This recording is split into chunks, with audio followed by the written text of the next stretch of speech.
with you into the endgame. You can get the full details on the changes by checking out the patch notes. The fan-favorite Win Streak Showdown game mode is also getting some love this update. You can now choose to join the showdown solo instead of with the squad. We've also lowered the number of consecutive match wins needed for maximum rewards from 5 to 3. So drop in and see how far you can go. There's also a new Survivor Pass, Ranked Season 33, map bug fixes, and more. So check out the patch notes for full details. Update 33.1 is here. So start your win streak, kit out your SMG, and drop into Sanhok like a wrecking ball. We'll see you on the battlegrounds. Sí, un poco acto de presencia por aquí. 15 minutos. 게임쇼에 출품한다라는 것은 게임 개발자들한테는 원래도 되게 로망이에요. Diciembre 20. 하고. 그래서 또 게임쇼로 오는 거죠. 왜냐면 다른 회사들 보면 자극받거든요. 쟤네도 저렇게 잘하는데 우리도 잘해야지. Sí, hoy sería el segundo día por ahí en la title. 좀 불편하겠네. 버그 같네. 해찬님 이거 ILI로 이거 디폴트 설정 바꾸셨어요? Mañana juegan el último día.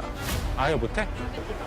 Terminan de decidir. The creators of the Dark and Darker mobile challenged their own version of the dungeon. 연락 가능해요? 10시. 그 빌드를 만들죠. 만들자. 여러 얘기가 많아요. 게임 전시회에 나가는 게 이제 맞냐? 직접 유저를 만나서 유저와 호흡하는 것만큼 우리 게임의 상태를 잘 알 수 있는 건 없다고 생각해요. 지나가는데 문제 없어요. 저희가 다 고쳐놨으니까 이제 잘할 수 있을 거고. 한 40분 이상 플레이하신 분들도 상당히 있는데 그분들이 나가시고 나면 그 계정을 초기화하기 전에 제가 후딱 달려가서 템이라든지 이런 걸 다 확인하고 아, 이분은 이런 형태로 플레이를 하셨구나.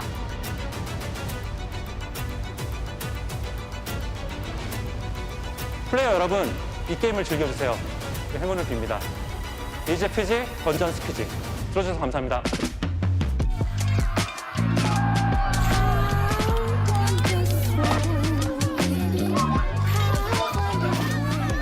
That's why we do this, I suppose, is escapism.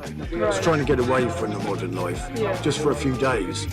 So as soon as we turn up and we get dressed in this medieval costume and medieval camp, then we live the medieval life for 3 days. Yeah, I love it. I really do love it, yeah. No, I would die. I'd be so dead. Sword, like, they're heavy. They're like 10, 15 kilos. I'd be like, wait a minute, sir, please.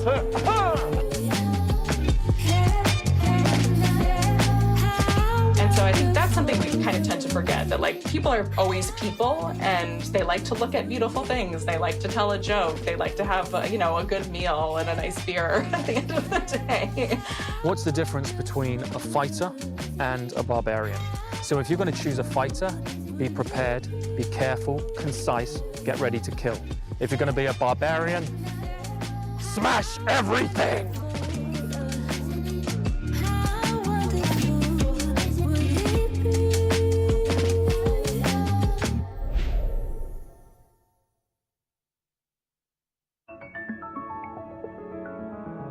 It was only a matter of time before this happened for Twisted Minds. And there was always something special. Takımdaki bütün oyuncuların aynı çalışkanlıkta olması ve kendini geliştirmesi. It's like calculated, smart aggression. I think they put in like more work than any other team. I've always seen them as the best team. They're the most consistent. They're probably the greatest team at the moment. Ở trong game thì em vote Twisted Minds là vô địch.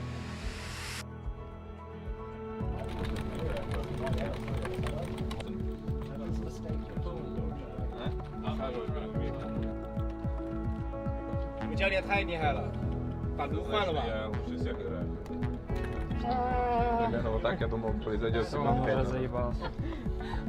你们教练比选手还厉害。Я играл всего лишь в одной команде, то есть та команда, в которой я сейчас нахожусь, я в ней и единственная моя команда. Мне, в принципе, понравилась очень вот эта идея соревновательная часть в киберспорте. Когда вышел PUBG, я начал играть в PUBG. И когда появились первые турниры, появились первые квалификации, я начал пробовать себя в PUBG, в киберспорте. И вот так вот получилось.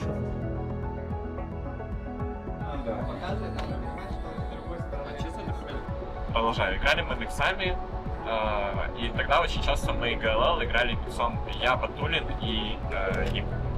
И у нас очень хорошо получалось, мы постоянно там забрали первое, второе, третье в ГЛЛ, на мини-турнирах в ГЛЛ. То есть найти игрока, который бы заменил Ярика и который был бы там хоть как-то сильнее, практически невозможно. То есть Example был единственный вариант. На самом деле я всегда мечтал попасть в эту команду, потому что с виду казалось, что они самые сильные трудяги, так скажем. И мне вот этот вайб нравится, в чем я увиделся, когда я пришел. Мне так кажется. Потому что просто у всех типа одна цель. И у всех все получается. До тех пор, пока компот хороший. Это вырезали. Гад, богатый смех. Может здесь нет? О, дыма. Смотри, дыма лайк. Везде дыма. Дыма. Ух ты, них. Вот это нормально. So that when you go to PGC, that's the big deal. Because if you ask most of these guys, all they really think about is the fact that they want to go lift that trophy. Teams like Twisted Minds, that's what proves their legacy, and that's what determines dynasties. What makes a champion when it comes to PGC, I think it's truly like that absolute determination, that absolute drive, that dedication to the craft, right? Because you've literally got to be the best in a competition that is highly, highly competitive. It's much bigger than like this BGS trophy.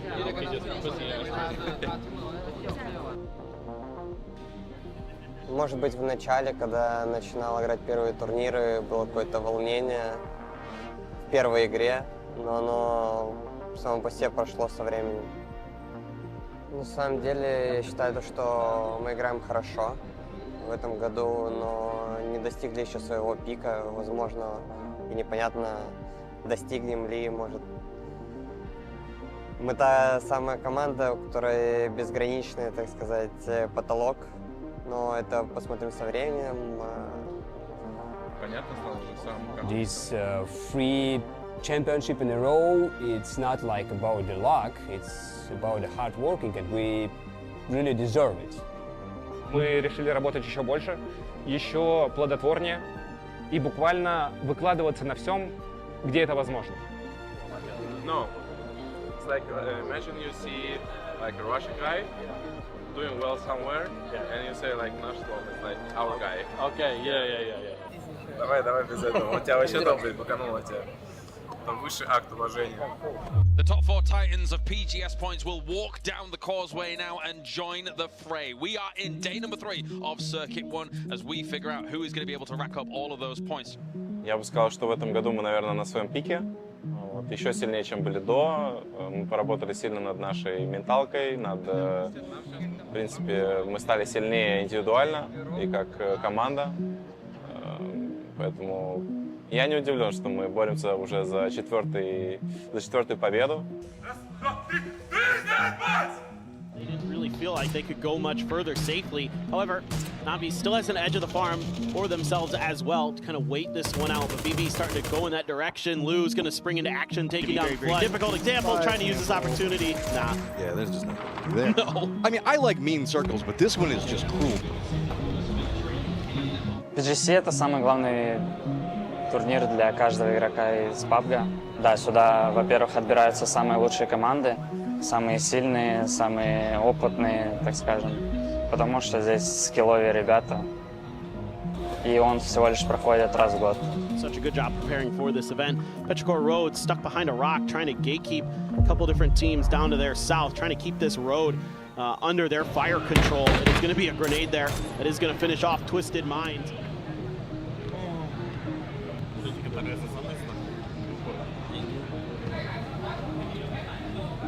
Я думаю, это в первую очередь желание работать и дисциплина, соответственно. Вот, то есть, да, правильный майндсет, можно сказать, правильный подход к этому. Ты вкладываешься, вкладываешь как можно больше в эту работу. И это дает именно успех. А дальше уже решают всякие мелочи. Trying our best.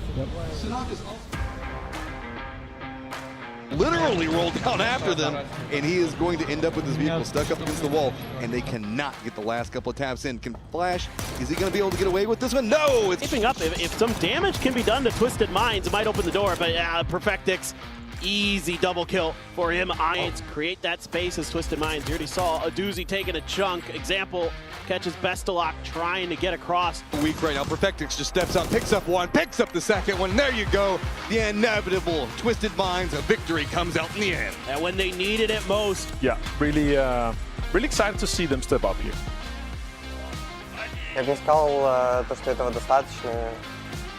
Я хотел бы выиграть еще. Может быть, еще. Не знаю, это зависит от мотивации. Сейчас она есть. Что будет через 2 года, непонятно. Но на данный момент у меня просто задача стать лучшим в этой игре. И все. Пока что этой задачи я не выполнил. Наша менталка, то, как мы относимся к каким-то сложным играм, сложным поражениям в течение турнира, да, но при этом мы все равно справились и показали всем, что мы сильны и духом, и игрой, и всем-всем-всем. Конечно же, я бы хотел еще больше иметь, чем 2, потому что это будет, вообще исторически и рекорд, и никто такого никогда не делал. Поэтому я лишь хочу только продолжать, мне это нравится.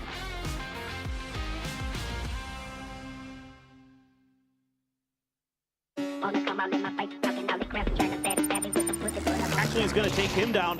Comes some more frags. Filper's taken out. I mean, right as soon as the vision cleared, you just saw FaZe get so many good sight lines into this. Jeans just creeping his way forward. Souls, he does get vision onto Jeans, so that's going to slow down any form of defense. But it is going to be Jeans' nades that continue to rain down. BB team is eliminated. Looks like they're kind of maneuvering this way, realizing that there's a couple points that BB has for themselves. BB do spot out what's going to be going on, but it's going to be also Example that spots out. Example playing around smokes. This is going to be hard even for Example, but he does take on Spiral. Now goes for the peak. This man is unstoppable. A lot of SGD going down. Jeans is also going to go down, but it is a massive cost. Everybody from FaZe has different firing lines into it, and they just... Gonna get knocked by Vex. Dimix with a drive-by grenade just gets shut down.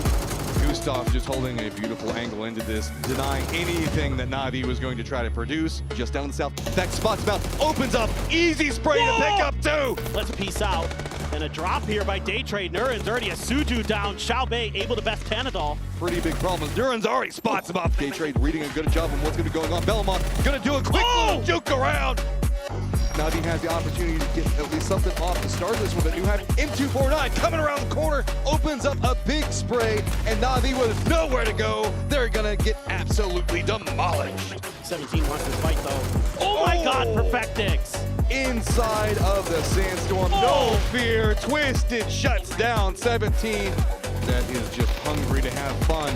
Type's gonna make that one look easy. Picks up 2 already. Jervis just rushing up the hillside. Molotov's gonna connect on top of it. Jervis in a ton of trouble. SGD presently in 13th, and Jervis is gonna go down. Trogadui is done. They're gonna try to make a dash, and Posa still gets Tiggleton. Oh, right here, lines in, and Spyro just rolls the nade right on top. Perfect. Look, EAC feels so bad because he knows. He's like, did I just knock out the Sonics?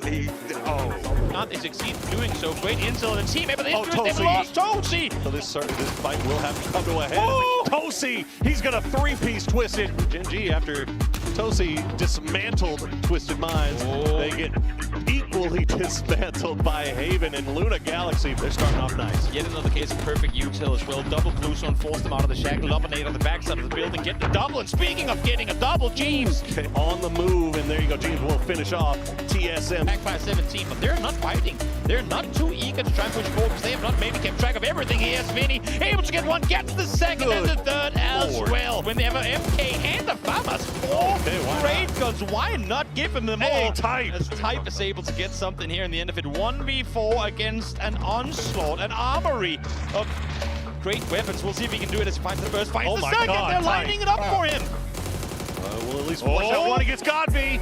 And now Type is a monster, making his way through the entirety of 4 AM. But they've got themselves back together. Don't line up for him, boys. He's gonna find another one. Type is now down to a 1v1, but no 4 AM will end his reign of terror. That was the bait. They needed the vehicles to be bait, but now there's no one to come up punish them for going for this fight. They're gonna all be slaughtered. 3-piece, 4 hack obligatory. Take shots over towards TM. They have so much, or TSM, they've got so much to keep their eyes on. James infects the last ones alive. They've got to come down eventually, but that's a big spray from Luke to get the knock-in. FaZe Clan is taken out by TSM. They've got 7 kills. 1v1v2, TSM are the one with the numbers advantage, but I speak too soon. Himas with the crows on hand, able to find one that's going to be one down. Sparking now down to low HP, but is able to find Himas around the corner. 1 versus 1, and Sparking with the double. I just appreciate the fact that it's crept all the way across the first floor. Ooh, there's a good shots coming up from the Mad. That's going to be Cerberus eliminated, and more problems starting to mount for Cerberus. That is devastating there. Cerberus trying to find some kind of entrance into this next circle. Na'Vi doesn't really care. They're more confident taking shots over no, VP. no, no, no! Rolling right into Flood. He pops off with the Panzerfaust, runs back around on that angle. Now switches over to the AR. He's got to be careful. A lot of shots now drawn over into this area. It's going to be 17 also making a very quick push around over here and just nowhere to go. Falcons eliminated. BB's just getting slaughtered by Luke. He's got 3 of them already. He's gonna swoop in, pick up some freebies. 2 of the members from the Expendables creep in, back behind, seeing if they can backstep what's going on with Na'Vi, but good read off of it. Delwin's trying to find something, but Glorious does go down. Na'Vi starting to get more control over this firefight, but a lot of damage has now been done. Duck Juice juking around on the outside of this one. Summer could have an opportunity. He's got control over the center of the circle, but a lot of down members on both sides. Summer just trying to figure out which one he wants to go after, realizing, okay, this is the Expendables. I'm going to start buying some points, pick up the down.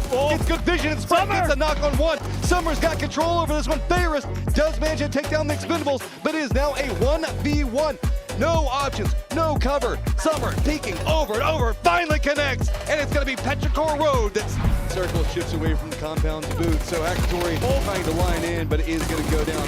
Curdy does spot him out. Dithx trying to pick up the Ferris right now, but Sparking the last one up for TSM. Tries it, does spot out one. So 1v1, quick exchange. Ferris just narrowly manages to cling to life. They want to mess with this. At this point, CP on there. Nice hold as we get a replay. Delwin, though, has been brilliant on the flank for the Expendables. Okay, yeah, you got a Panzer. That's a freebie. Flores finish what TE started there. We also have Ross that's getting closer and prepped up. Nade could be good. Are they even expecting it to be even close? God, throw coming up from Roth. That just sent Expendables to the lobby. They are prepped. The Kraken's already down. It was going to be Snakers. This grenade. Got it. Nade's going to go. Bounces well. Gets some damage. Posa just not a lot that he can really throw into it, but he's got the gun. He's got the angle. Can he take him down? Buy some points off of it. Posa manages to pick up something. Inside of it is going to be a bit more exposed, but look, Delwin. We've seen him pop off today. He's prepped, ready to go. Mas does get the knock on Glorious. Runs in. They want to flush this out. They want the point quick. Are we going to see follow-up? And yes, it is going to be Delwin that manages to pick up one on the other side. You have to play so differently coming into that late game if you can even get there. But Besto, it's Besto who knocks Himas. And can we see if they come out? The Expendables get vision on. Can they tap in the last bit of it? And yes, Tanpu knocks down Haisaki. Has managed to get the knock on a Bill first. Can Duck Bite survive? No, he cannot. And that is Cerberus. They are done. No PGC Grand Final for them. Blue zones up against their backs. Not a lot of good vision, but Nate's starting to come out. Bean is already down. Freaks, not a lot of good angles to play from onto this. They've got to keep their head on a swivel up on top. But there you go. Lines in. It's going to be Freaks starting to cut a path into this one. Day Trade now on the backs, trying to see if they can maneuver into this one. Nuren's in some trouble, but look, it's just going to be Evan. Steps in, and the Freaks manage to take it.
Day number 2, and already a spine-shattering blow has been dealt to the rest of the lobby. Kwangdong Freaks has taken number 1 already, and the rest of the lobby disorientated, thinking to themselves they had a great start to the circuit stage. Now they have a great start to the grand final.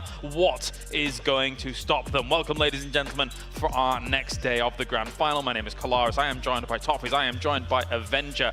We are getting down to what is going to be yet another fantastic day, because yesterday's games were just stellar wall-to-wall, Toffees. They were absolutely incredible. I mean, I think the standout from yesterday was individual performances across the board. We saw clutch plays from teams that we expected it from, teams that we haven't seen it from before, and I think if we can translate that into some big team plays today and a little more macro management by some of our favorites, it could be anybody's race by the end of today. Yeah, today is just about, building upon the foundation that they were able to get yesterday. Yesterday, again, insane. If Freaks is able to convert some of those second places into first today, they're going to be unstoppable. And that's the 15 other teams here. They're looking at that. And that's why Freaks, they have to have a target on their back, because if someone don't stop them, they're going to be winners by the game, by game 13-14. Only 33% of the way through, and we thank our teams for their great performance, and we thank our partners for joining us here for PGC 2024 as well. First and foremost, we have OP.GG, our main PUBG esports partner. You can overpower your game if you head over to OP.GG and check out everything that's going on over there. We are also live from the Tropicana Gardens Mall, as we are up on the 3rd A floor here. So not only do we have all the excellent facilities that are downstairs, but also everything housed in the Tropicana Gardens Mall for the tournament right behind us. And we even have the little lovely area outside with all the booths. Yeah, the fan area. Yeah, the fan area. I threw a grenade. You threw multiple, no? Well, I missed a lot, but only one was You only threw one good grenade. That's the only one you shared. There's only one on video. The other 5 ones you missed. This is like when Brick threw a trident. Anyway, we've also got TT Racing joining us here for our official gaming furniture partner, not only providing the chairs, but also the desks that all of our players are getting ready to battle it out on the battlegrounds across these next 6 games throughout the day. And finally, we have Akupa joining us here. Magnetized, hand-warming, excellent to make sure that you are very equipped and ready to go. Yes, that's one way to use them as well. Just keep your face warm too. We also, if you're tuning in on Twitch over there, you can actually get yourself some drops. So just keep watching all the excellent games that are going to be going down. You'll be able to back those, no problemo. And finally, I think we also have our Neo Media icon light, which is right here. And if you scan this QR code, you can head on over there and potentially purchase yourself one as well. That is a lot to actually get through, but we now have a lot to get to when it comes to the games, Avenger, because as I mentioned at the forefront of the show, Kwangdong Freaks so far looked great at the circuit, looked great in the grand finals. Who's going to stop South Korea? Yeah, that's really the big question, right? If you're able to have 3 second places and a win, and it was not, just gifted second places. No. They had to fight their way. They had to survive. They had to get in there. They got kills. Obviously, our point system, as you know it here, 10 points for a win and a 1 for a kill, and they're able to get an insane amount of points yesterday, both through the kills, but also through the consistency of the placement. And they're playing for a lot of money here, dude. Fighting for the shares of 1.5 million plus crowdfunding, of course, and there isn't even an MVP prize as well. Now, in our previous 3 international tournaments, there's been an excellent example that has been that MVP across PGSs. However, I think that's in contention now. You've got guys like Salute, you've got guys like Ike's looking fantastic in the grand final already. They look fantastic, but I will say, Example sort of has turned, like he activated yesterday. He looked totally different, was really starting to put up some numbers, so I think he maybe took that personally that everybody was talking about those others. But I think it's been wild to see the standout play by a lot of these teams, which is fascinating because one of the other staples of this event so far is, as a foursome, these teams have all looked really good, where we've traditionally seen like 3 hitters and maybe 1 support. Everyone is working well on these big top teams. If I'd have asked you coming into yesterday though, Martin, do you think Virtus Pro will be number 2 after day 1 of the grand finals? I gotta say no, because that was just, they had such a good day. They were able to play extremely well out of some of these situations here. They had to convert some games. They had to put pressure and kind of hurt some of the other teams to fight each other a little bit, and they executed that pretty well, especially in the last game. Only had 1 game with 0 points. The other games was extremely good. Half of their games was double digits. Like, they're putting themselves into a fantastic situation with this. Only 4 kills from Tide on most kills as well. Impressed. It's been the story of a lot of amazing individual performances as well. We saw T1, we saw Type, we saw EN there, we saw Ike's left, we saw Petrichor Road looking brilliant. Yeah, I mean, even moments where like teams that aren't necessarily our top contenders, right? You saw this Posa like 1v3 and moments like that where it was just absolutely beautiful. Of course, we head over to Bella, who's backstage checking things out.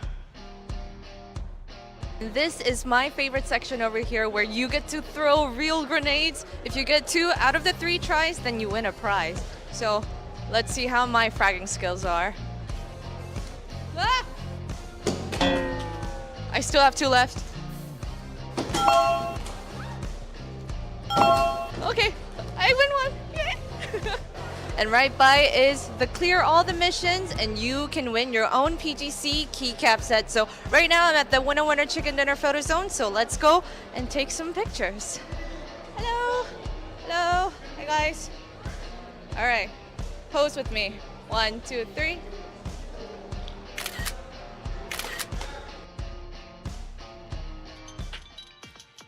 There's a lot of stuff going on back there, but let's take a look at those individuals that we were alluding to just before. Salute is also very much up there, considering he's almost playing carefree PUBG and is looking for him a back-to-back World Championship. I mean, if he gets that back-to-back, you know, players were asking me up there when I was talking to him today, will that make him the GOAT? I was like, I mean, you can't argue a lot of this at this moment. That said, though, it was about individual performance yesterday. I think Iceleff was one of the best examples of that. This moment where we're like, how does he pull this off? He's in a 1-on-1 versus Human. It becomes a 2v1, and the passion you saw in that moment that he got the victory. We saw that. You look at the cameras, I think Luna, we mentioned Poza having his 3v1. We saw just over and over again these teams having these strike moments, and what that does is it gives the rest of their team momentum. When you know that you have these players who can pull this out against the best in the world, it makes you confident. Like when we look at the Kwangdong Freaks, yes, did they get some circle shifts yesterday? Absolutely. Did they make the most of them? Every single time. And I think part of that is the fact that not only are they working well as a team, they're having these individual moments. You're seeing Salute pop off and carry a game. Then the next one, you're seeing Human pop off and carry a game. And that, I think, makes everyone say, you know what, we can take risks, we can take fights, we can win every time. Yeah, and on top of this, like the way they were able to portray themselves throughout the games, like they were staying so strong as a 4-man, and at the very most important times, that's where they kind of take one guy out, play an anchor position, and lock down the terrain and really lock this out. Here, for this case here, Iceleff just on an insane performance. 7 kills, the nade, perfection. Then off to the peak, and then just the clutch in the moment. And you know, the excitement towards the end there is just, it was so good to see. The moment was electric, and in the crowd it was electric as well, and we are going to watch it in slow motion because Iceleff knew that he didn't even need to go for the res. All he needed to do was go for nades, go for the push, be able to shoot them down, and then take an extremely impressive victory here for Petrichor Road. They came in from that circuit stage, and I think for a lot of people, we kind of expected them to be a little bit more wishy-washy about maybe the 5th or 6th place in terms of the placement overall, but they took 1st place in those circuit stages. And there we see once again the pop-off from Iceleff. It was a magical moment yesterday. And the thing that I want people to watch from home as you're, maybe getting into this and seeing our players, we talk a lot about gun skill, we talk about those big moments. The thing that has stood out to me besides individual plays is utility. Yes, we always stress it here in PUBG, but the way that he used that grenade, and you saw him pull the gun out and fire to the left of the tree saying, okay, if my grenade doesn't finish them, there's only one of 2 places they could be standing. Exactly. And so yesterday, I think we saw a couple of teams using smoke in a really aggressive ways. So as you're watching today, I think watch for that utility play because it's been very impressive. And you can share some of those magical moments along with all of your favorite co-streamers as well. We'll have a lot of people watching out the grand finals for 2024. So thank you to those people out there for joining us too, which is always very exciting to have. There's lots of great ways to enjoy the World Championship, and of course Fantasy League is one of them too. And whilst we rattled through the information there, I do want to continue talking about teams because we have Twisted Minds in 5th place at the moment. I think for a lot of people, maybe they expected them to be a little bit higher. It is, what, 38 points for Twisted Minds so far? What do you think about them so far? Yeah. Yesterday? So 20 points behind 2nd place is huge, but there's another gap up to KDF, right? So it's effectively, it's 2 good games for them to tie number 1, and that would be considering that KDF should have 0 points, right? So it really talks to how big of a lead they have, but then again, we do have 12 more games to play, and as we look at the fantasy teams here, the most played players, there's still a lot of confidence in both Example and Salute up there, and overall for me, I think it's doable, and I think it's going to show once we play 2 or 3 games today how doable it is, but it needs to be done today. Otherwise, they're going to be running away with it. My win condition for Twisted Minds is Perfectix. Yesterday, he felt like he was a little bit off beat. He wasn't quite connecting with Example the way that I'm used to. I think if he steps up today and puts up those numbers and that play that he was doing in circuits, then they are writing Twisted Minds off is always a terrible idea. That said, I think they looked good. They looked confident today when they got here. They were relaxed before the matches. I think I expect some big things from them. Yeah, so the last scrim game, I actually had the pleasure of playing from Fex's computer. Oh. And you know who was driving around hunting me? Who? Twisted Minds. There you go. Yeah, I was playing Heaven on a Wrangle, and Perfecti comes up. Oh, it's Avenger playing. He walks down to them and tells them, oh, it's Avenger playing. You got a style on him. I'm in Heaven playing, you know. But Tulins and Lou rocks up in a car, seat swaps, headshots me on the garage building. It's like I go down and I slang. Who first bullet headshot me? If they all knew that you were playing 60 of those players to start chasing, Yeah, what are you talking about? Absolutely. But anyway, we've got our matches coming at you today. We'll be Erangel to start things off, and we'll end things on the Dusty Dunes of Miramar. Now, one thing, obviously, I mean, looking at how it's all going on, one thing I want to talk about as well is 17 Gaming, not the best start. Yeah. And for them to get another second place on the board, they would have to have a bit of a further stretch. Maybe they, maybe they can go further than a second place, but I'm counting on second place is close. First is very unlikely. I mean, I think that they made some good sends yesterday. Sure. They found some good positions. They just didn't feel like the gunfights were working in their favor, and maybe that's a symptom of like some rust. They definitely had a difficult road to get here out of circuits, Right. and I don't know if that shook them up. So hopefully yesterday, feeling more like I got to see the lobby. It's the same lobby today. Maybe gives them a little of a push forward, because I would be really frustrated as just a fan of PUBG to see them not finish at least in the top 5. Any thoughts? Yeah, plenty of talk. You just want me to go freestyle? I'll talk for half an hour. No. You know, now overall for me, like in terms of this, what I'm really looking at this in the first couple of games is the teams changing or improving from what we saw yesterday coming into today, right? You have to convert those games, those second, third places that you actually have the potential to win.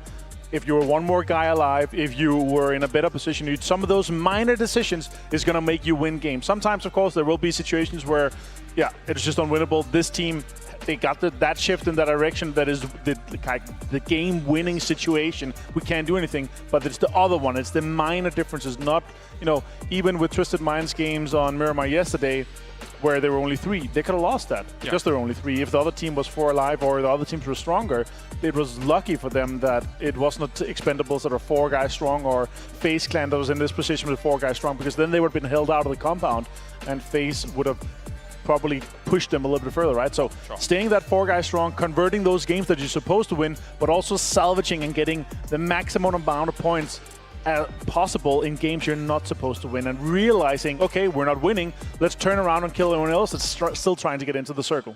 Well, a potential catastrophe, I suppose, for the rest of the lobby would be if somehow Kwangdong Freaks came out and had another pop-off day. If you think about where Danoa was when it came to PGC 2023, after 16 games, it was 137 points that they won things at, right? We're halfway there already for a Kwangdong Freaks, and they've shown that they can pop off day after day. It's true, but I think I saw both of you guys maybe retweeting old Patrick this morning that he said historically it's like a 7.9% win rate. Sure, yeah. Winning on day 1. Maybe that continues. That said, they did get some shifts. This is a team that liked that sort of middle position. I think yesterday we saw some pretty aggressive edge shifting, but they were always able to sort of catch that edge of it and make the next play. So I think that they will continue to do well, but I look for some teams to adjust, because I think the scrappy teams that we've seen here, sort of the VPs, the Expendables, these teams who are willing to take these edge fights and work aggressively, have actually been getting more points, because it looks like it's a scrappy PGC, not a sitting PGC. I still think there's 14, 15 teams out there saying to themselves, we can still win this thing. 100%. Oh, yeah. And that's the scary thing for KDF, because the other teams realize there's one team to stop right now, and it's Freaks. And that if they do it today, everyone still have the opportunity to take this thing home. All right, well, thank you very much, gentlemen. We are almost ready to get day number 2 underway. Kwangdong Freaks at the moment leads the charge. However, there is a plethora of phenomenal teams looking to try and strike out for that number 1 spot at the end of the day. Of course, we're still favorites. Like, everything before the finals doesn't really matter.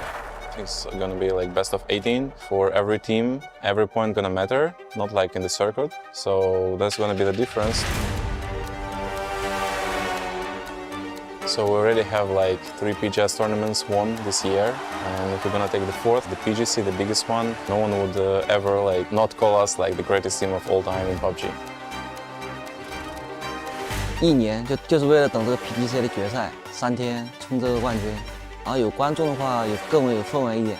然后我想说是冠军都别动，我没拿都别动。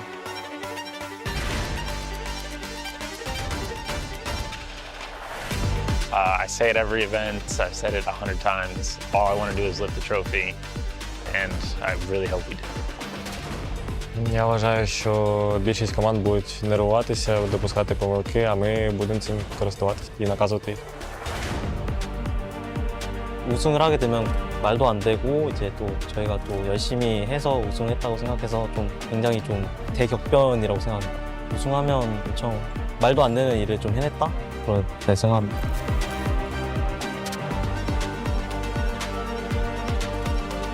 I feel really confident that we could contend for top 5, top 3, or potentially even win the event as long as we can keep our foot on the gas. And now that, Sonic's and Cerberus, two powerhouses are not in the finals, I think it's anyone's game. Let's go!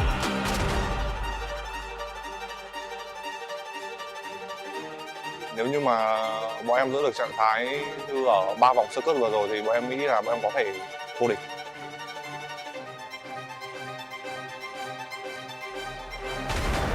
就夺冠肯定是很想夺冠，但是这个 pubg 项目并不一定就是你多么想你就能拿到这个冠军的。但是我们现在小组赛打得也蛮好的，所以说我也蛮有信心的，就是我会做好自己该做的事情，然后对得起自己就好了。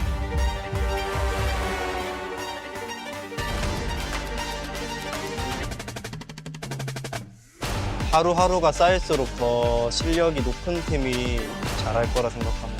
이번 대회 이제 저를 보시다시피 제가 지금 미쳤습니다.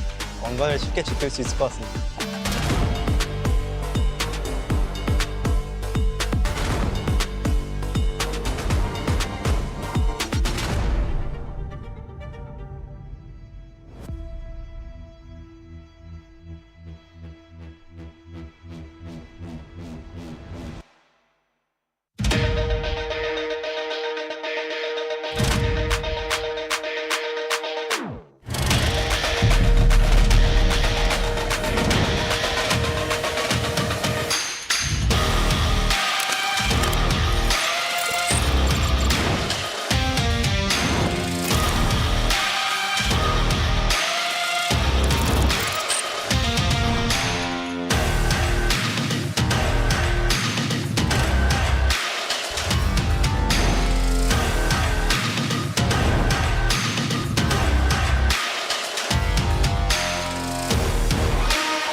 Hello, everybody, and we are ready. 1 day in the books. Day 2 about to begin. The Freaks came out in a big way in day number 1. But Toby, if time and history have proven anything, it's that the leader after day 1, not always the easiest thing to hold on to, is it? They might be ahead by a bit right now, but they have themselves a massive target on their back. Freaks up, VP right behind him, and the remaining 14 teams will do everything in their power today to come into tomorrow in that first place spot. Absolutely, and we got some sleeping giants on the wrong side of the leaderboard after 1 day that may awaken here today.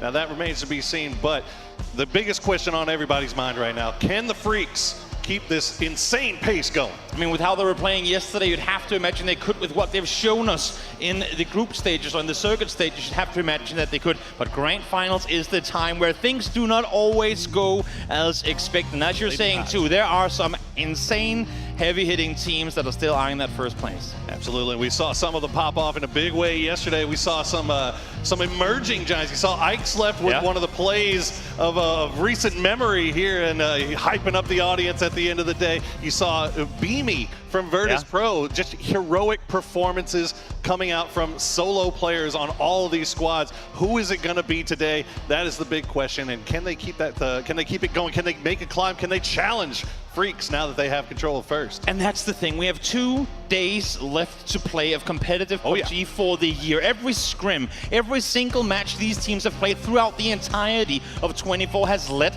here to these Grand Finals. And teams, a lot of them probably didn't get the start they wanted yesterday. More importantly, they allowed Freaks to get off get a head start, and now they're all playing from behind. But as we see, because of that, the leaderboard now is insanely close. Na'Vi with a good start. They're in 14th place coming into this. A good start to this one. They could find themselves within top 5 before we even change maps. Exactly. That's the biggest thing, really, is that log jam that's happening on the right side of the leaderboard. Everybody from 7th on the way down to 6th, well, okay, maybe not 16th, 15th place. Day Trade, they had a little bit of a struggle yesterday. Well, hopefully we'll see them turn things around here today as Twisted Minds letting everybody get excited about them. They started showing up in pretty good performances yesterday, but again, when you're kind of outshined by what Freaks and VP were able to do, but I wouldn't be surprised if Twisted Minds turns things on today. They have been, obviously, I think, came into this tournament the favorites with great reason. Oh, yeah. I mean, back-to-back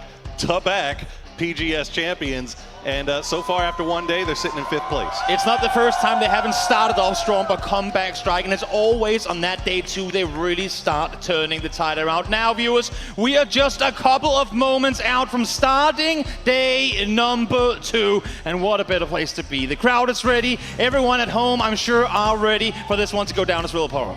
Absolutely, Will. Like you said, only a couple of seconds from getting into map number 1. We're ready, the players are ready, the fans are ready. Let's get going. What better way to kick things off over on Erangel Rigo, and contrast to yesterday where the 2 planes we had here on Erangel were brutal. This time around, as fair as can be, right across the middle where really everyone should be able to go exactly where they want. Well, fair being a very relative term, Toby, but I think you're absolutely right. It is cutting right across the center. It doesn't look like it's going to be cheating down towards Military Island, at least right now. Now, of course, none of that is certain. None of that set in stone until we see that first zone pop. Now, do we have anything interesting right off the get-go? I think a lot of teams, again, everything got fleshed out yesterday. We didn't see a whole lot of early game shenanigans yesterday. As a matter of fact, I would say we played a much quieter start to the day yesterday. But those mid-games, the action popped off way earlier than what we've seen in previous circuits. And when it first got started, we had non-stop fighting for 2.5 circles. Will the pace be different today with games already having been played yesterday? We're about to find out. That's one thing that you can always take away from these global championships, the speed. Oh, yeah. The speed of play is absolutely bananas. And the quicker you can get accustomed to that, the quicker you will find yourselves climbing up as we see that. Do we got a couple in Yaz? Is that T1 and 4 AM hot dropping in Yaz? Okay. I don't hope maybe it's we'll call it a lukewarm drop. I was going to say it's probably more of a vehicle grab, secure that east side of the city, and then get ready for that first rotation. It is going to go west. We were here yesterday as well. Expendables now get the picks and chooses of where they want to go. A team who, I mean, in this circle yesterday had a hard time getting things going. They got collapsed upon, got taken out by VP, who came in and lost what could have been a very favorable game to them. So we'll see if they can make something happen here today. Well, if any teams need somebody to look at for inspiration, Virtus.pro will be your first team. Their first few games, nothing really to write home about, but toward the end of the day, they really popped off and they find themselves in 2nd place overall. So that should give everybody in this lobby a little bit of inspiration. Their storylines are even getting to this tournament as well, coming through off of FaZe, securing an extra spot for Yami, and then, I mean, again, you only play with the chances you're given. They come in, and with such a good start to the grand finals, they could not be more satisfied. Well, we saw 4 AM and T1 getting a little bit close to each other in Yasnaya, but it looks like, as you stated, they will be just kind of sharing the town. You got 2 from 4 AM still inside here as we check in with that Beamy from Virtus.pro. What a day for him yesterday. 14 total kills, 9 stolen kills. Yeah, he was out there fragging, he was out there stealing, and that's what I like about this VP strat. They try to center up somewhat early on in their playstyle, at least, when possible. And then instead of trying to take the active fights against opponents around them, they look for fights happening which they aren't technically a part of. See if you can line up, see if you can get some flushes on these already knocked players, accumulate a ton of points over those, because more often than not, as we see here, more often than not, those extra points going to be the decision maker in whether you make the top or not. And you see example number 1 in lost kills after having those 12 knocks, 4 stolen away. That's 4 points, Toby. You don't think any team in this lobby would fight tooth and nail for 4 points, especially when you see how close these things are. I will just say we've seen championships be decided by less. Absolutely. Absolutely have. We've got a few teams that may be here rather than watching from home had they gotten those 4 points. So True. You do see, check in with FaZe over in Milton. Now they've got Na'Vi split up over on Milton Power just off to their east, but I don't think Na'Vi is going to be creeping over here too terribly soon. I mean, these guys know each other very, very well, both EMEA teams. So Na'Vi will definitely be scouting that out before they make their way in as we check in with those first place Kwangdong Freaks. Yep, coming in over the northern side. I like how they're wrapping into this one as well. They did a similar play yesterday, albeit the first circle being a bit further towards the north, but they come up, try to secure some space in and around Everest, and then play south from there. Now, normally, 17 would have tried scouting further north, locked down some of that north side spot, but again, with the Everest proper being that far on the northern end of this first circle, it makes perfect sense that 17 has opted to go out there on the west side of Pachinki.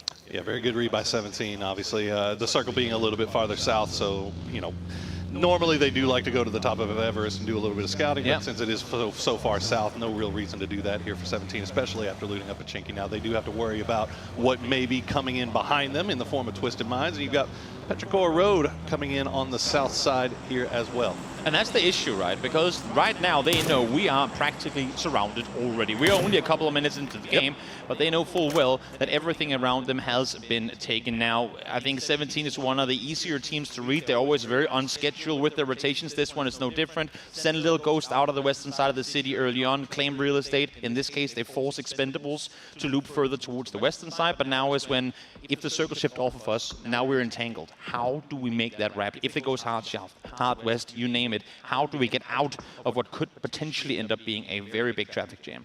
IGL is going to be earning their paychecks here today, as it has been a very calm, cool early game here. First 5 minutes down, still 64 alive. No knocks coming through just yet, but to be expected in a circle like this, where everything is just going to be a little bit more playing according to script.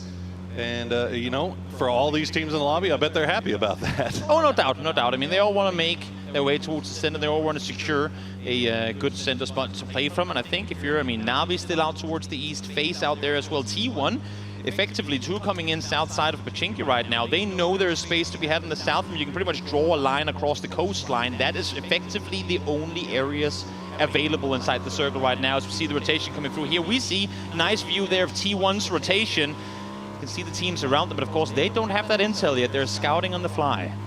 Yeah, or at least they're all 4 deep. So they will, if they do run across anything, which has been, it feels like we've seen it so much this tournament, where you're in that middle of that early rotation, you got everybody together, and you end up running across one player or 2 players that take the shots at you, and you end up then getting involved in a very early game fight that maybe you wouldn't have necessarily wanted to take, but you kind of feel pot committed once you get that first knock come through. And that's the thing. I mean, if you look at this exact rotation for T1 right now, I wouldn't be surprised if they end up fighting. They have 8 placement points. 8 placement points. The rest is all kills. They had 1, or maybe make that 5 placement points yesterday, coming into the 30th kill. I mean, that's absolutely insane. They have been taking fights in the early game, whether it's on their kind of setup or if they get forced into fights. One thing is for sure, with this T1 roster, with how kind of zoned in both Type and E&R individually right now, if a team comes at them, they do not run away. They take the fight head on, because they would rather lose 1 but make sure to get those 4 points. Unfortunately, it doesn't look like they're going to have to make any decision-making right now, as they have the entirety of the southern coast by the ferry pier to themselves. Meanwhile, FaZe Clan drop the smokes,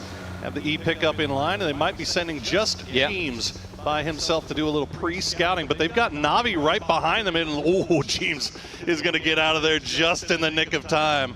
Curious to see if James is going to be able to actually catch this Na'Vi rotation backfilling, because I think it's just exactly out of audible range for the rest of the FaZe players. They have a perfect chance now in the woods if they want to try and set up a gate key play, but obviously they know James is in the air. It's not an optimal situation to be in. And also, they're actually coming into this first rotation somewhat early, considering that they have James high up in the air. There's a lot of teams in the nearby vicinity, and I think James is going to figure it out real fast. Yeah, a lot of times, typically, what you'll see with these E pickups on these first circles is that they will pop them to where they're getting picked up by the plane as the circle is collapsing. so that they can then make their decisions about where they want to play based on where that second circle goes. But as you mentioned, FaZe going very, very early, but this time they're going to find at least a little bit of a spot to play here in towards the center as James will drop down, but it's Xiaopian going to take a few shots in the back there from Luna Galaxy. 8 minutes 40 in. We have our That's first damage landed shot. We love it. First damage. You know what? I like to see it because having these slow early games, again, it was a very favorable playing path into a pretty playable circle, but it goes to show what's on the line for these guys. Don't do anything overly risky. As I say that though, FaZe gonna come up here, gonna show force, and gonna scare off Expendables who, I mean, again, rotation by rotation, lose more and more real estate, but they still have all of Gatkin, they still have Okay, James, we see you.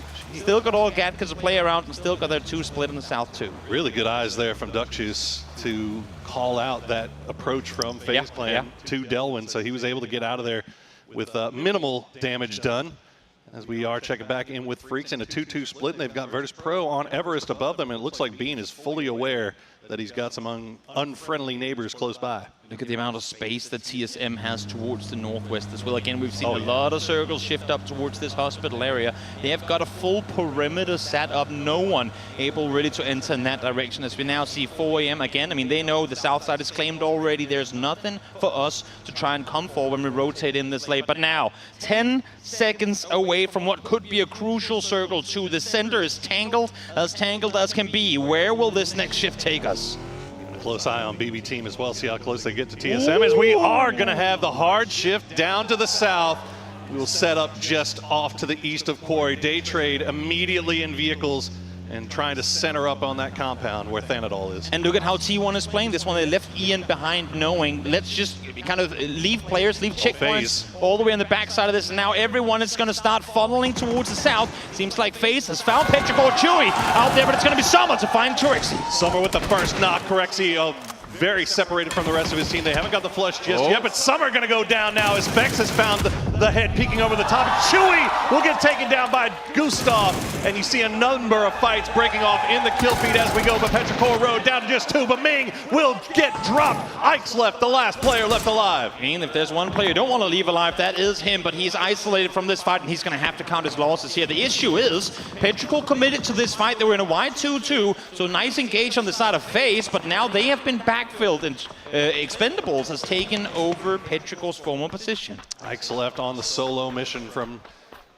God right now as he will try to keep Petrichor Road in this game a little bit longer. Now, we did see in the kill feed Twisted Minds and Falcons. They ran into each other as well.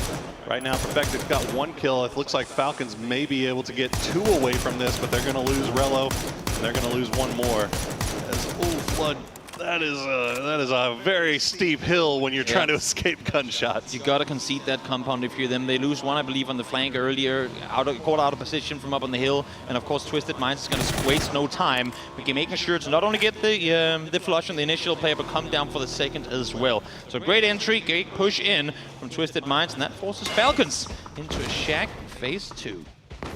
A lot of Twisted Minds fans in the crowd here today that are excited to see their squad climb up the leaderboard a little bit more here after a decent day 1 for sure. But when you come in as the reigning champ from PGS's and everybody's expecting you to finish in first, expectations are very, very high. So we'll see if they deliver as Virtus Pro going to push right into Freaks, and oh my goodness, they get Human down to about 5 HP. Can he survive a little bit longer? No, Beanie continues his reign of terror from day 1. What better than starting off the second day with first and second place, taking the fight to one another again, caught in the split. You have Human in a position from where he cannot get to his exit vehicle. He's on the wrong side of the compound from where his teammates can really help him. Nice, swift execution by VP. And keep in mind, they still have Lookarooks all the way up on Everest, playing Overlook on this push. Good job, too, because they now know that their norths are clear, their backs are free, as BB Team and 4 AM have gone all the way down to the southwest. They're actually about to run into each other just north of Primorsk here. We'll have to keep an eye on that. But KDF, they'll find a little bit of spot to play, but it's not great. Maybe play the sniper tower. I don't know. This is we're hoping for circles to continuously come to this area, or we are going to be in big trouble. But so will everyone else be. Again, a lot of teams are kind of locked in their positions right now. I like how T1 is currently trying to split the south side position with what they've got towards Cat Hill. Now, though, another crucial circle coming in. It's very hard to transition through the center. We've got the hills, and off the east side of that, it's open fields that you do not want to have to go through unless if you have to. Circle continuing, though, to go shoreline. All right, day trade. Feeling good about things. They've got all 4 deep in the compound. Now, that is a compound that we see get crashed often. So we'll have to keep a very close eye on them. T1, they've got a decision to make. They've got that 2-2 split, as you mentioned, but that is a very wide 2-2 split. That's not one that you can support each other from here, so they have to decide on where they want to play here. Meanwhile, Luna Galaxy and Navi getting very close on the hills off to the east. Yeah, tricky timing on this one too, because Luna is playing in, but Navi is also hearing the vehicles from Twisted Minds coming in from the other side. In the meantime, 3 remaining players for Quantum Freaks have slowly made their way up the hillside, but Purdy heard these cars coming in, and they're going to be ready for a fight any moment now. So see here, Twisted Minds continuing their rotation forward, and well, at least for now, they're able to keep all players up. That's yet another player that we've seen get down to next to no HP and survive just by the skin of their teeth. A Xiaowu will get taken down by 4AM. So 4AM playing the south side of Quarry. They're going to come across the western edge of the 2-2 split from 17. So now Lil Ghost in a little bit of trouble here as you see Twisted after getting everybody back together. They got their heels off, but Quandong Freaks, it wasn't TSM, it was the northern 2-2 split from 17, and Suju will find Bean with a well-placed grenade. 17 were looking to try and group up on the southern side again before, but opted to keep these players up high. Knew the importance of having this high ground on lockdown, and so far it's working out for them. They have Xiaowu down. He got knocked to a 4AM player earlier, but now should be able to come around the corner here, get the flush, and it's just going to be Salute left alive in our current first place team. 17, a team in desperate need of a game to really go their way so they can start building, start climbing out of that hole that they put themselves in after one day. They've still got 3 alive, and it looks like they've managed to right the ship here for now, but you have Virtus Pro, you've got TSM, KDF still in there as well, and Petrichor Road is going to get eliminated as Ike's left. The last solo alive will get spotted by Tanvu. It was a matter of time before he got sniffed out on that one. Tried to creep his way through the compound, and all of Expendables were there ready and waiting. Smart on them not to ignore the fact that there was a Petrichor player left alive from that earlier fight too. Like how VP is positioning here, we see him up on the hillside. They too are aware of Expendables' position, so it's a lot of gatekeeping right now on the edges of the circles. Luna on the southeast got a foot in. In the meantime, while all the action is happening on the edge, we're starting to see these center rotations come through. Twisted Minds able to lock down a lot of space towards the east side of the center, and T1 as well able to regroup down towards the shoreline. Everybody in the lobby saw Quandong Freaks out, so the first place team is now within reach. If you can get some big points here, you can lessen that gap as Correxy is going to spot out Nixie with the headshot and the Dragunov. Dangerous first tap, and it comes to quite a distance too, 500, maybe even 600 meters to that knock. It's going to slow down their rotation. Issue is phase 4 has just popped, so now they might not even be able to get him back up. Circle, though, in the meantime, will swing east face. Oh, sorry, Twisted Minds pulled up a dangerous rotation earlier. Now it might just have paid off for them. Whole lot of fields in play. Oh, yeah. This one, as you see a number of teams just sending it for whatever is the safe play in those fields for right now, but Flores is going to get picked out by Xiaobei. 17, still 3 alive, and they are sending it right to the center of those fields. This is the issue. They're all finding points in the fly, but where do you stop? Where do you set up your camp? You cannot play in the open this early on with this much force still in play. Expendables going to try and make their way into the woods nonetheless, see if they can find somewhere to lay low for the time being. In the meantime, 17 claimed one of a few shacks that are actually inside the circle as Xiaobei connects the headshot onto Jeans. This is what they need. They need their superstars to start producing in a big way.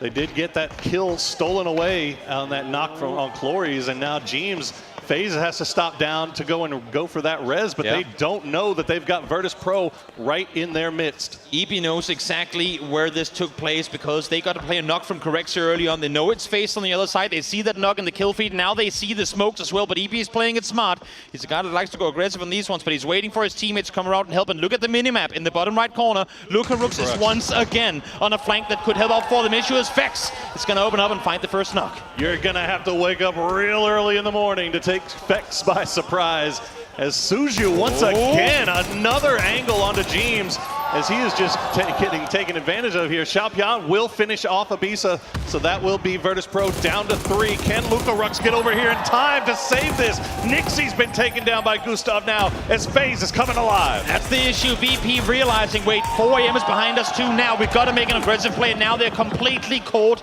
in between these two outside teams. 4AM going to try and push further forward, see if they can find their way through FaZe, because they too have not got a direct path into this next circle. But VP down to 1. Freaks already out. We're already starting to see the change-ups on the leaderboard. Lucarux going to have to take a page out of Beamy's book, as he is going to be the last player left alive for Virtus Pro in the blue, as TSM is going to crash onto the day trade split. Remember, they had this compound. Thanadol, though, will find the opening knock, but Luke 12 will trade it immediately. He's down to 37 HP as the rest of day trade are trying to collapse. Norins will find Luke behind the deployable cover, and TSM is down to 1. Thanadol found early on. I was worried for a second there that Norins was going to try and make a solo play against the 3-man strong TSM, but he comes in, gets the knock, backs off immediately after. You'd imagine that, no, he's not going to time it right. I thought Alo had it, but it's not to be. All right, Purdy Curdy now on the clock, as he will lay the smokes down to slow things down. FaZe Clan, meanwhile, they're going to run into 4AM, but 4AM taking them by advantage right now. 5 kills for 4AM. Xiaopian is down. Day Trade will eliminate TSM, and 4AM should be able to get back on their feet. Nice hold by Day Trade. Not an easy compound to maintain control of, but knew where they wanted to play it from, and it works out for them. Corexi able to get out of that fight alive, but not sure how much longer he's going to stay alive for. 3 first days is what he's got to work with. And Phase 5 ain't a fun place to be outside the circle. Sure is not. Well, the one bad part about that crash onto Day Trade is they did manage to lose 1. Yeah. So they are going to have to play this one out without Thanadol, as you see a number of teams on the south and on the east are going to be coming to blows here shortly, trying to find a way to play in this next zone. Twisted Minds has Prio on that hillside for now, but they are scrapping with T1, and Zenith will find the opening knock onto Example. Yeah, they're playing so wide. You can't really do a whole lot to play on top of one another in these positions. And to make matters even worse, now Luna Galaxy is starting to backfill Perfectix position. I think no, he's no clue. He's still playing with MK in hand. He has no clue what's waiting right behind him. No idea. In Luna Galaxy, they are being patient. They are taking their time with it. Maybe too patient, maybe too slow. They don't see him. As they've got Perfectix completely lined up here. You see Haven right behind him. Vinny is still on the north side of the road, since the Kraken really by himself here. Raining's going to find Lou and Example with the grenade. So Perfectix, one of the last players left up here, as Batulins is nowhere near. And now they're starting to take casualties too. Haven is losing players. My friends, the Kraken take the shot. You need to make space. You need to do something to help out your teammate. And finally, the shot comes through. Perfectix falls. He was waiting for him to get in the vehicle, then try to make his way over to Lou. And he took him by surprise. Batulin's now the last player left alive. He's got a shack, but it's not inside the zone. Batulins trying to fend off solo player left alive on the side of Twisted Minds in a rotation that you'd count practically impossible at this point. T1 playing this defensive position very wisely. Only got 2 cars and a crate for cover, but making full use of it as we now see Eternal Fire try to make the mad dash towards the center. The Mad is making the mad dash across towards the center, and they're actually going to make it past Na'Vi, which is huge because Na'Vi has to still get inside the zone. So Eternal Fire basically just skipped them right here. Yeah. And now if they can get themselves healed up and lay down a nice defensive smoke wall, they may be able to take the fight to Na'Vi. So Na'Vi has to be concerned about that, but they also have that snake from Luna Galaxy and Vinny in the behind him. Is 4AM now. Can Day Trade hold off yet another crash? And Belmoth will find the opening knock. Looking good so far. They were still sat down in last place, needed a good start to the day, and they couldn't have it any better than what we're seeing from them right now. Flash looking forward, wants to make the play happen inside the building. Bobo's holding the off angle over the first headshot comes through. It's on towards him, but Bobo able to turn around and take down Flash. Bobo making the hero play to keep 4AM alive, and he's going to find one through the window as well, but that is a big blue zone grenade. He heals through at HSM, and Bobo managing to keep this thing going, and Day Trade down to just Nurins. Able to try and maybe get something over this one as Bobo falls down. Nice shots around the corner from Belmont there. HS, solo player now left alive inside the blue zone. Does he fall? Yes, he does. And Day Trade now up to kill number 10. And while that was happening, you had Na'Vi versus Eternal Fire, and it was mutually assured destruction. Eternal Fire does go down, but now Hakatori, the last player left alive for Na'Vi, is 17, is now going to attack Day Trade's property. From being in the shack from Phase 3, 17 17 now able to audible out of it. They still had their cars intact, parking them on the north side of the shack, able to now make a play onto this compound, potentially a game-winning rotation. You can see just off in the distance, BB team also 3 up. They've been kind of slow playing this, backfilling everything and just waiting for those fights to play out. T1, they've got Na'Vi pinned in between themselves and BB team. Na'Vi going to take another knock onto Diffix. It's all down to Hakatori. Keep in mind, BP team were wrapping on the west coast just a couple of circles ago, and still they're able to transition all the way back towards the northeastern side. Smart rotational play on the side of BP team to now creep their way in from the east. But Hakatori, does he see him? No. Oh, Dragunov, and now he does. But him. it's too late. No, Oh, Spiro, double headshot needed in order to take down Hakatori there. Oh my goodness. Hakatori, he had him.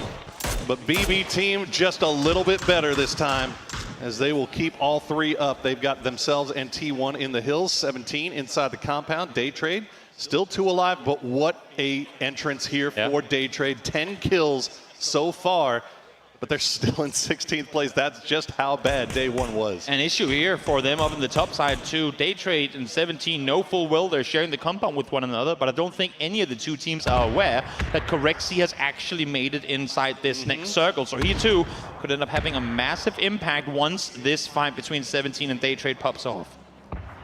A lot of space to play around here with only 12 alive in phase 6. Boy, when it happens, doesn't it? It comes in a torrent of bullets and bloodshed. Belmoth will heal through that blue zone grenade? Question mark? Yes, he will. Yeah. Still alive, still good, but yeah, as you said, 17.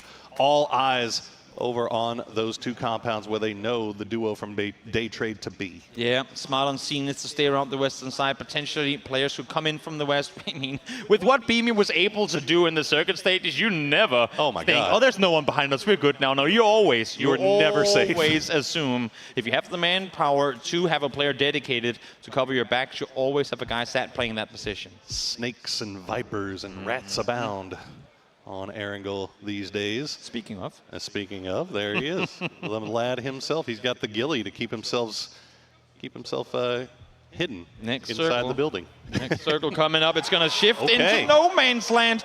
Not a single player inside the circle outside of Raining now, just slowly walking on in. And T1 knows we have this circle on lockdown, but this game is far from won just because you got the space in your favor. Yeah, this is going to be really, really rough actually for T1 because they've got to watch all sides. They've only got 3 alive, so they have to keep an eye on BB team. They know that BB team is over there. They know that there's some amount of players are eventually going to leave this compound, most likely through a smoke wall. They have to have multiple eyes on that.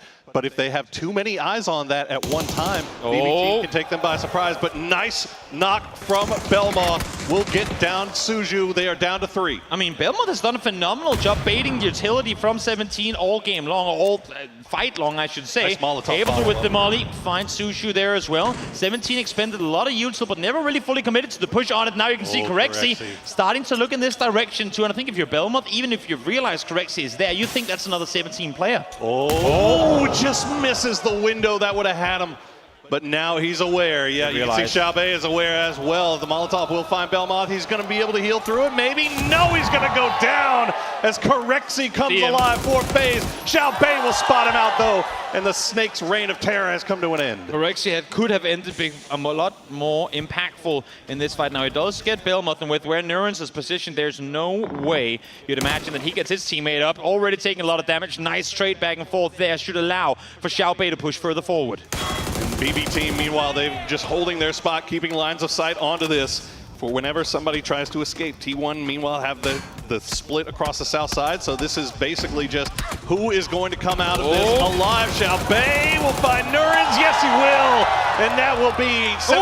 No, get out of the blue. 1 HP. Can he escape? Gotta keep moving, my man. Gotta keep moving. No, he goes down to the blue. Falls to it, and now it's between the teams on the southern side. BP team, if Little Ghost finds one here, he gives this game away to T1. Massive shots from Little Ghost as he's doing some damage, but he's not getting the knocks. BB team just playing around that rock. And now Lil Ghost will go down to Spiro, and it's a 3v3 BB team versus T1 for the game 1 victory. And look at the amount of circle control T1 has now. They know as soon as 17 falls, we flex out, we take control, but they're playing scattered. Phil first, no West to work with. As his teammates now forced to play the northern side, T1 continuing to make more space for themselves. Big util coming in from EN will fall just a little bit short, but keep an eye on Raining. He's wrapping around from the east. BB team has no idea if he can come in from the high side. What a grenade from Zenith! Puts it right in his pocket, and now Raining is striking. The flank around the side here. He has him perfectly dialed up. Headshot, body shot connected. 3v1. Now Spiro finds himself isolated, alone on a plateau, and Raining will get the double. T1 out victorious in match number 1 of the day. It's Raining kills for T1 here in match number 1, and what a performance from them as they started off in Yasnaya, took the long road around, and they find themselves as the game 1 victors. So incredibly smart on that south side rotation to come around, get themselves the win off of that too, but they trade as well. Dead last coming into the day, 11 kill, 4th place finish. Solid beginning, especially with the top 2 teams falling early. Absolutely, and now the question is, can Freaks right the ship, or will everyone else be able to catch up, as T1 has proven that they have what it takes to get the win here on day number 2 of these PGC Grand Finals. You might be warm coming into the first match, but then you fall 1, then you fall the second, and all of a sudden you're out. But now let's hop back to the desk and let them break down this amazing T1 win.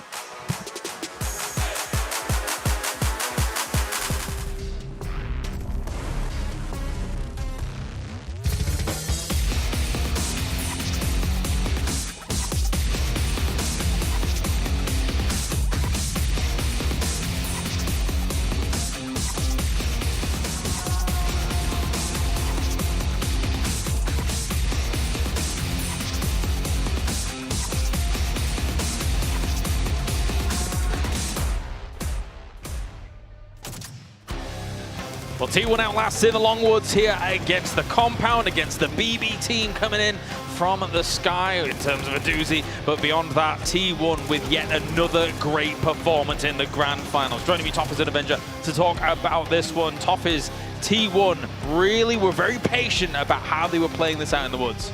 Watching T1 play, I don't know what came to this team in the last couple of months. I assume it's Sonic, I assume it's Type. It's the fact that they played that patiently. They knew when to get aggressive. You asked at the start of the show, who can stop Korea? The answer is apparently Korea, right? T1 looks super good and has just been, honestly, in an upward trajectory this entire event. T1 went back yesterday and said, guys, we have the most kills tied with Freaks, but we have no placement points. We got to improve that. They had 8 placement points yesterday. They go out and they win their first one here. Get 10 on the board for them. That's huge. So we know they're in there fragging. We know they're getting the points. Yeah. And now they're already improving on what was the kind of downfall of not being higher than they were yesterday. Sure. I mean, it was a point so nice, we made it twice. The fact that they needed to find a way to get placement points, and look, they actually do it, but they're doing it in a way that I think they've always been good in terms of individual skill. They're great at these gunfights, and the fact that their macro has gotten so strong, and if you're new to the game, that's just sort of the overarching approach to the way the game is played, knowing when to move as a team, knowing when to shift your position. It's just incredibly clean, it's incredibly smart, and I love that they know when to get aggressive and when not to. And aside from T1, the region, Korea, looks, the teams they're sending are looking incredible, whereas like I feel like last year you were like, oh, when are we going to see a true power? Solent even here, you don't have Onyx, you don't have all these crazy. Yes. And yet they're still looking so strong. I think for a T1 having just a great grasp of where all the remaining teams were going to be, right? We obviously that was going to be a hot spot over by the Compound. Right. And they knew kind of where BB team are eventually going to be coming in from. Let's go one step further here and like really talk about the game. That Southern back-to-back shift. They have that Compound. They have that big white Compound. Yes. And the Daytray had the Compound below the Cat Hill, right? There is like no way that unless it shifts twice onto Daytray that they're not going to come out and completely dominate. When you come out from that Compound, you have all the Southern control. You saw how they're pushing Twisted Minds away, and they have to convert those games into wins. Yeah. And they did, so I'm happy for that, but still, their terrain and how the circle went in for them, it is their game to win for them. the other teams, it's about maximizing what you can. Of course, in the very late game there, BB team, they had a potential. If they were 4 guys strong, if Aduzi didn't have died already, they would have covered that angle. Maybe they could have taken down Raining and it would have been a different story. But still, it came down to a kind of fair fight. But the opening and the way they controlled it in the end for T1, they just closed it out completely perfectly here in terms of how many they were alive. That said, a strong salvage game for a lot of those other teams, right? Especially near the compound. Obviously, Day Trade had that compound for a long time, so we expected them to get far. But 17 was able to start corralling and getting in there. Obviously, Corexi did pretty well for himself as well. And, you know, BB team, I thought that they were going to be having a much rougher time in this game, considering the very late emergency pickup for just Aduzi trying to get information. He then gets knocked and everyone starts scrambling around, but they can't save him. It seemed like I think they benefited a little bit from whatever was going on with this. Like Luna kept setting up camps along that outside edge. They caught up Na'Vi and a few other teams and slowed a lot of people down. I think BB really capitalized on that with their transition. I also think Day Trade was in such a good spot. TSM had that crash, right? Because TSM got shifted away from it. They knew that that was a win scenario to take that building. And while they lost it, it cost them, I think, Thanadol as well as a lot of utility to sort of keep up. And at that point, you immediately saw 17 be like, okay, here's our chance to get in there. And exactly. Real estate. So I feel a little bit bad for Day Trade because that was a situation where a team that needed to get some points was in a really good spot to do it. And they got points, but not as much as they would have liked to when they saw that. But there's win condition for many teams, right? Like the only time for them to have a chance of winning it is to try to take the compound and stay alive and get as many kills and clean up and then play from out of there, right? No teams were able to do that, so the other teams obviously on the southern side capitalized. With T1 taking the control on the south side, they pushed away Twisted Minds, they took down so many teams here. Not that many kills, but still huge impact for the total points they're able to garner from this one. Well, yesterday everyone was talking about Type and E-End, but it will be Raining taking the man of the match for this game as well. So good job by him. It's not the biggest chicken dinner, let's be real, but it is a win nonetheless, and especially considering they're right at the forefront of the pack alongside Kwangnon Freaks right now. Kwangnon Freaks went out pretty early, which now allows those teams to have that bit of a catch-up to start day 2. And I think that's the big takeaway here. Not only did T1 get the win, Kwangnon Freaks went out so fast that now it's going to be really neck and neck as we move into that first, not neck and neck, but it's a lot closer going into that race at the end of the day. And I think a lot of teams are going to keep moving forward in that position. To me, I was a little bummed out that I didn't see Virtus Pro put up big numbers, so I would have liked to have seen them sort of push up on that fight as well and capitalize on Freaks going down. But I think when we get to the overall leaderboard here, a lot of these teams that picked up that 16 through 10 were teams that were in the middle pack. Let's take a look at the overalls. 71 points for Kwangnon Freaks. That's what they came in on. No points for them there. And T1 joins them toward the top with the 63 points. Virtus Pro, 61, still hanging in alongside them, Martin. Yeah, 30 points ahead of Twisted Minds right now. Again, we're talking about when we started the show here today. They are building upon the foundation of it. If something needs to be done in the first 3 or 4 games, like someone needs to either stop them or catch up. And right now, T1, they're within striking distance. 8 points is nothing. Like one bad game from Freaks here, with everyone else capitalizing. We're gonna see that top pack kind of establishing itself. But on the other hand, huge game for Day Trade. Very important. I'm happy for them to be able to get as much out of it as they did. But then again, they probably felt this was their game to win if they could lock down that compound. But it is so breachable, that compound. It's so easy to come into. It's so easy to hold from that eastern side. So unless it ends like on the hill or close to it, it's going to be extremely hard for them to convert that into a win. Absolutely, but they got the points they need. I think it was nice to see Na'Vi get a couple of points out of this one. I know that they ultimately lost the fight on the south side, but at the end of the day, like that's going to give them a confidence boost going forward. So some of our teams that we expected to really kind of step up here at this event are starting to warm up. Now, there are teams that are still worrying me. I see the Falcons have another bad game down there at the bottom of the board. That's going to be a big stressor for them, and I think that will continue. I think Eternal Fire also playing just a little bit too slow for me. Yeah, I mean, for Eternal Fire, like, we know what they're capable of and kind of how their style, but here it feels like it's very congested towards that middle right. Already now we're seeing these teams, okay, we need to take these priority positions. If we are somewhat towards the early stages of the circles, we are taking these 2 splits in the first 2 circles, and then we're getting together in a bigger compound, and there are not that many places available. It's more scrappy spots that's being played, or, you know, car forts that's really being established here in these situations here. But I gotta really say this again. Day Trade, 22 points. 4th place Face Clan, 42. It's a 20-point difference from 16th till 4th. Our mid-pack is essentially 13 teams in the bottom 13. And then we have our 3 teams in the top that's kind of established themselves, right? But yeah, it's really close still for our mid-pack. And again, the next 2 or 3 games are going to be defining so much in the leaderboard. I think that's what you call moving day, right? This is your chance to make that position, to say that tomorrow I'm in the hunt to be a top 5 to get the big paychecks, and you have to do that in game 1. KDF has opened the door for everyone by being just too weak in that first game, and that's all we said is what happens? How do you slow KDF down? They slowed themselves down, and that's opened up the door. If they can capitalize on that momentum, some of our mid-pack teams can have big put-ups here. I'm excited to see. I do think we need to see more aggression out of those bottoms teams, right? Yeah. He mentioned Eternal Fire. It's one of those things where, like, these guys walk around this building with confidence. They look like they're ready to go at any given time. Then I see them in game and they're not going after those fights. So I'm like, if you're going to walk around like a Chad in real life, I want to see you Chad out in the game and pick a couple of fights. So I would love to see some of these teams get a little more aggressive. I love that crash from TSM, the willingness to go in and say, that's a win condition building. I'm going to risk everything to take it. I want that mentality from more of my edge fighting teams. I really love that one. And honestly, for me, it's not the Hail Marys that is getting the most of the points. It's we could still win the game if we do this. It might not get us as many points if we try to just grab in, but that is what makes you a champion, potentially, right? Yeah. You make those plays because it'll still get you more points, it'll get you more placements, and potentially for some situations, especially for 17, they actually got way more points than they would have if they fought a BP team early on. Like, they would have probably died to them. They were trying to get off from that field onto that hill. It would have been so hard to do. Or a blind send into the south where T1, they have a really wide split. They would have been locked down. So I feel like that is the right play for potentially still winning the game. Maybe that compound to a degree was a little, well, with the circle shifting, hindsight is 2020, of course, but maybe it ended up being a little bit of a bait compound because technically Long Woods can actually co-inhabit quite a lot of teams. Yeah. I wasn't quite keeping an eye on how T1 was sweeping some of those areas, so maybe they were just cordoning off a lot of it, but for the most part, the space control was strong. I mean, you got to talk about that. So, like, BB team, I think, could have won that one if T1 hadn't hit that perfect grenade, right? They found the camper laying on the ground, and I do think that was a bit of a bait coming out of there. The fact was, T1 just laid out the perfect cover. They knew, hey, if I can spread these 4 spots with grenades, then we can push up over this hill. So I think, again, that comes down to, this is also the map that every player knows so intimately that every fold has been memorized.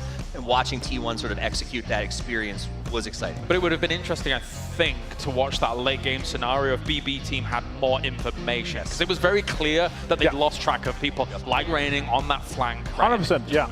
And it's also about the space control, the terrain control. Right? They were cornered already. Once we got into that kind of later stages of the game where T1 and BB, they realized we're going to wait until everyone in the compound is dead, then we're going to have a fair fight with the remaining team, right? And they knew there's T1 if they kill feed correctly. But T1 had 80% of that southern side. BB was caught into 5 or 6 trees and maybe 1 rock, right? And already at that point, if they don't take space, they're going to lose that. I'm assuming BB is looking to get, that opening knock on that player that they know where it is, to play off the information that they have available to them. But terrain is just so crucial to make a play like this, and T1 took so much of it, and Raining had that opening angle that is able to open everything up, even after getting the knock. That's just shutting the door on BB. And I think that's what it came down to. BB entered that fight in a defensive position. As you said, no information. You don't lay down in that spot unless you're waiting to get a head peek so that you can call out push for the rest of your team. So it was defensive versus a very proactive T1 team. Yeah, for me, again, this is what we're talking about at the start of the day. Had they been one more guy alive, had Adusi been alive, they would have played that vastly different, and that would have been their game. That is guaranteed. I love all the cheerfuls. I love the people in the crowd with all of the signs as well. Thank you very much. I want to see more cheerfuls. Yes. I want to see a cheerful for the casters. I want to see a cheerful for everybody. We have got our second game of Erangel on the way, and we are going to be heading over in just a few moments. The last grassy pastures for the day. Can the teams continue to catch up? So far, so good. South Korea is absolutely blazing out of control up at the very top, number 1 and 2, as we head over to the grassy pastures once again for PGC 2024. Let's do it. Let's head over to Toby and Porosaurus. Thank you very much, and we are heading into the final game on Erangel. Before we get to the next time we're here, Toby, we're gonna know who the champion is. Oh yeah. Well, we're gonna be one game away from knowing who the champion is, Bo. Yep. So it is time to show out for a lot of these teams if they are going to have a chance at catching up with the top of the leaderboard. From nice playing path in the previous one to southwestern Scoop this time around. If you're a hard commit, Yasnaya looting team, you might have yourself a bit of a journey and get in there. We're seeing T1 already, of course, out of the plane, looking to go north side of Rostock and rotate their way over towards Yasnaya, and seems like they will be safe in taking the vehicles on the northern side of the river, get their rotation game going, and then make their way further east, but look down towards the south. BP team Na'Vi currently flying side by side. Yeah, a lot of teams very close to each other here. As what is Luna doing? Yeah, Luna. That's I had a big question mark on my face for that one. For Kraken all alone on the north side. Maybe didn't get the memo from the rest of the boys, but they are running into some trouble here at with TSM at Crossroads.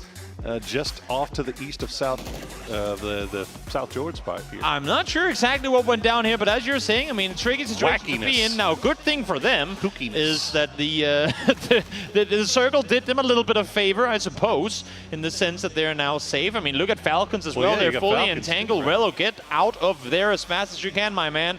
You do not want to be in any sort of early game commotion, because I feel like that's the issue Falcons have had. Their good games have been when they've been able to bring all four into the mid, through the mid-game chaos into the late game. They've had some good finishes in the circuit stages, but we want to see more of it here in the finals as well. Well, I mean, it's not even just a Falcons problem, but getting all four to the final stages of the game has been a struggle for a lot of the teams in this lobby. Virtus Pro getting real close to raining. Oh no, he's got another one right up above him. Yep, that Luka Ruck's in the glider. He's already in the glider, and raining after having securing that game 1 victory for T1. Almost finds Luka Rux as he's down to 6 HP. Now keep in mind, VP, I mean, I like the fact that they're trying this, but this is incredibly dangerous. This is nerve-wracking watching this guy with 6 HP just yeeting across these. You can hear the fans. Don't want to have anything bad happen here. Now they should be fine. They're going to be good, unless if he crashes down the stairs. Nah, they're all right. Okay, all right. I like the proactiveness of VP here. They see the circle go. They've seen the plane path coming in. They know there could be space for them to take on the south side. And if they went back right now, they'd realize that, wait, T1 ain't even here. But on the back side of that, really smart play by Rainin to try and take some shots. But now, let's listen in to Eichslift and hear what he has to say coming into day 2.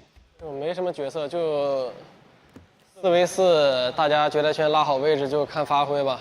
当时我队友崔龙赫在报，他就是在说我服人，所以说我就是撇了一颗雷，然后我还打算继续撇的时候，发现有个人往左边拉了，然后就拿枪把他掰了，正好右边的也炸掉了。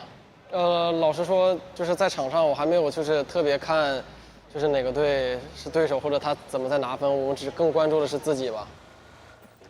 Eichslev putting up some highlight reel-worthy moments yesterday, as we all expected, as we see. I'm just going to assume those are memes from Eichslev's stream. Yeah.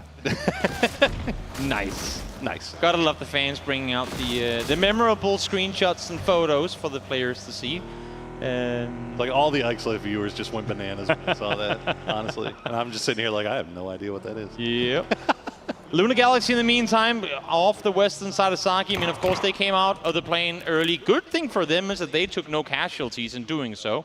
Now with an E-pickup set up, they're going to shoot each other in the toes. Sure, why not? For reasons. As they line themselves up with the E-pickup. Curious to see where they're planning on going, though. Do they have the loot they feel like they need? Because you can see it here. It's DMRs. Oh, sorry, DMRs. It's SMGs. A SCAR. Barely any util to work with. Do they fly center, hoping something's available? Because we can tell them right now that Quantum Freaks, our current first place team, has just gone up there. Yeah, it sure doesn't feel great, does it? But, I mean, the one thing they got going for them is they are cutting directly across the middle. I mean, if they did want to go to Stalber, I mean, that's an option that's on the table. But we'll see where they go. Is Na'Vi, they're going to hug the beach and hopefully avoid the watchful eyes. He just vanished from the screen. There he is. Oh, he's all right. He's all right. It's okay, guys. He's safe. He's safe. Tried to go for a flip. It wasn't as cool as it looked on camera. And yeah, we've all been there. It's all right. It's all right. They'll make their rotation further east. And you know what? I actually kind of like this from Na'Vi, because again, look at the plane path, see how many teams are coming in on that western side, and how many teams are already there. Na'Vi will gladly tank blue to come in north of Stalber on this rotation. I'm guaranteeing you that they're definitely going to go Yasnaya, but they might go even further north to try and play in from a safe spot inside this next circle. Yeah, would not be at all surprised to see them pass through Kameshki and come in from even farther north. As you mentioned, I mean, we saw them do it last game. They were perfectly content eating a little bit of blue zone damage early on and just coming in very, very late, trying to play that edge. And it's worked out pretty well for him so far. As we see T1 getting very close to Eternal Fire. Zenith, I don't know if you want to stop on the bridge. Is he baiting? The man was slowly playing that one in, and they know that they have no clue that Marco is here. Ian is pulling up on this. They don't see the vehicle on the backside. Now they do. I think they're thinking this is a 2v1. We'll see if they can figure it out quickly. Oh, what a spray from Code Marco. Gets the knock onto Zenith. Does he have any util to follow it up with to get that flush, though? Ian is going to have to be on the move. Rest of the team ain't there to help yet. Rainen is coming in the south side. You have Type still far up towards the north, but now Ruin is going to hear that vehicle and is going to realize soon that that is, in fact, a T1 player as well. Quepa, don't get... So T1, tricky position here for them to try and fight from. Yeah, Quepa trying to be a little cheeky, coming with the seat swap spray down from up top, but now he's all by himself. Raining's going to spot him. That is indeed a scar in his, an invisible scar in his hands. He is definitely spraying at him with something, but the rest of T1, oh, now Type has arrived as well from the north. Has a different angle here. And that's the issue, right? They're coming in on that northern side. Had to try and see if they can maneuver their way back towards the south. I think Ruin initially wanted an off angle, then he gets... The off-angler gets off-angled by Type on the north. In the meantime now, with 2 in cars, Eternal Fire say, great, that's our time to push out. They're leaving. They're trying to reposition. We have the manpower in the compound, and they find one more on T1. Gutsy play there from Code Marco to leave the compound and make that peak on the wall. T1 now down to 2. It's just going to be Type and Raining from here on out. And they are in the middle of a 4-way VP split, so we'll see if they can avoid that as we check in with Daytrade coming into North George. They're chilling. Plenty of space on this north side rotation. Again, I mean, coming in on the south side, they know they're going to be late to the party regardless, so why not play it a bit slower? Now, interesting to see, if you look at the map, that we have such a big margin of teams that has actually opted to go up towards the north. Now, of course, there is a bit more space up there, so statistically, you would imagine that that's where it's headed. But now, let's take a look here at Virtus Pro again. I mean, you said it before, T1, they snuck their way straight into the middle of their position. I think VP is very well aware that it's T1 who is inside this building. Yeah, they just instantly sending Ibby over with the util. Will do some damage. Raining, Type at both very, very low. I believe that's Nixie that's shooting them from the backside here. But Ibby is the point man. They're not providing him any real other support. Okay, Luca Rex now will join him as this is taking a little bit longer maybe than VP would have liked. Type trying to track that one, but hard to maintain control of the spray through the end of it. That's Nixie. Now shots coming from up high once more. EP. Luca Rex here, ready for a 1v1. Beamy is playing the crossroads to the north, trying to hold a good off angle. That's a nice nade though from Luca Rex as Rainen falls down first, gets flushed as well. It's just Type left alive. But Type by himself is a terrifying prospect here as he will almost get him, but Ibby will turn on him instantly, and T1 will go down in 16th. From hero to 0, VP taking out T1, surpassing them now up on that leaderboard, sat in a 63-point tie. What a start to this one. Game 1, it's Freaks, it's VP struggling early on with T1 coming out victorious. And this time around, it's T1's turn to fall early. Butterfly effect for that one for Virtus Pro, though. Remember, they were in that big, wide 4-way split. They had Prio on pretty much every priority compound over here in the Northeast. So now, instead, they're going to have to group up on this intersection. We'll see if they get a little bit of luck as far as the circles go. 4 a.m. Meanwhile, they're in rotation, running into Twisted Minds and Petrichor Road if they're not careful. Yeah, got to play it smart. I mean, they know they're coming in on a heavier side of the circle, especially with how late they're making this play on in. But a big factor coming into play with this next circle shift. Do we go north of the river? Do we go south of the river? Because again, as I said before, a lot of teams have placed their bet on the northern shift. Let's see if they're going to be rewarded with it. All right, the coin has been tossed. Which side will it fall on? It's going north. And we have a number of teams that are going to have to decide how they want to make their way across the river. Falcons, you can see they were very split around Severny. They're going to group up. Virtus Pro, that T1 crash may have helped them as they are now in perfect position to take advantage of a rotating phase. What a great play from Beamy there, helping out his teammate and getting to safety and finds one more. He is locked in. Gustav now alone as Nixie finds Correxy. Just one player left alive and they know exactly where they have him. Like a knife through butter. Virtus Pro dismantling FaZe Clan as they now have their priority on the center of the circle. Will anybody else try to take their crash to this team that is on fire right now? And not only that, but they not only do they fend off and take out T1, but they hold off against FaZe without taking any casualties.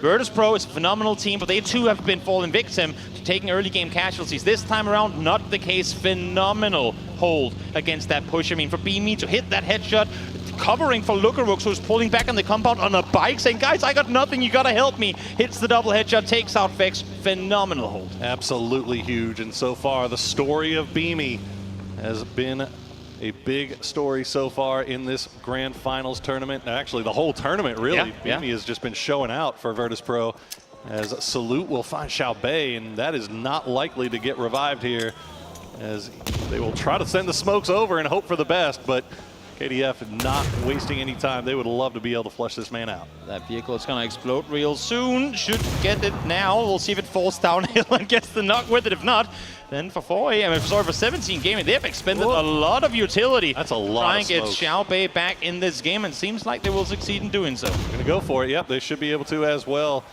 And so Operation Saving Private Xiaobei will be successful, it seems. Yeah. Temporarily. Don't jinx he's it. Still Don't bleeding jinx out. it. But okay, yeah, nobody even taking shots over towards their little compound, so they should get him back on. Yeah, able to get him back on the feet. In the meantime, towards the east side, as we said before, Na'Vi most likely looking to do that north side rotation. They've done exactly that, sitting on the eastern side of Severny now. Luna Galaxy lost one earlier against FaZe that was down towards the southeast. They've managed to somewhat regroup, but now BB team as well are coming in on the hard eastern side. BB came off of military, so they've had the longest journey to make, and they too decided to go east, which makes perfect sense because the plane was on the west.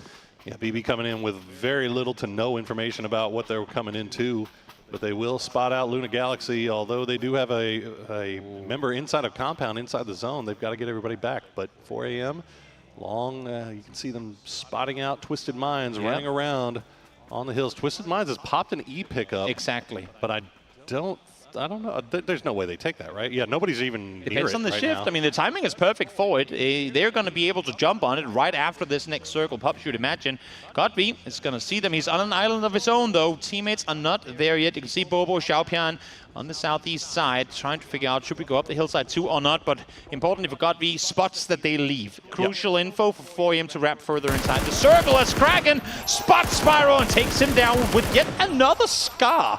We see a lot of Scars in play right now. Sure do. There's been a Scar-heavy day so far, but Kraken will get that first knock, and that's I mean, that's actually huge for the Galaxy. Yeah. They need every point they can get. It has been kind of a salvage game at this point for them, especially now that the new zone has popped, and it's going to go back off to the west. Twisted Minds on the move. Remember, they popped that E pickup, didn't take it. They're going to send it right to Falcons in shelter. Falcons is ready, but Toolins is going to go down to Roth. And they knew exactly what was waiting. They even had a gas can positioned outside to try and fend off any potential pushes coming in. As Flood just jumps through the fire into the shelter proper. Will be able to get there safely, but Relo has been left on the northern side of the rope, which might actually come out to benefit them, as he will have a good off angle on anyone trying to take the fight inside the shelter itself. He will, and he'll also be able to provide information over to these guys if just in case the push does end up coming through. But, right now, it looks like Twisted will hold for the time being. Meanwhile, BB team will find the rest of Luna Galaxy. They're going to get the initial opening knock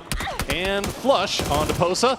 Now they've got to find the last one here. I think Vinny, as Zakraken is still making his way out of the blue. You take one, we take one in return. Issue for Luna is that they had already lost one coming into that fight. So Vinny right now very, very much alone.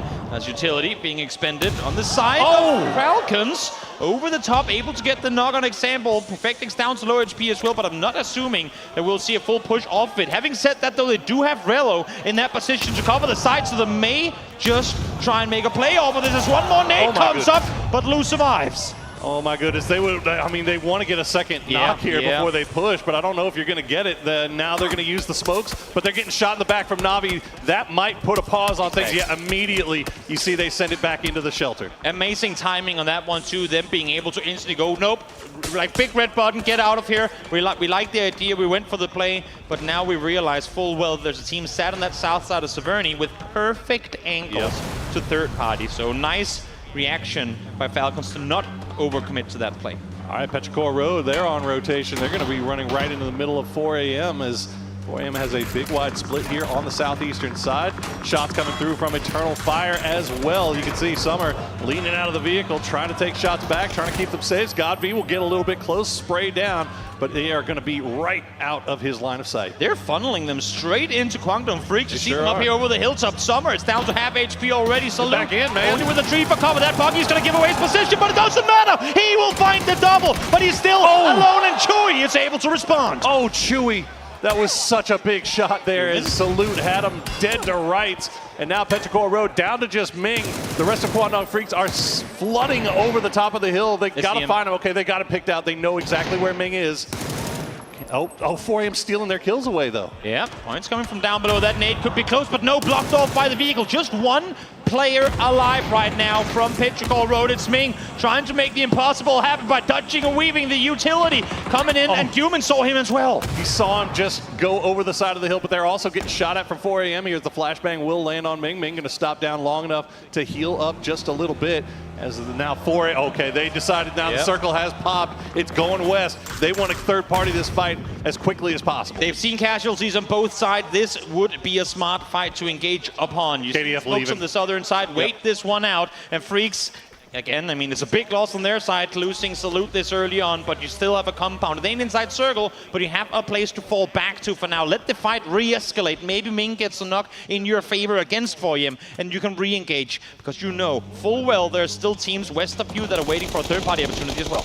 Eternal Fire trying to send it to the fence, but the fence is already occupied. 17 game, we're going to send some grenades on over, but it's not even them that's doing the damage. Perfectix will find one, as we see the kill feed just lighting up as teams are running into each other here on the north side. I mean, Eternal Fire just jumped straight into the toaster. They didn't know what was waiting for them, but 2 4-man squads on either side. Util coming in, good on them to not take any immediate casualties. Might be able to get Marco here as well, but let's see how much 17 is going to commit to it as Na'Vi opted to wrap north out of Severny, but Day Trade had their numbers written. Slow start continuing here for Na'Vi as 2 games in, and they are still in 13th place. As a nice spray from Suju will find Roarn, but now they are getting third-partied by the Expendables. They're getting shot at from TSM as well, as this shooting range is living up to its name. 17 trying to make a play happen, but cannot fall back fast enough. Now they're going to lose 2 because of it. I thought once the first shots came in, them realizing they're exposed from behind,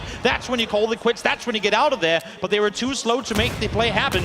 And now, well, that's them taking 2 casualties because of it. And while that was happening, 4 a.m. did eventually push into KDF. It's all down to heaven. It's all down to 4 a.m. Guangdong Freaks again going out early. 2-point game for the Korean team. Not what they would have hoped for, and especially not with VP. 7 kills already. Looking to get more on this hill. BB team going to get eliminated after finishing that first game very, very well here. Virtus Pro wrapping around on the backside of 4 a.m. They've got Xiaopian looking over in that direction.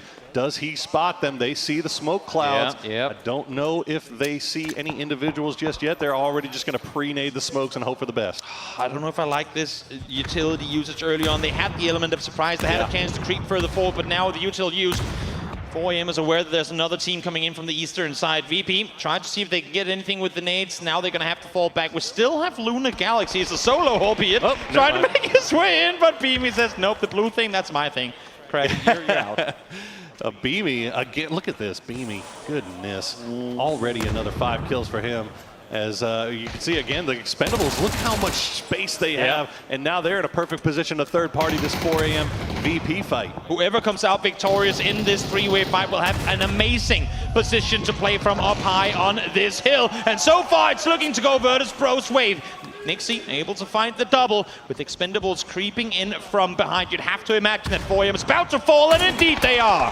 Oh, but immediately Tanvu will spot out Beamy as he is going to get taken down and flushed out. Tanvu is eating up a lot of these kills. The Expendables coming over at the perfect time to third party this fight. They've got 6 kills for themselves already, and they've got VP up against the wall. Yep, VP, not a whole lot of space to maneuver. They know that there's a lot of people that will have eyes on them from that downhill towards the north if they opt to try and disengage here.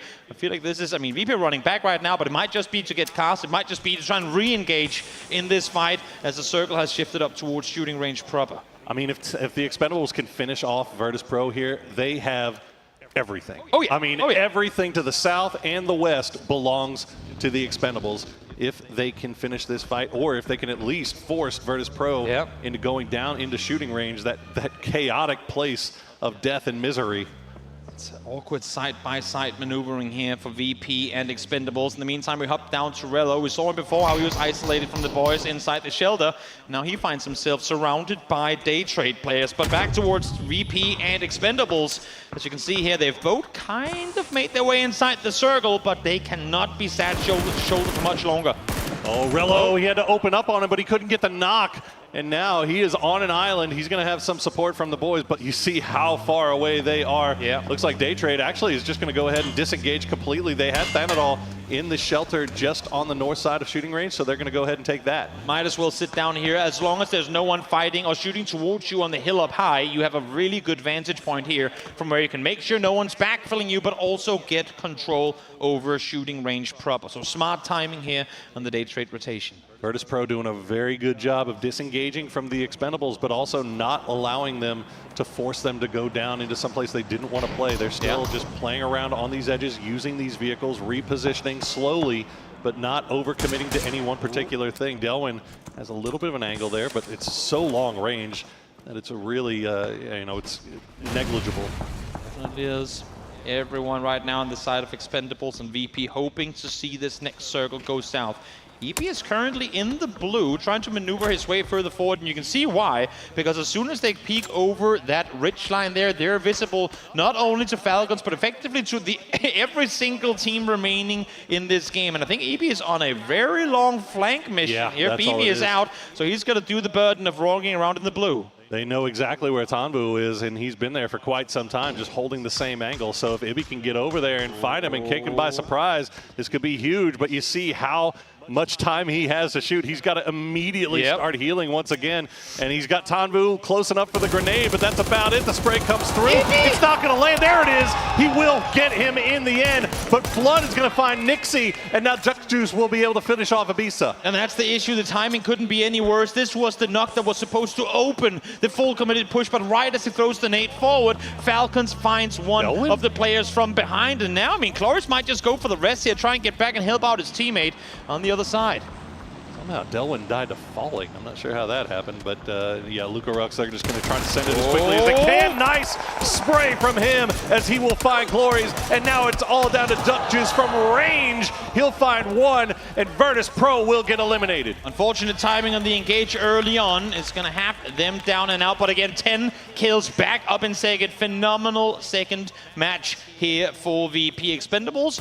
I mean, Duck Juice might just be able to get Glories back up, because again, they have this entire hillside to themselves. They sure do, but they are down to 2 players, and they have a lot of work cut out for them here as the circle is all the way off to the north. And you've got, let's see, I mean, do we even have any 4-man squads left?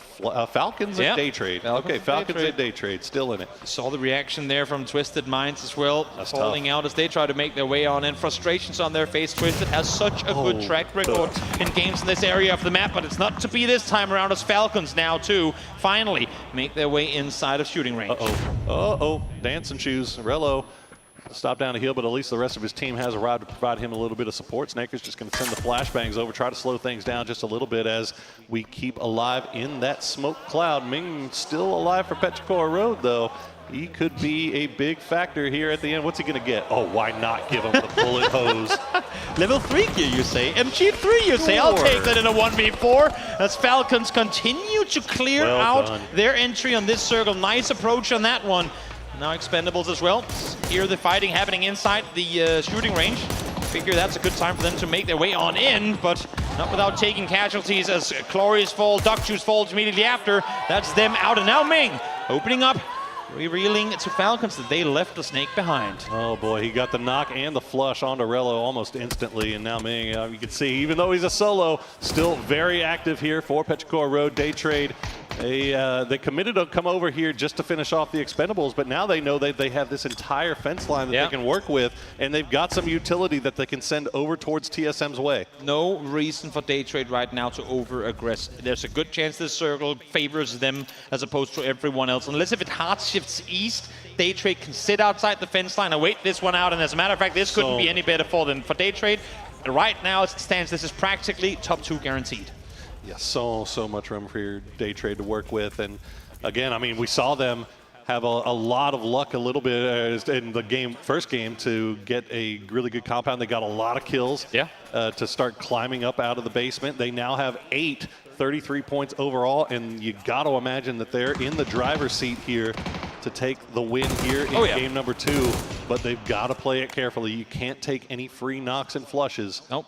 Definitely can't. Love the fact that they're leaving Thanadol towards the north as well to make sure no one escapes out of the north side, because looking at where Ming is right now, he could definitely be a player to try and make that solo north side wraparound. In the meantime, 17 have to try and wait this one out. They're outside the circle, and so are the remaining 3 from Falcons. I feel like Falcons are going to be the team to try and make that first move, but it all comes down to how much util they have left to work with. They know about Ming.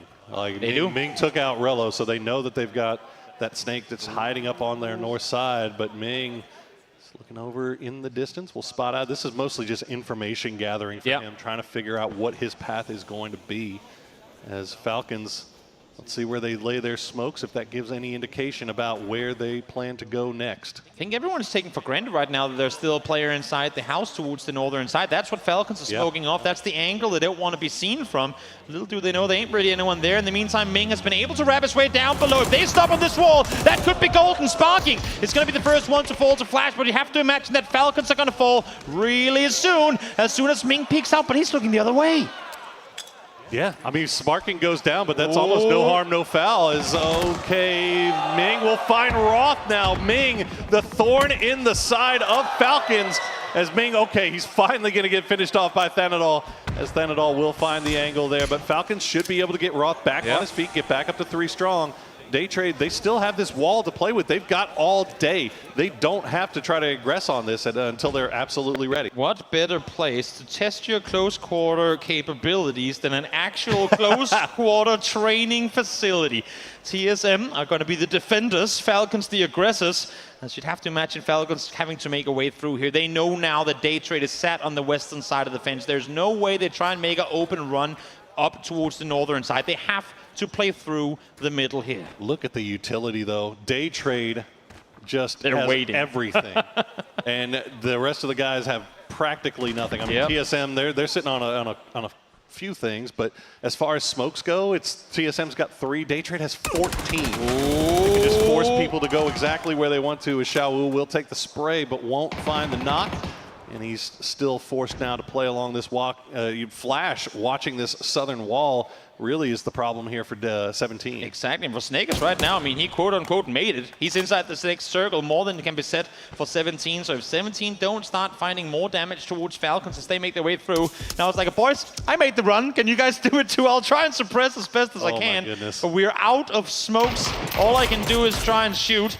And you guys better dodge and weave as good as you can. You can see the suppressive shots coming through, but both of them, all 3 of them trying to suppress. No one really too eager to make the run happen. They sure don't want to do this. I mean, look, this no! Oh, and that's not the way to start things off, Flood.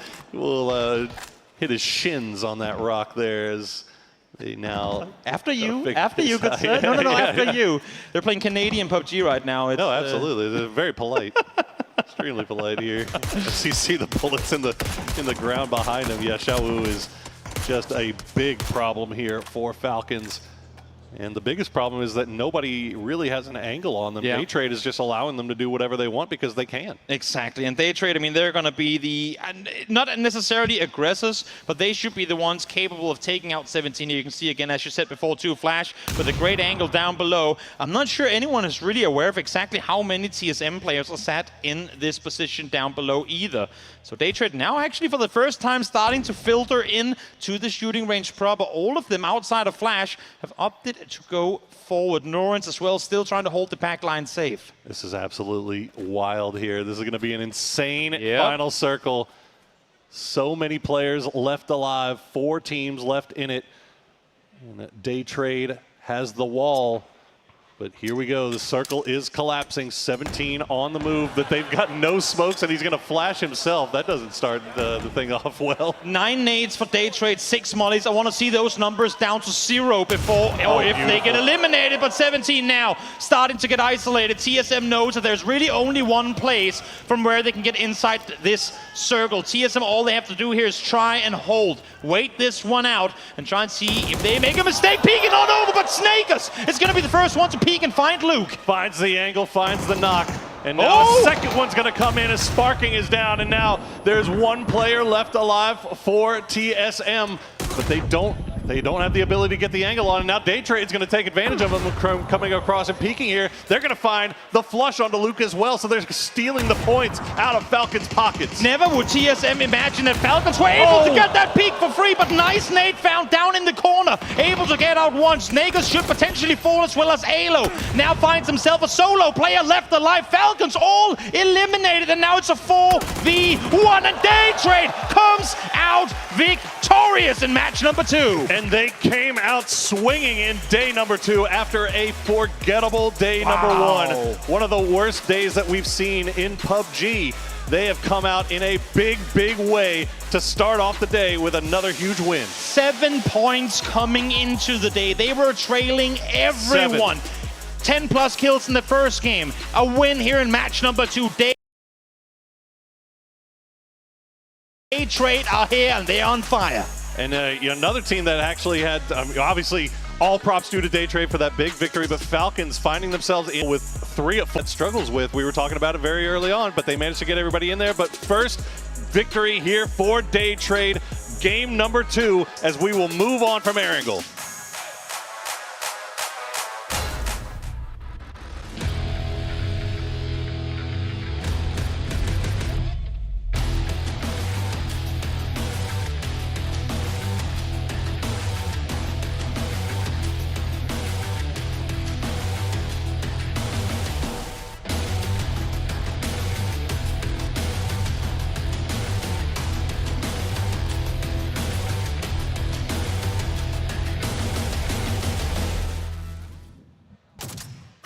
Day Trade went out to the shooting range, was able to hit 10 after 10 after 10, and they get themselves the victory here. Once they found themselves in the north and they were able to win out that Na'Vi fight, moving down to the corner of shooting range seemed like it was their linchpin and the success for them. Joining me, Toffees, as well as Avenger, to talk about this one. Avenger, Day Trade obviously just came off the back of a game where they were in that compound, kind of bullied away from it, and eventually weren't able to convert too much, but they got their retribution in round 2. Yeah, this game was theirs. 4 guys alive, taking so much control of shooting range, having all the angles locked down to make sure they can just flush in when all the other teams inevitably had to fight in the end, right? So super well executed. Now, what a game for Thanadol.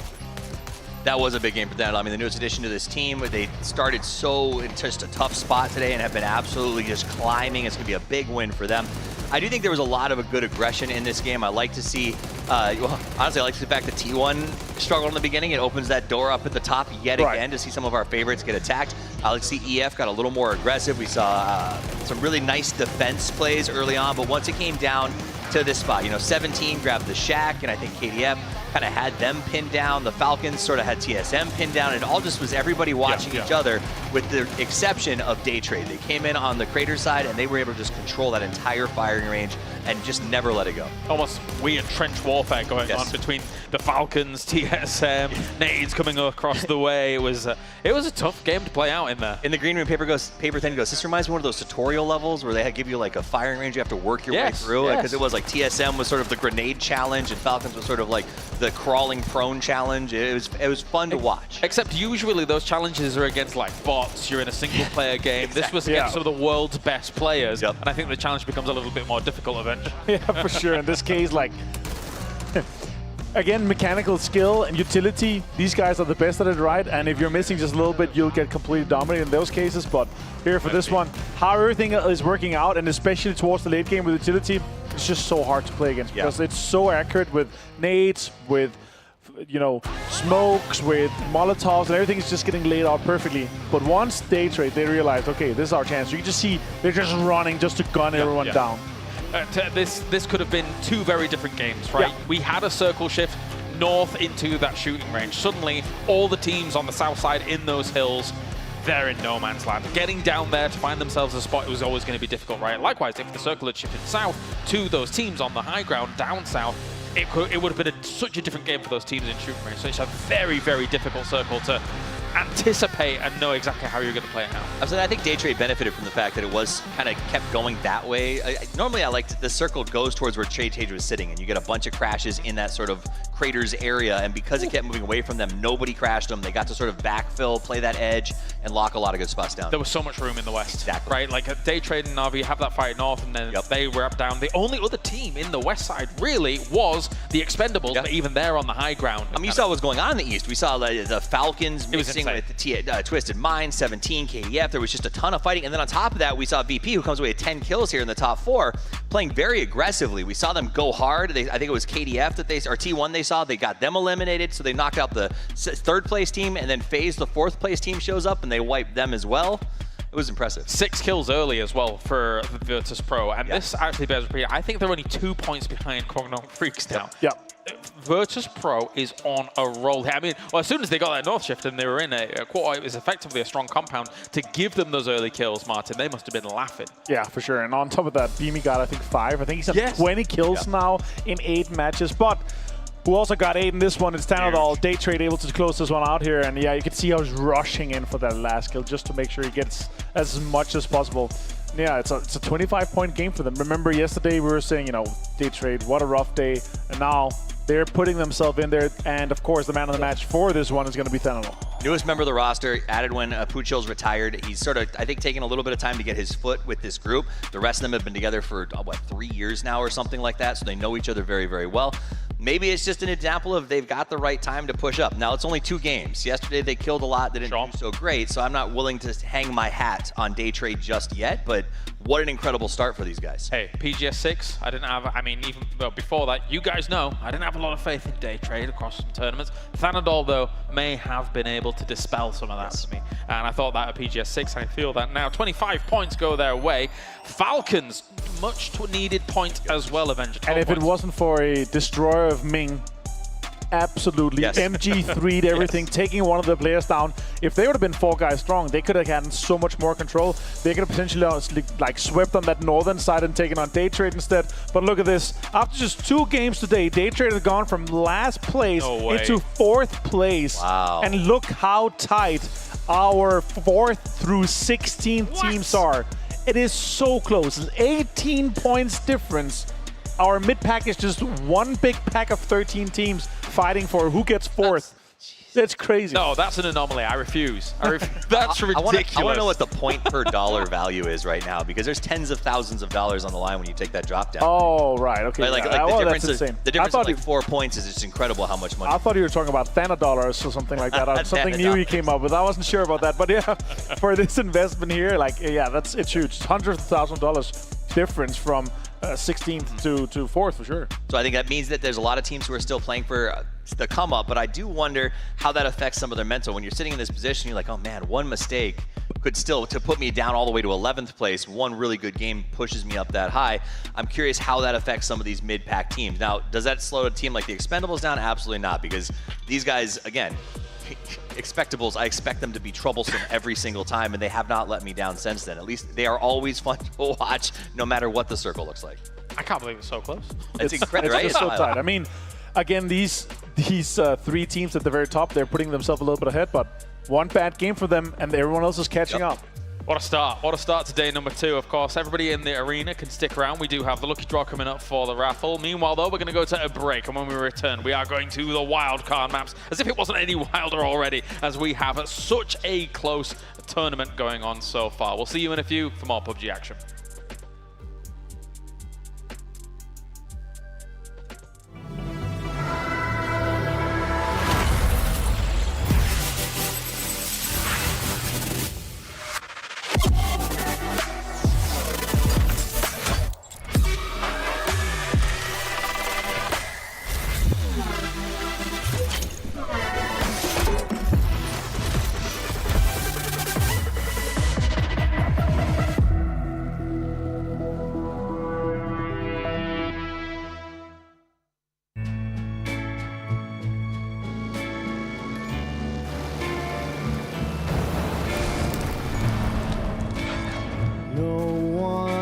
else but you. Catch me when I'm falling. No one else but you. Then the evening comes and the stars appear. It's the greatest thrill to know I'm near to you.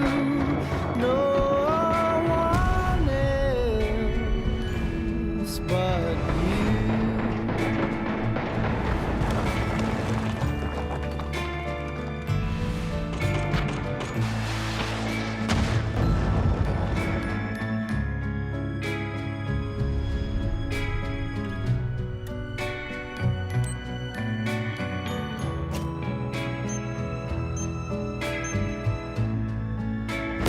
No one else but you.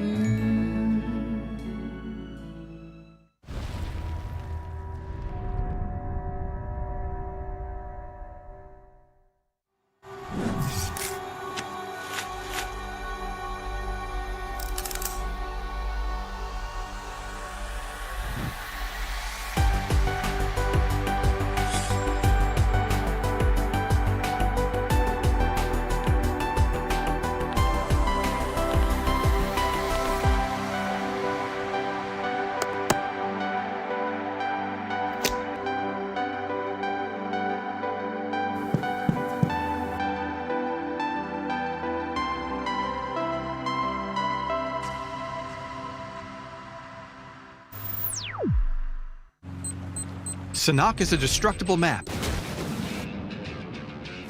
A rebalance to the SMG lineup. And solo play for the Win Streak Showdown.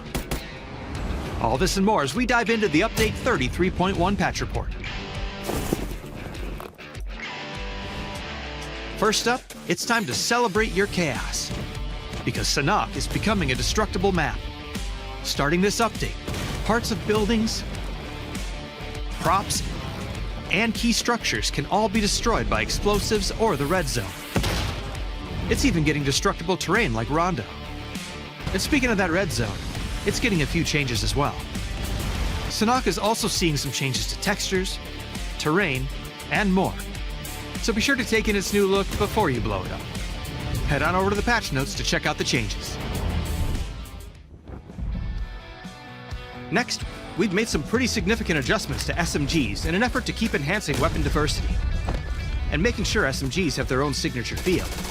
Hipfire, movement, and OTS accuracy have all seen big improvements for most of the SMG family. In addition, 9mm ammo weighs less now, so you can carry more with you into the endgame. You can get the full details on the changes by checking out the patch notes. The fan-favorite Win Streak Showdown game mode is also getting some love this update. You can now choose to join the showdown solo instead of with a squad. We've also lowered the number of consecutive match wins needed for maximum rewards from 5 to 3. So drop in and see how far you can go. There's also a new Survivor Pass, ranked Season 33, map bug fixes, and more. So check out the patch notes for full details. Update 33.1 is here. So start your win streak, kit out your SMG, and drop into Sanhok like a wrecking ball. We'll see you on the battlegrounds.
Day number 2 and 2 games in the books. Day trade has arrived.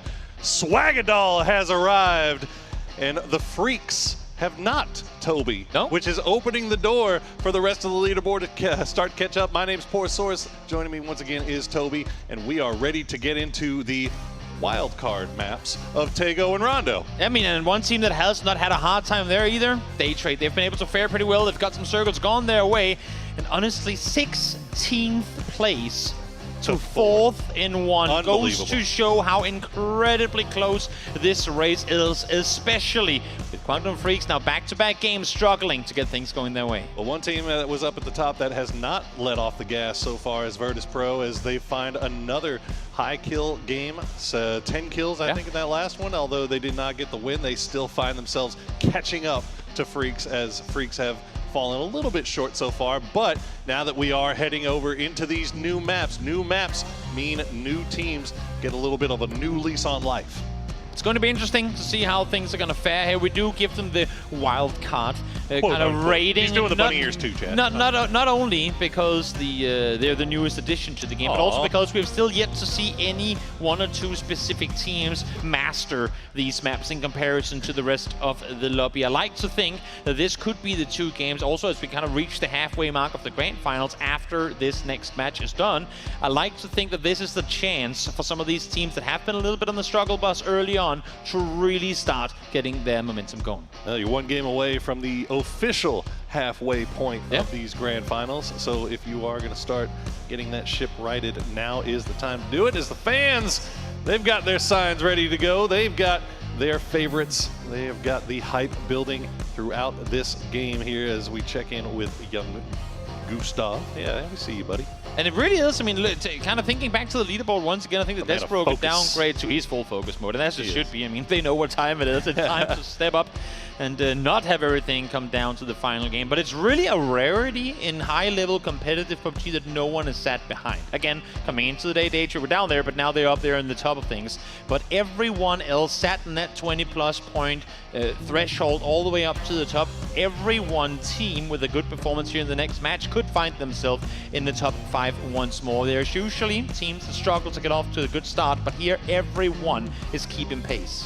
And just the fact that you have a team like Day Trade that had a 7-point day and now can turn around in 2 games, Toby, in 2 games, and find themselves in 4th place overall. That is inspiring to everybody in the lobby as we get ready to head over into our next map. Now, one thing that I will say, as much as we give credit to the teams down the bottom crawling their way back up, you also cannot imagine a world in which Quantum Freaks continues to fall off over the course of the day. It has not been seen in the past. They always turn the ship around, and I think they too look at this opportunity. I mean, I guess breath of fresh air in terms of the map selection. They will make their way over to Rondo in just a short second and look for a great performance here too. Of course, this is a very compound-heavy map. It's very potentially some circles going your way, but lock down positions early and play from those exact spots, and that's the exact play style that we know Quantum Freaks like to utilize. Yeah, we did hear that there may be some swaps of drop spots here on Rondo. Now, nothing too crazy. I don't think we're going to see any hot drops, but definitely some people adjusting their game plan after the games yesterday. We'll see how that impacts things later on here. Definitely will. I mean, we see a lot of Petrichor road flags out there in the stands, and Sure Ming was able to sneak his way into a top finish, but we'll see if the rest of Petrichor can make things happen as we make our way over to Rondo. Love the red, the Rondo red on the big screen. It's a beautiful picture here as we give a nice little overview of that palace area. Yulin. No double plane paths this time around. Everyone coming in south, making their way up towards the north, and a lot of teams out very, very early on. We see 4AM out, VP out, Expendables jumping towards the eastern side, as well as BB team opting to leave this plane early on. Usually we see the big commotion in and around stadium, in and around test track, but a lot of teams opting to leave this flight as early as can be. There you see our average top 5 kills there. T1 having great success on Rondo in that last game, and we've seen some crazy circles, but one of the craziest I think we've seen, Toby, is that stadium finish that happened the other day. Exciting stuff. Absolutely bonkers. And hopefully, well, maybe we get something as exciting as that this time, but it seems like we've had some pretty vanilla circles so far, which has been nice. And I said this before, look at this again, Rondo average points. Day Trader sat in second place, and what better map to go to right after 2 phenomenal ranked games getting into it. Another team in Falcons. I mean, they too made late game in the last match, not able to get the finish they would have wanted. Ming kind of stopped that journey short, so I'm assuming that they too are looking to get everything they possibly can out of this Rondo game. As a circle, well, we've been here before. Oh, we have. many times. Lee is set up there in the northwestern side, just looking at us going, one day it will be me, one day. One day. But not today. Remember Jadina City? Yeah, we'll Giant get there. City I'm still waiting for the on this map. I'm waiting for the 1v1 escalator off. Oh, I know. To finish a game. Imagine. Imagine. Now that thought is planted in your head. Yeah. And you'll be excited whenever it happens. Oh, well, I was going to be excited whenever it happened, regardless. But we'll see. Hopefully, one day we'll get to go down there, see how these guys navigate around there, but for now we're going dead center. And I guess in terms of, I mean, for these teams to get to areas they've been to before, safe to say that we have played the fields between Stadium and Test Track a lot as of late in competitive PUBG, so these guys will know exactly at this point which dips are available, which dips are useful, as we take our eyes to Day Trade once more. Again, for those of you guys tuning in late, I mean, that's... Night 0 and day, placement points, 7 kills on the day. And keep in mind, that's day 2 is only 2 games so far, guys. Day 1 was 6. And that's what Day Trade's been able to do. I mean, again, we gave them praise through the group stages or the circuit stages of how well they've turned this roster around from barely qualifying to global tournaments to now having cemented themselves as the spearhead of the region. I mean, they're playing phenomenal PUBG. Came off to a rough grand final start, no doubt, but the way they've been able to play on a wrangle of all maps too, where everyone you'd think are the most comfortable, they made it look like that was their map. No one else has a chance to deal with them. And you know what? If they can perform anything like that for the rest of the day, that top 3 is looking very close all of a sudden. Yeah, things definitely going their way so far, at least, as we see 17 getting a little bit close to Eternal Fire. Ruin has no idea. That little ghost is right on his backside. The spray comes through, but he gets on the other side of the wall. And now he's just going to get the Pico, get on out of there. Nice spray comes through from Little Ghost, but Ruin should be okay. Smart on Ruin. I say it all the time, but I'll gladly be the one to repeat it once more. Always have your fire escape ready. If you're playing split positions, especially in the circle center, which Eternal Fire is very used to, always have that car parked on the side of the compound where you can quickly get to your teammates. If you have to reverse it out of a garage or out of a warehouse and then start your rotation, that's when you get shot out of cars. That's when you get in trouble. But now let's get a listen in here to T1's Rain in here, what he has to say. Hi guys, I'm joined by T1's Raining, and this is his first PGC. I want to ask him how it feels to be doing so great at the biggest PUBG event of the year. T1의 레이닝 선수 만나보겠습니다. 안녕하세요. 안녕하세요. 와, 배그에 꽂힌 PGC에서 더군다나 레이닝 선수의 첫 PGC인데 이렇게 좋은 성적 내고 계신 소감부터 한마디 말씀해 주세요. 지금 당장 성적은 잘 나와서 좋긴 한데 아직 만족하고 있진 않고요. 아직 끝날 때까지 더 해봐야 될 것 같습니다. I'm happy with the results that we have, but it isn't over yet, so I think we're going to give it our best and see how the day plays out. All right, that is all from Raining, and we're going to go back to Rondo.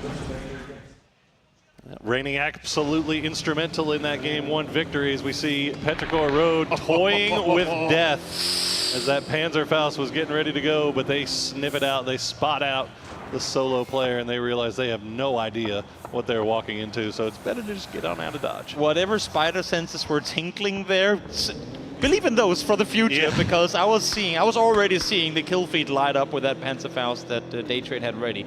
And yeah, I mean, to go back to Raining in the interview, of course, they're saying it was a good day. Can we do better? Sure, we will continue to do that. And I think Raining is a phenomenal player to bring up. We talk about type, we talk about Ian, because the fraggers are the ones that make highlight. It's just that simple. But we rarely ever talk about the players that enable these highlight players to do what they do. Raining is so good at baiting the attention of opponents, get the off angle that just for split second catches an opponent off guard, which then allows for players like Type and Ian to peek over, get the doubles. You think, oh, he got the double alone. No, they were looking the other way because Reinin was the one to attract their attention to begin with. So yes, they might not be flashy on your stats, on your leaderboards, but they are out there making these plays happen with players like Ian and Type. Not a lot of people had T1 on their radar coming into this one. True, but true. They are definitely there now as they have come in firing on all cylinders. New coach with Sonic in the bag as well. And you can see Ian and Type have just been showing out in a big way for their squad. Good enough to the tune of 3rd place overall so far with 63 points. Definitely. I mean, there's so much to playing a long-form tournament like this one. They're used to the in and out in a week and a half, maybe here. We're there. I mean, they have been there for even longer than we have, but it's a 3+ week adventure. As we see FaZe going 1 mile an hour through the EMP, so that's...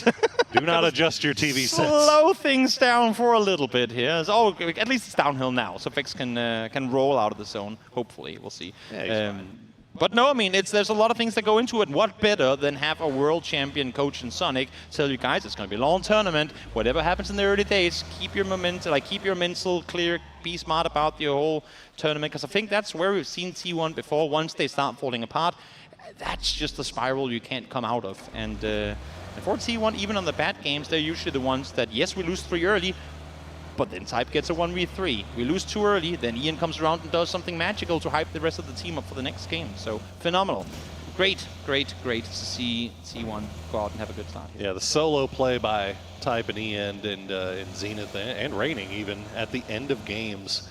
And moments when they're in just by themselves, they're the last player alive, yet they manage to collect 3-4 more points just based off of unbelievable mechanics has been very, very fun to watch so far this tournament, and they're setting up themselves for a nice run here in the grand final as we check in with Virtus Pro. They are arriving in the southwestern side of this circle, just south of Falcons. Yeah, they too had themselves an extraordinary game on the on Rondo, yesterday. Circles, yes, they went in their direction, but they were able to fend off against practically any threat that came towards them up until the very late stages of that game. This time around, they're playing in on the edge. And now the reason we haven't seen a lot of commotion happen early on in this game is A, very center plane, followed by B, very center circle. Yep. So teams have had a pretty easy chance of kind of funneling in from all different sides. There hasn't been that one massive pressure point. But because of this, we also now see a lot of teams splitting out the center. Pretty much the entire circle is filled with players where normally you have a side that's kind of open. This normally leads to the next circle, causing a lot of chaos, because all of a sudden you have trouble abound. And once again, we see Falcons this time around able to think better of Array. Snakers got out of there just in time. And I mean, that's one of the things that you start seeing a glider running around your compound, circling around your compound like a vulture. You have to imagine the wolves on the ground are not too far away. As we see FaZe will center up. They'll get 4 deep inside a compound towards the center, just north of 17. And a few shots being sent over, just 17 letting them know, hey, we're here. Don't, you're not going to be able to peek this for free. And that's all it is right now. I mean, take a few shots. Again, as you say, we don't want to have anyone collapse on our compounds early on, because with how close these teams right now are to one another, with the next circle shift, if you get a player knocked instantly and the team pulls up on you, you can be pretty sure another team is going to look to come towards you as well as Nixie. Seen by Roth, taken down to under half HP. Nice headshot connected by Roth, but not a lot more is going to come from it, as a matter of fact. It's going to be Beamy to trade. And VP, they forced Snakers to leave his split position, and they ended up pushing back into Yulin, and they're going to catch Roth out as Falcons will have to abandon their man. And you can see Rello on that minimap. He's driving away, but he doesn't know where to go here either. Nope. I mean, they've got Eternal Fire just off to the north, so Falcons on the move after they already had a spot. New circle pops, and it's going to be just a hair north of center. Oh, Little Ghost once again spotting Eternal Fire players, but this time around he's going to get away as well. You see the center position there too, and that's the issue with the Falcons' timing on that one. I mentioned it coming into this game. This map is all about control of center compounds, and they lose casualties or lose players early because they got caught in their split, and worst timing of it too, because now everyone is bombing center, trying to claim some of these areas off of split teams. A little bit of jousting there between Petrichor Road and Eternal Fire. Looks like Code Marco will get back back on his feet, but Petrichor Road's going to lose one in rotation as you've got 3 teams all on top of each other right now. Petrichor Road will have to settle down and pull themselves into this gas station, but Virtus Pro, they don't have the luxury. They've got T1 right on their backs. Zenith will open up with a knock on the Lucarux. Rare couple of missed bullets from Lucarux there. Had Zenith pretty dead to rights, but in the end, it's going to be them out victorious as Type swings the corner, finds EB as well. That leaves just Beamy left alive, and T1 taken out by VP in the previous match. They come in and slap him right back. Big plays from T1 there. And they will be able to get Ian back up on his feet as well. Now this is just south of the center of the zone, but they have a compound there feeling safe for the time being. It doesn't look like anybody is making any moves to third party this, although Petrichor Road are back in vehicles, but I think they might just be repositioning those to save the tires. It's again, I mean, this is a fight where T1 is just in full control. I feel like coming into this tournament, you never saw T1 out there just out-dueling, out-positioning opponents in these close quarter fights, but their communication, their execution in some of these pull-ups and compounds have been absolutely extraordinary to watch. Sometimes it really is that simple. Just win your fights. And T1 has been doing that very efficiently to the tune of, for a while there, they had way more kills than they had placement points, but yeah. They've since kind of set that back up in the right direction here as we see Freaks taking long range shots over towards 4 AM. I like to be so active now, 2 Freaks that is. Look at how split they are. If anyone sniffs out that, wait, this is just 2 guys, and you know what, 4 AM might have actually done that now. Yeah. They're not being too afraid of this. Yes, their shots coming their way, but they're they're feeling it. They're saying, that's just 1 MK. I mean, we're 4 guys crashing a compound. We'll do whatever we want here. Heaven, the only one really taking shots over in that direction in 4 AM. As you said, they'll read that like a book. Yeah, they find themselves a nice little compound to play. Now TSM have to rotate away from Luna Galaxy, rotate away from Navi. They've got a lot of space here on the north side to play if they can find it. Get the replay there as well, seeing it really, I mean, the timing on that spin around, had it been a split second slower, that would have been frustrating. You can see in the eyes of VP there as well, that was not the way they wanted that fight to go. Yeah, I mean, they managed to get two kills for themselves, and they've tied with KDF for the top spot right now at 74 points overall, but KDF still 4 alive, 2-2 split, notwithstanding. Yeah. As we see Navi making their way through the EMP. Game of disengages. Yep. Is what Rondo has been so far. That's basically all it is, right? Yep. I mean, alive. And that's what you can do again. I mean, when you have center control, when you have a location from where you can fall back to a more center spot in the next circle, that is what you got to do. Call quits early, read play, make a decision as the circle centers up once more. Freaks still in a wide split. You'd have to imagine that they're going to try and group up. I mean, you have to imagine, right? But they, you saw the north side of the split got in vehicles and then immediately got out. So maybe they're going to try to hold on to it. Meanwhile, Twisted Minds, they find Daytrade, but Nurens finds Batulins. As now Daytrade Flash getting a little too close to the Expendables, and he is going to go down. They're going to turn this one around, go straight back to where they got that knock onto Twisted Minds, say, you know what, I mean, if we can't get the position, then at least go get the flush, see if anyone's coming up to pick him up, and all of Twisted Minds are now in position to try and take this fight. Trying to do it as well as he can, Perfectix pushing the Daytrade gang as far away from them as possible, but Belmoth will find Batu, and that'll be Twisted Minds down to 3 strong. But again, this is Daytrade Twisted just in perfect position on the edge of this zone. They've got time. Oh my God, example, and Perfectix will take the instant 2 knocks. And now Daytrade is just down to Belmoth, and Belmoth is driving away. Executed to perfection. Lou was baiting so hard. He was practically doing donuts in the vehicle, allowing for Perfectix and, for example, to creep ever so much closer. And once he opens up, Lou instantly out of the car there to suppress as well. Great play from Twisted Minds. Belmoth was trying to escape Twisted Minds, but he might be escaping right into the middle of a BB split here as they are making their way in on the south side, and I think they heard the vehicle. You can see the cars looping back around as Belmoth will hide out in the compound just a little bit longer. Okay, BB's going to leave them.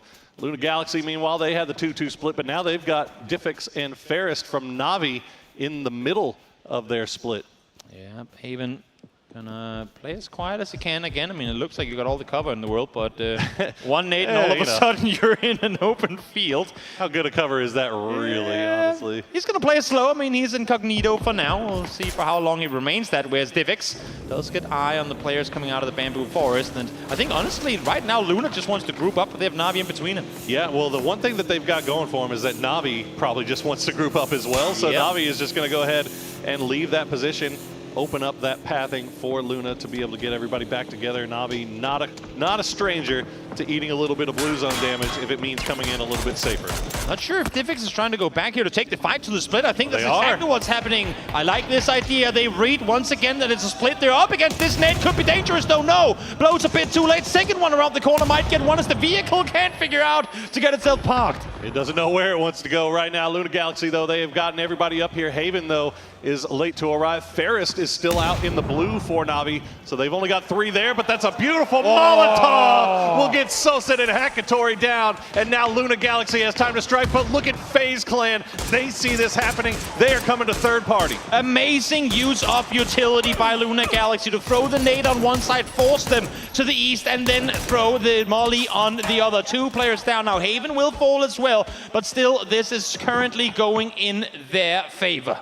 Yeah, Ferrist, I think the last player left alive for Na'Vi, and he is eating blue zone damage right now. Luna Galaxy will not be able to res their fallen point man in Haven, so they'll be down to 3 strong. FaZe managed to come up here and collect, let's see, how many off of that? 0. Okay, never mind. I thought they might have managed to steal away 1 or 2 there, as Haven will go down. Okay, that's going to go into FaZe's pocket. Yep, so they get 1 point. They get 1. They'll take the 1 point as well.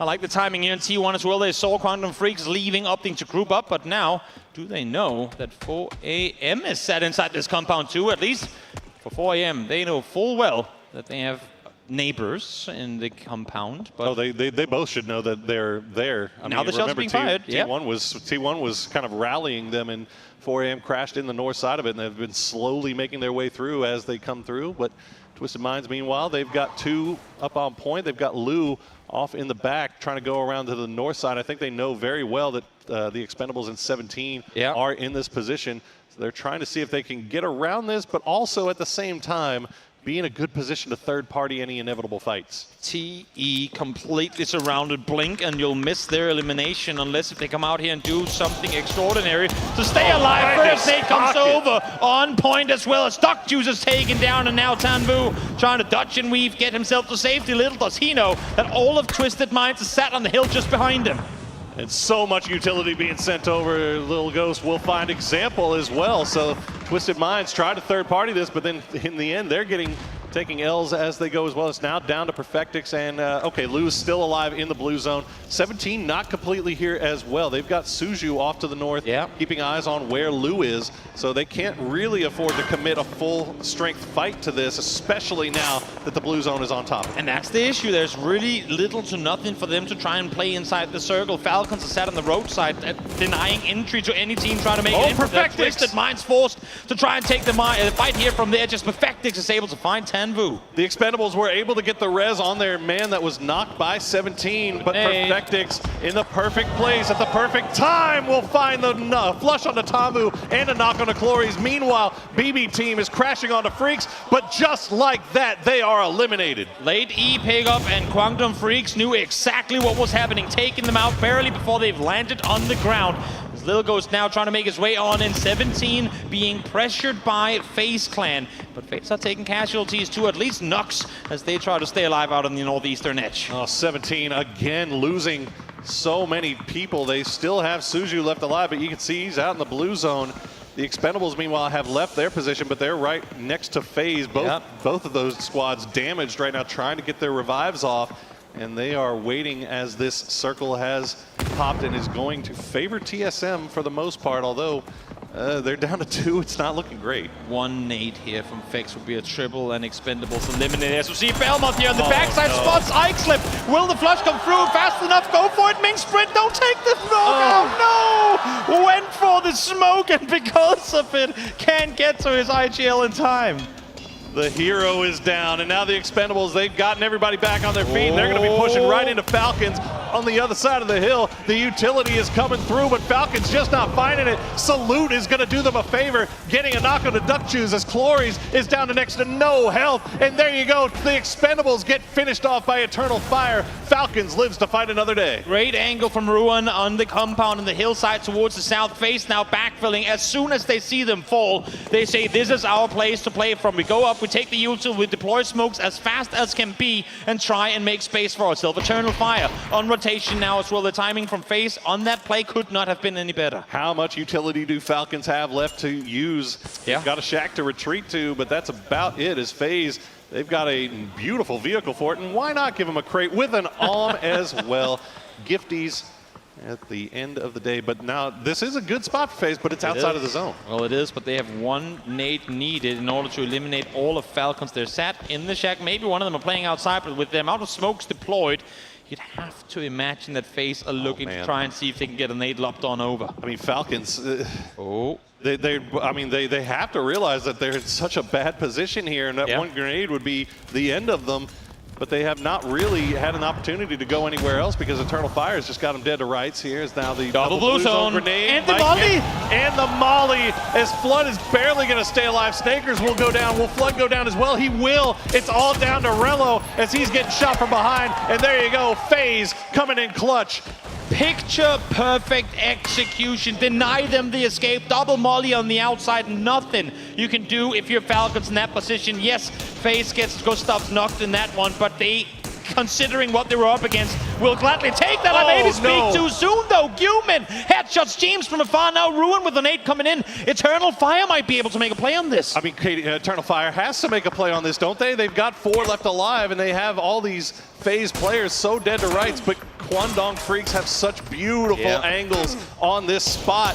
Eternal Fire does not feel comfortable making that push, but it doesn't matter. FaZe will get eliminated. We said it coming into the game. Maybe Kwangdong Freaks just needed to shake the head for a moment, get out of Erangel, get over to one of these wildcard maps. And right now, as it stands, this map is doing wonders for the Freaks, currently sat in first. Wonders to the tune of 5 kills so far as the utility is going to rain down onto Petrichor Road. Eternal Fire showing up in a big way here in this map, but they've got a long way to go to make it into this next zone, and they've got Petrichor Road right on their heels. Petrichor's on the outside, but also got to keep in mind the teams that are set on the inside. TSM, they have barely done anything this game outside of waiting for these edge fights to come to a close, and now they're going to be the next one to try and fend off against opponents making their way in towards this next circle. Man, I said 5 kills. It's 9 kills for the Freaks so far, as Chewy will find another beautiful grenade, gets the flush on a Keppa, and gets Mad down as well. But Eternal Fire will rally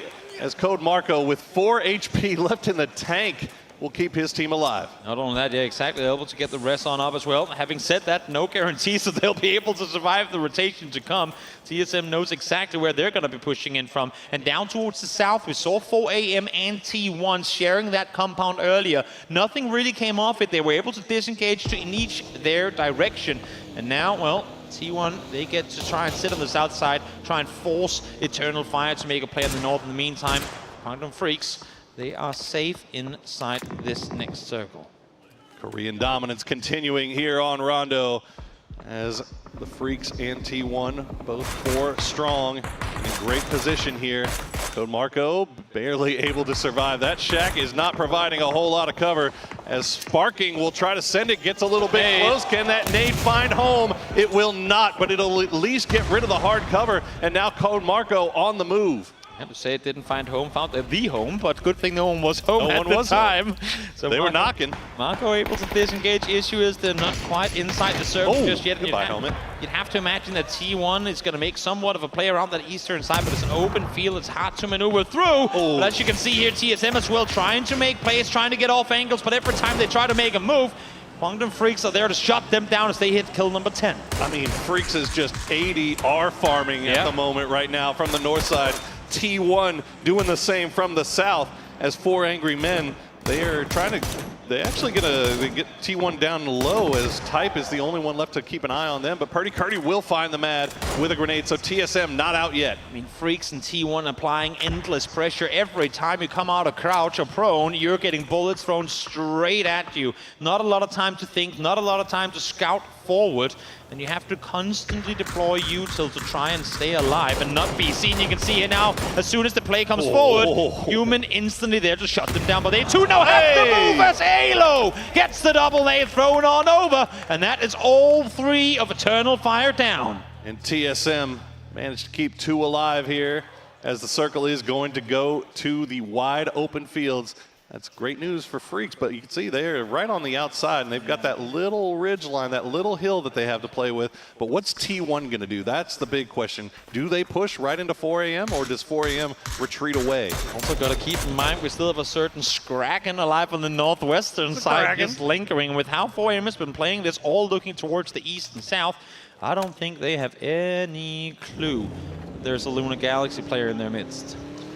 See that little gazebo is probably one of the only bits of hard cover left inside this zone, and it is not great cover by any means. But Ian will take that for T1 as he's going to get a little bit close to 4 AM. They know exactly where these guys are. But does he have grenades? Does he have utility? No, he does not. He's got 1 Molotov. And that's a blue zone as well. Does have blue zone grenades. Okay, so that might be this might be the double blue zone spot here. Salute will find Xiaopian, so that's going to give them a little bit of a good for them. Yeah, good for them indeed. They get a knock on a player who's outside circle. They're going to have to try and see if they can make their way further forward. As again, this pressure is constantly being applied from the south and the north. It's a Korean sandwich that all these players find themselves in, as only now Freaks really starting to try and take center control. They want to keep out TSM. They want to keep them with their backs against the blue. They've timed it perfectly as well. They have that deployable cover, and now they've got Alo as the only player left alive for TSM. They know exactly where he is, and they have the ability to keep eyes both east and west as Kraken will strike at any moment here.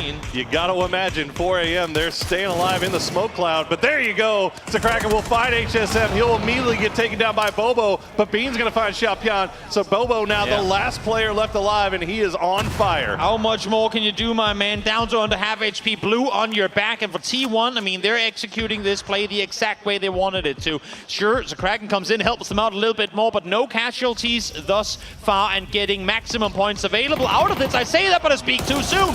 Ian caught slipping, looks the wrong way at the wrong time, and therefore Bobo is able to find 1. Oh, unfortunate for T1 as Bobo will go down to the blue, won't donate the point over.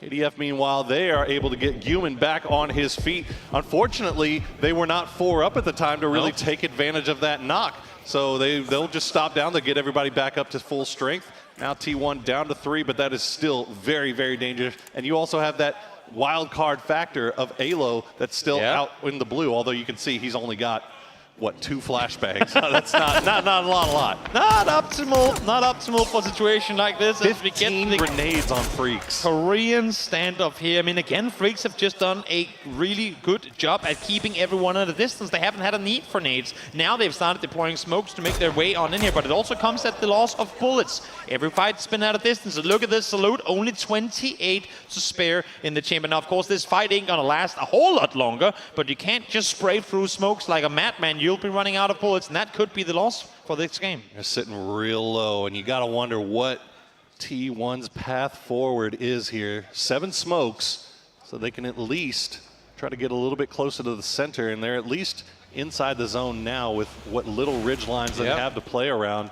KDF, meanwhile, though, it feels like they just have the lion's share of control over here, but nice angles from Zenith. Oh, that would have been a huge knock if you were able to get it. Emergency cover, deployable cover, you name it. If you have none, make it yourself. See if you can somehow make this pancake of an ending zone into a playable area. In the meantime, Alo continuously creeping on forward. Now remember, T1 lost one just before, so they should be aware. Wait, there was 9 just a moment ago. There's definitely a 3rd team lingering somewhere, but so far, Alo has gone unnoticed. Yeah, Zenith is definitely constantly looking over here. Oh yeah, I mean, you can see his little Dorito on the map. is constantly looking off to the east, but he hasn't been able to spot him out just yet.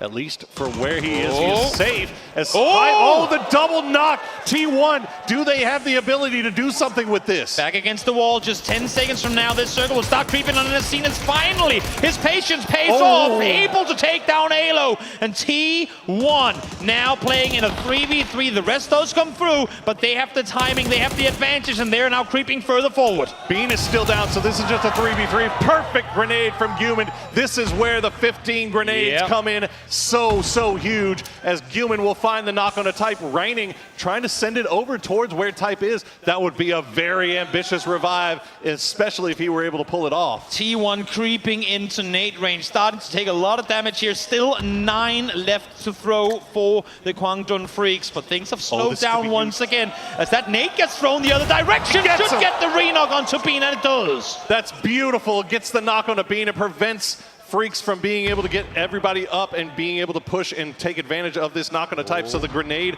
allowing him to get the knock, the res on the Type. But look at Heaven. Heaven coming in with the God flank. Will he spot him out? No! Raining reads him like a book. What a great read. Now damage does come through in return though. Guman able to find Type. That's a big loss on their side, but Zenith, he's the flank player on the east side. If he can go unnoticed, if he can stay with control on this rock side, which he will, finds Guman as well. And now they're down to just 1.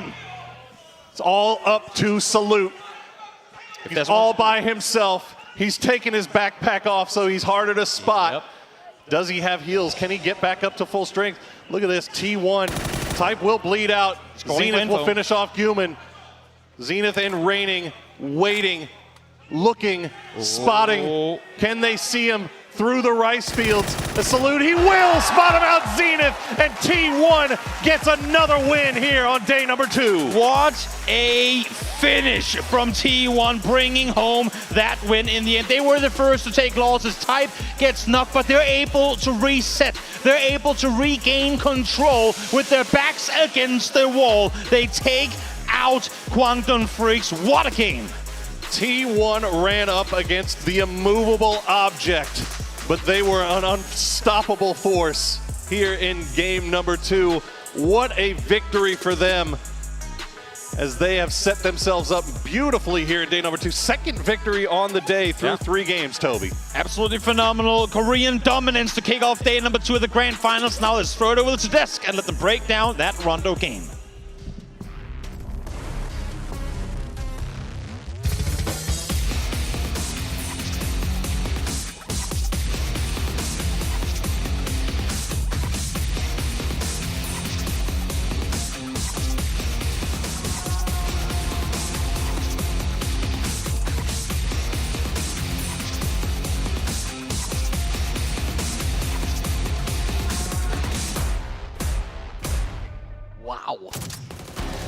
A terrifying prospect here as South Korea dominant on the battlegrounds, dominant in the fields, number 1 and 2, looking to put a nail in all the other regions at the moment. Absolutely terrifying for every other team watching this play out. T1 and Guangdong Freaks putting on a clinic.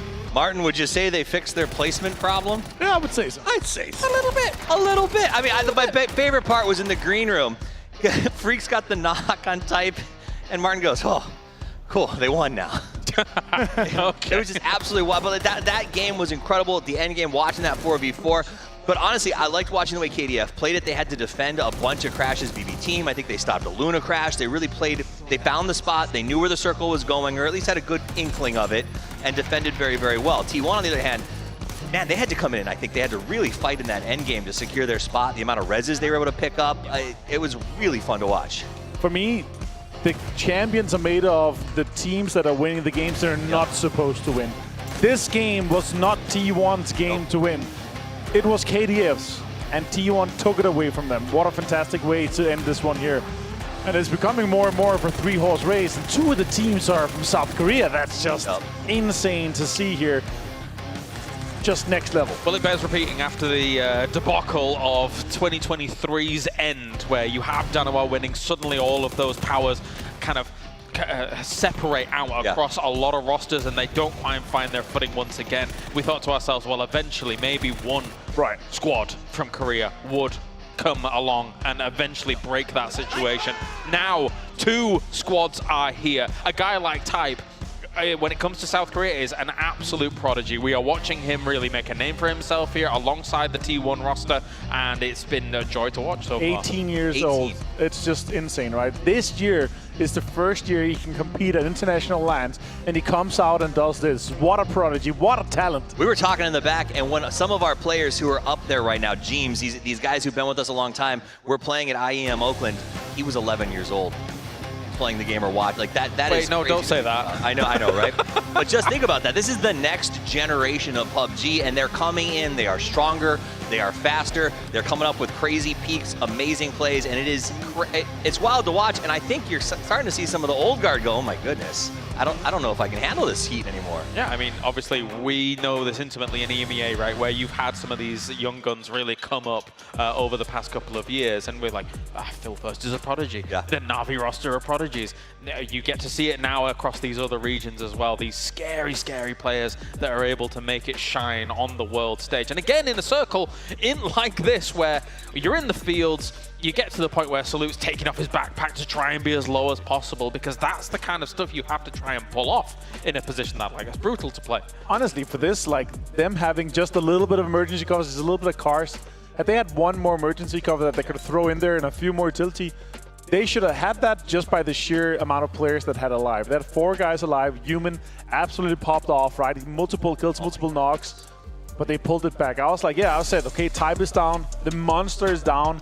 They're gonna win that, but nope, KDF, they didn't. They did get the most points, though, because of the 13 kills. It does make you wonder, as they drop 2 emergency covers in a very similar location. Should have been further, deeper into the circle. That would have been the perfect play. Maybe divide that up a little bit, as it's obviously such a treacherous location. But as you say, 13 kills going their way, 2,700 damage for Kwangdong Freaks, but it will be T1 taking the victory with 8 kills, the 2,200 damage. As you were saying, Kwangdong Freaks have felt like they had a really good grasp of this game, but T1 will take it away from them. TSM was surviving for a long time in the middle of this circle, not able to have huge impact on the circle as a whole, but I mean, getting far. I mean, I think it's good news for them. They've been a very scrappy team at this event, and they continue to be scrappy. They had a chance to play spoiler. I think that's why we saw KDF locked in their spot for so long. Ultimately, it comes down to the end game with T1 versus KDF, and there were moments after moment after moment where I thought, okay, KDF's got this, okay, KDF's got this, okay, KDF's got this. And every single time, T1 found a way to get a smoke and a res or a counter push and just kept coming back. They will be the man of the match, Zenith, coming in here for this one. I think that similar to in the way to how we say Petrichor Road, it's the Ike's Left show, it's the Ike's Left show. In a few of the T1 days, we were saying it's the Type and EN show. We've just seen 2 T1 wins, and it was Reigning and Zenith that are able to take it. Slowly but surely, we are watching this T1 roster turn into star-studded. And if they're able to keep that going here, Avenger, they could quite happily take the championship. Again, all the time when we see this, when it's all this, the whole team that is contributing with points, with clutches. You saw, as you said, you know, Reigning with that off-angle push on the last game, or angle, right? Here in this situation with Zenith popping off. Of course, 19 points going for Freaks is huge, but T1 18, they got the win. They fixed the placement point issue, and they managed to take a win when it mattered the most, when they had the most pressure on them. And that's going to put them within 12 points of Freaks. And the top is really establishing themselves now. Look, that 40 points from first down to fourth. And our 4th through 16 teams are still extremely close together here. It is just 21 points from 16s up to 4th. There might have to be a conscious effort to be dealing with the top. The 13 other teams have to think about it. But they're trying. You saw KDF had that compound. We saw multiple teams crash into them and try to slow them down. KDF is throwing elbows like they're in the paint and there's nobody else around. I mean, and that's what it is. You don't fight Freaks without leaving with a bloody nose at the very least. And I think, how do you stop them when people have literally been throwing bodies at it to do so? Well, they've got those center positions, right? And similar to a previous situation where, like, a BB team, for example, is going for an emergency pickup straight onto their compound, bam, instantly dead. Great control of those defensive plays, Avenger. So to be giving away some of those points towards a team that is finding central spots, being able to defend those central spots, and then being able to transition from them, we can't. Well, I say we can't. The teams can't be giving these points away to them. It's making it so difficult as well on top of that, right? Because this map here, it was an extremely hard terrain to play. They had almost nothing to play with, but still, they were putting pressure on so many teams at the same time. They were fighting so many fronts, And you were talking about, okay, KDF, they're 4 guys alive, they're taking so much control, they have all this cover here, but still, T1 clawed it back. They put pressure on TSM, they made sure they didn't get flushed out from the back. 3 guys strong versus 4, multiple situations where Alo was putting pressure on them too, but still, they came through, they won the game they're not supposed to win, even though KDF got a lot of kills in that one. It's still a huge game and a huge comeback for T1. Well, if the teams want to breach the bulwark that is T1, Virtus Pro and Kwangdong Freaks, it has to start now. We are at the halfway point of the grand final, and they're already putting themselves head and shoulders above the rest. It is time to Tago as we go to game number 4 of the day. Without further ado, it's time to head over to the commentators for all the action. Let's see if the rally back can begin now. Thank you very much, and it is time to Tago. The Kwangdong Freaks gave the rest of the lobby 2 games, Toby. Yep. They gave them 2 games, and they said, if you can catch up with us by then, that is all we're going to give you. They lock it down here in game number 3. Can they continue that performance here on Tago? We warned them. We warned everyone and said you got them. your ear angled, and seems like that was not enough. They're back in form, and they're dangerous as we've seen them in the past. And T1 as well, the double wins on the day thus far, showcasing that Korea, while I think a lot of people thought they were starting to become one of the weaker regions with the split up of the former world champion team in Danawa and not overly impressive global results in the beginning of the year, they are back in form. Something to be said about getting hot at the right time. Oh, yeah. And if you're going to get hot at the right time is always going to be PGC. As we see everybody dropping around the map. Everybody getting a little bit closer here. Guys, we're dancing out here. This music is bumping right now.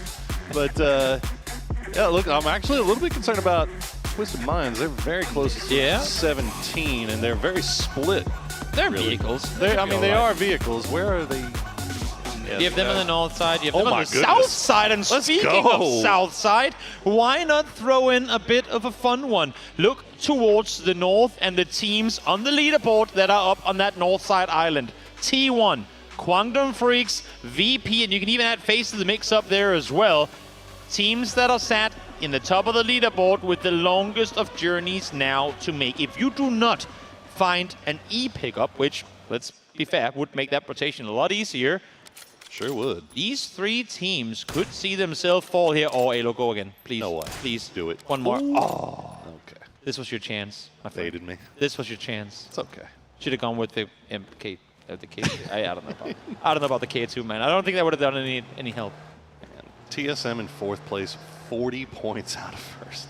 No, it's insane. The fact that Freaks and T1, I mean, honestly, with VP as well, have been able to separate themselves here in the start of Day 2 to the extent that they have. And keep in mind, again, I mean, Freaks, back-to-back tough games. T1 had one apiece where they took out one another.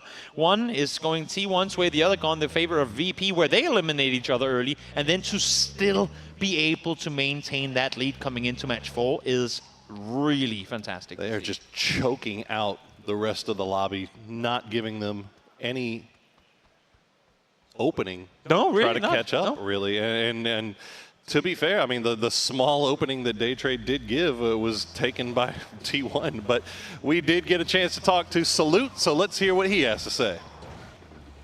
마지막 대결에서 저랑 태성이 형이 조금 더 말 맞춰서 잘할 수 있었는데 제가 브리핑적으로 실수를 해가지고 같이 팀 플레이를 못한 게 되게 아쉬운 것 같고 그 외에는 그냥 할 거 했다라는 플레이인 것 같아서 딱히 뭐 별 생각 없는 것 같습니다. 당연히 좋을 수밖에 없고 저희가 조금 더 점수 차이를 벌릴 수 있었는데 그러지 못한 게 좀 팀적으로는 아쉬운 분위기인 것 같아요. 그거 말고는 너무 좋습니다. Well, man, if that is you guys with communication suffering, I don't want to see what you guys can do when you're operating on full. So he does not seem to be happy. No, that's I mean, they're 93 points first place, and they are But that's the scary thing, and that he brings it up as well. There were a really good chance that they could have come away. I mean, 2 of the games they didn't win yesterday could have been wins. And other games where they fell out somewhat earlier could have had a lot more kills gone their way. I mean, they already broke a record in the circuit stages. They could have done it again yesterday. Sure could have. Well, first E-pickup is in the air. FaZe trying to send it towards that center of the circle. We'll see where they end up. As we did have one knock, I think the Expendables. I'm not sure if that was a shot or if that was a fat finger falling out of a vehicle. I don't see anyone anywhere near the Expendables right now, so I'm guessing somebody may have gotten hit by a teammate. As Eternal Fire, they're going to find Day Trade. Thanadol and Flash just staring right down at him. Yeah, Eternal Fire not unaccustomed to take a few shots here in the early game. Again, they like to commit to these early compounds, especially on Rondo and on Tego, knowing the value of having what could potentially be a game-winning compound right from the start is something they will gladly risk one, maybe even two players sometimes in trying to get right from the beginning. Well, this is a sad story right now. A team that I don't think anybody anticipated to be sitting in the 16th place in this lobby in Na'Vi. Let's see if they can get their games turned around here in the second half of Grand Finals, as it has definitely been a little bit disappointing so far. Yep, sure has. Space now in their E picking up, trying to make their way in towards Songam, will make landfall, but TSM is well aware of exactly where FaZe has come in from. And keep in mind, PP team is in the northern side of this city too, so there could be fights. They're making it 17 yet again. Take early game casualties this time around to the hands of Summer. I mean, at this point, it just feels like there's some force, some otherworldly force working against you if you're 17. I mean, they cannot, you just happen to drive by the one random player and he just hits every single shot, and it's just to get one of your guys out. And now 17 have to play this one with 3. Now the good news is that they do have a center circle position, so we'll see what they can do with that. I mean, that's great, but it's also, again, one of those where we have circle center. This is the game. Like, this is our 20-point game, if not even higher. And just the fact that they're down to 3 is most likely going to mitigate that, at least by like 5-6 points, even if they do come up victorious. Now by Summer, who is very much separated from the rest of his team as well. The rest of Petrichor way off to the north of where he is, as we see the Expendables trying to find their way in. And they are going for a very occupied place here. They're going to find Hackatory, and Hackatory will get that first knock and kill onto Delwyn. Can they get any more off of this? As now FaZe, it's the third party. It's always the third party. Absolutely crucial that he gets that knock instantly, though, so that Expendables don't have a chance to read how many players were actually there. Because unknowns to Expendables, they read this perfectly. They went in a 3v1, but they had just too much distance in between the vehicles for them to realize, wait, it's just one guy. Had they known, believe you me, Expendables would have pulled up, would have probably taken out Hackatory and gotten that position to play from. But mistiming on the drive-through, and well, that's them down 1 early. Yeah. Toffee's been calling them the Unexpectables with good reason, because they will pull up on you. Yep. But you know what? They're also not stupid, so they're not going to do something that's dumb here. Salute. Oh no, Salute going to get picked out by Roarin'. And that is going to be the big fragger from KDF down early. -3. -3 indeed. 50% of all the fantasy players coming into today.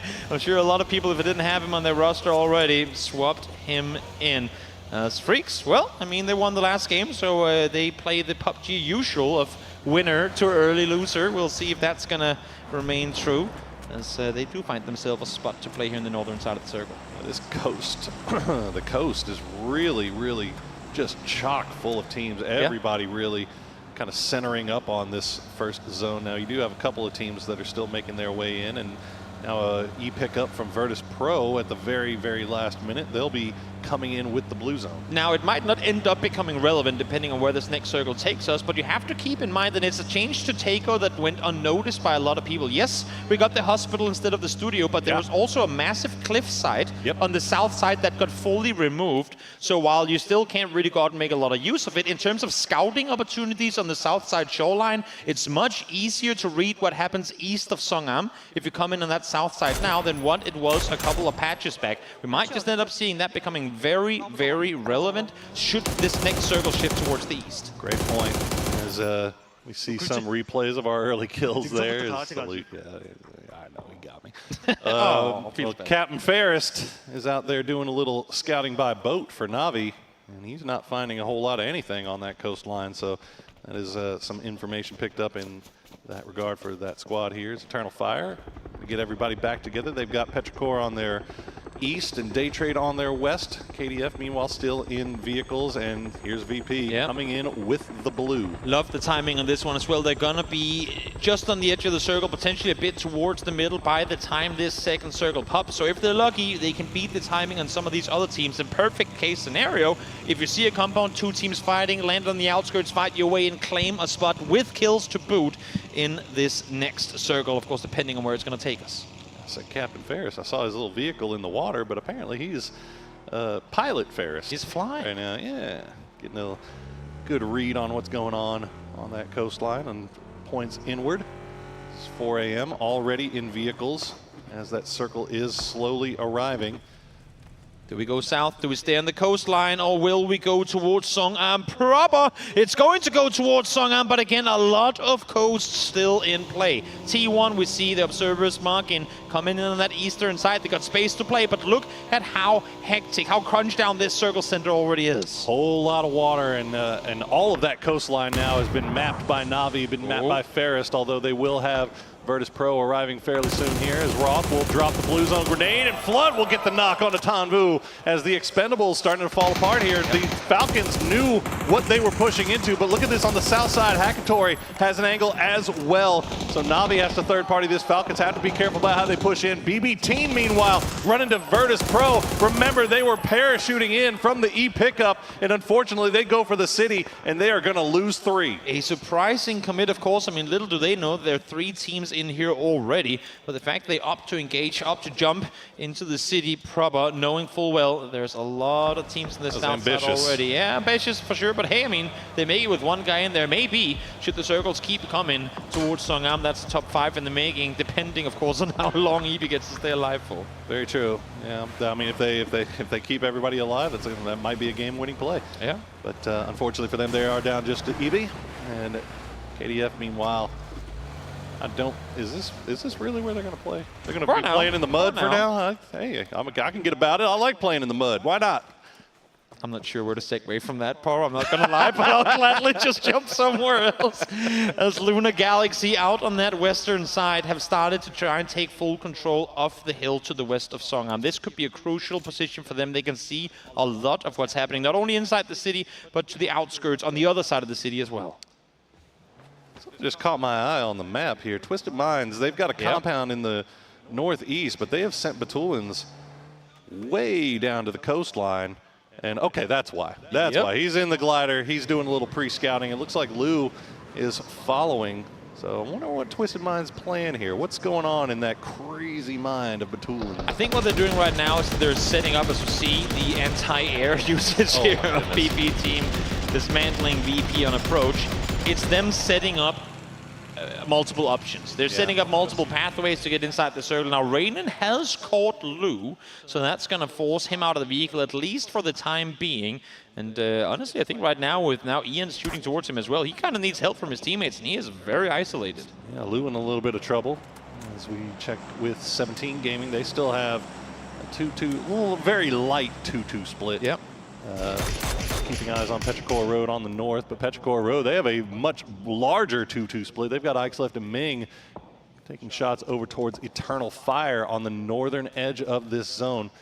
And this is the issue. I mean, if you look towards the E, like if you cut a line right down the middle of this circle, obviously with Songam being on the west-hand side, there's such a big portion of the teams over there. And with Luna, with Falcons as well, kind of caught behind the city, not able to go further center. This really is on the east, very open and playable terrain where they can split as you see fit with 4M and T1. But towards the west, it's all city. So if this next circle shifts east, and keep in mind, it can go towards the water as well. It's not phase 4 just yet. Nope. If this one goes east or southeast outside of Songam, this entire server is going to get a little blaze. Yeah, Songam really right now kind of safe as it is going to center up just right in the middle.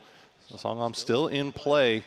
Now is when you start reading the coastline and going, great, next circle, where can we place a phase 4 in this? And all of a sudden, not going to lie, that Songam starting to look pretty spicy.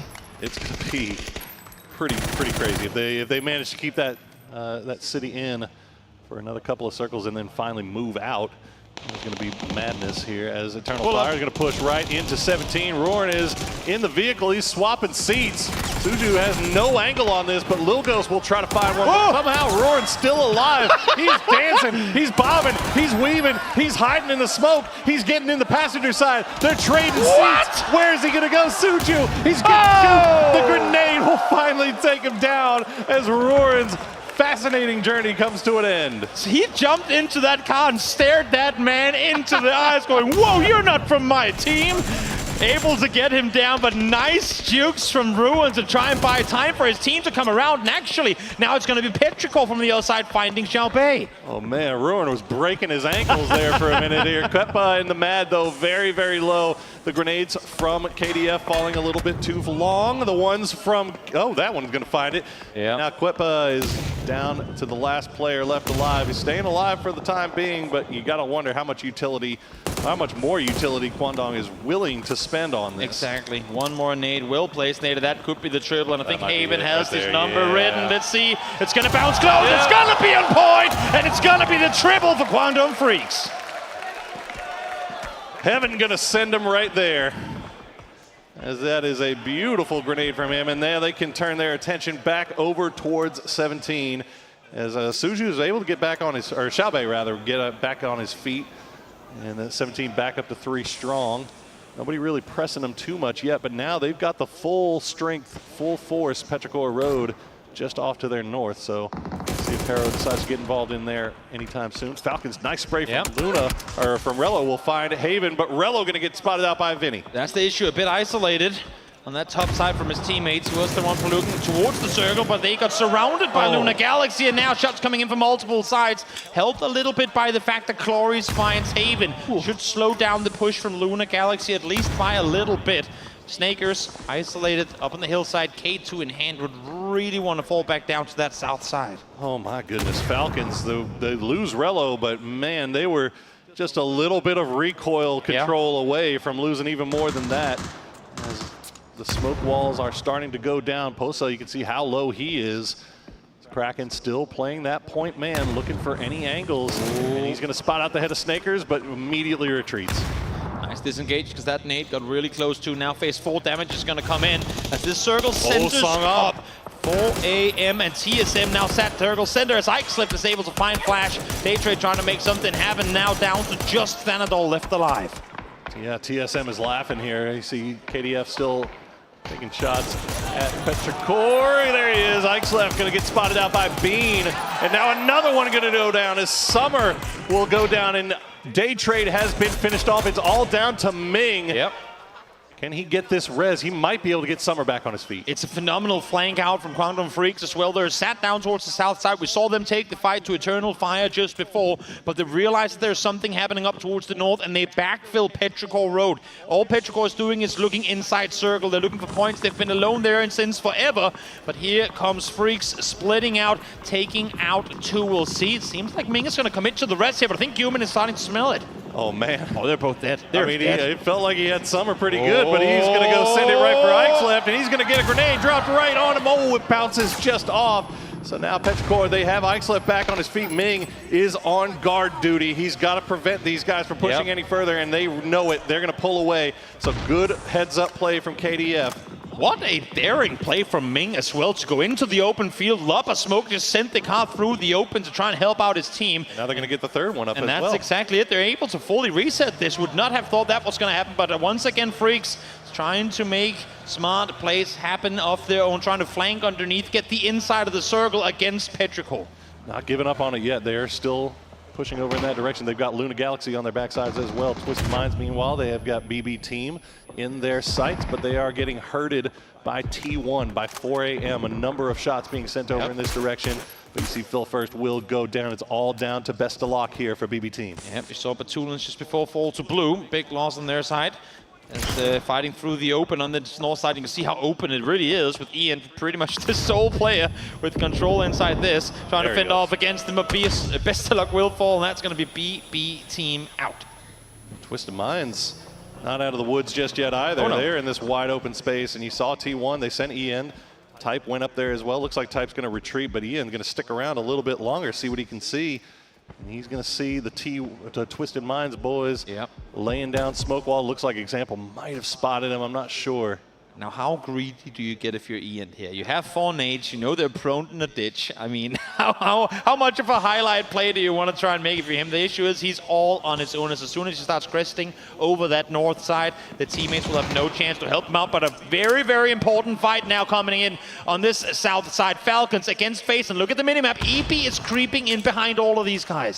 Do they have James on the low side? Fex going in for the high side flank. You can see from the north side, he's going to get a spray in, but James is going to go down to Roth. So opening knock for Falcons, pulls it down to a 3v3.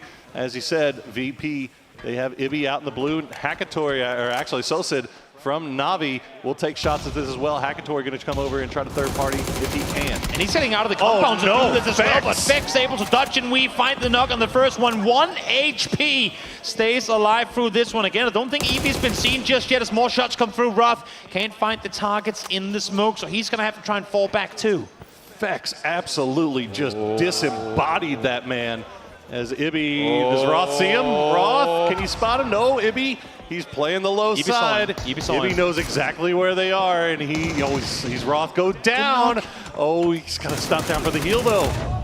Down to 1 HP. It's going to be Hackatory from the edge to find him too. EP is still unnoticed. Has a Panzerfaust in hand now as well. When is he going to start shooting? He's down to no more first stage. You'd have to imagine that he's going to try and aggress at some point. One more knock comes in.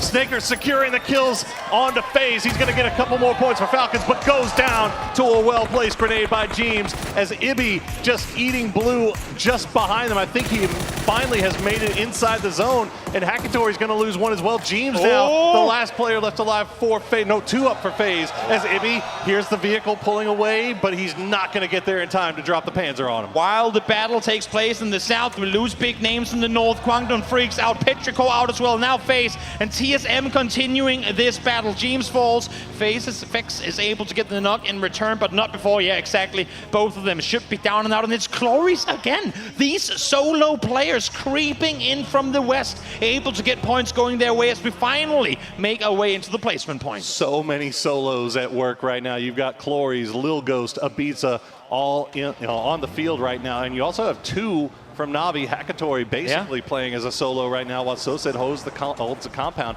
T1, they have got 4 up alive in the northeast. They're keeping eyes on Twisted Minds, who are also down to 2. They've got to pull their way down in, but right now the eyes are on 4 AM. They've got 4 deep in a compound. TSM also 4 deep in a compound. You'd have to wish that this circle just swings south. Go Na'Vi, go VP down on that south side. Let the solos have some fun, and let it be up to the 4 stacked teams to have to try and make your way towards that south side. Sending it. Yep, try to get the rock. I mean, hey, they got there. Unfortunately for them, Fectix, that's smoking, dodging bullets. Gets the knock from TSM, but gets stolen away by 4 AM as they find another point. That'll be their first kill of the match. Example, though, looks like he is able to get the res. Okay, so Twisted back up to 2. Wait, where's Lou? Lou's out in the blue. He's in the blue, he's vibing.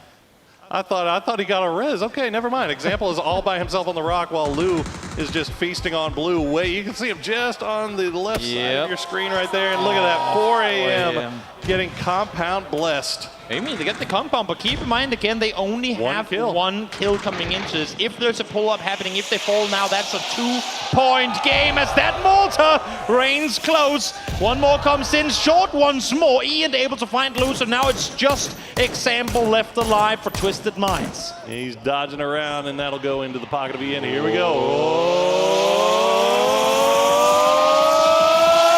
Oh, okay. Examples. Sometimes it's fun to play with the crowd. It is. Next time we'll make a wave happen. Yeah, exactly. That's going to be next up on the chopping block. It's going to be Little Ghost. He's found by Alo as TSM once again trying to make plays happen. They're starting to clear out their side of the circle, but there's still solos down here. Clories, EP as well in the nearby vicinity as Na'Vi now, the duo left alive, starting to feel the pressure come in from T1. Interesting there, before T1 started making this wrap down to the south, they had gotten a knock onto Godby in the 4 AM compound, but elected not to push there. So instead they go to try to clear out this south side. Now they've got Hackatory basically pinned up against a rock and a deployable cover. Sosa's still inside the compound here. You can see the situation that he's in as Hackatory is just bobbing and weaving at this point, dodging everything. Will survive a little bit longer right on the edge of that smoke cloud, but he's got a grenade with his name written all over it. Meanwhile, EP is prone on the hill with a Panzer in hand, just waiting for a car to come by, saying, I wish you would, but no one right now planning on doing just that. Na'Vi had to make the play out into the open eventually, and this time around it's going to be glorious to see him, but he too, as you can see here, is running miles out in the open, and his days are going to be counted with T1 finding one more. I think if he looks over, he sees Clory's jumping around, getting shot at from multiple. He's like, you know what? I think I'll just lie prone right here. I'm chilling for the best. Maybe he dropped all his ammo so he could get more first aids. Maybe he learned from his main man Bloomy. We'll see. He's got a Panzer and a dream. That's all he needs. He has a rocket now. He's been seen by a Type, which unfortunately is not a solo. He's just fed that info across to his entire team. And you know what? Knowing who you're up against on that north side, you might just lob that Panzer straight into the wall and call it a day. Yeah. But no, not to be. Type too quick with it. The MK12 singing out a song on the south side. Now, Example's still alive. I say as he's trying to make his way from one rock to another, and he starts getting lit up by 4 AM. But Example's still alive. He is. Right now. He is. He's still behind the same rock we left him behind moments ago. Right where I left him. Yep. He's still proning, still chilling. As we take our eyes to TSM at first now, they're forced to creep out of the compound. They're here. They have made a half rock, half car fort, and are inside this next circle. But of course, everyone right now has a circle to play within. So let's see where the next one's going to take us once again. 4 AM gets the blessing. Yeah, they have their one kill to show for it, as well as everybody is clearly well able to avoid any line of sight from 4 AM. Although it looks like Luke 12 might have been spotted out here. The smoke's keeping everybody alive for the time being. Example eventually will have to leave that rock, and I feel like in the spirit of the season, he's going to get lit up like a Christmas tree. You'd have to imagine now for TSM, where do you go on this? If you get a knock on T1, is that your entry to fight T1, or is that you trying to wrap back north, try to get inside the compound? Because there is a chance that they might just pull up on either side, go to the building, but Type, no, the car goes for the spin around. I don't know if it was intentional. Looked great. Not intentional. Looked great from a cinematic perspective, but now you're caught there. I think he wanted to go further. I think he wanted to go to the rock where he's at right now, but unfortunately the vehicle had other ideas. I think he was trying to crash directly into it. Okay, Sparking will take a knock there, but that should be easily revived by Purdy Curdy. Now, Luke still has that angle off to the side, but yeah, there you go. Unfortunately, he's not going to be able to escape that one. Oh, quick flush for him there as well, knowing that there are hungry players on the other side of the circle who wants points too. As example is seen by Purdy. They do lose TSM's, or Alo I should say, for just a moment. The issue is the circle is creeping in. And with TSM having just a rock for cover, they need to make a play, and it has to happen soon. They have 5 smokes to work with, but where do they place them and where do they go?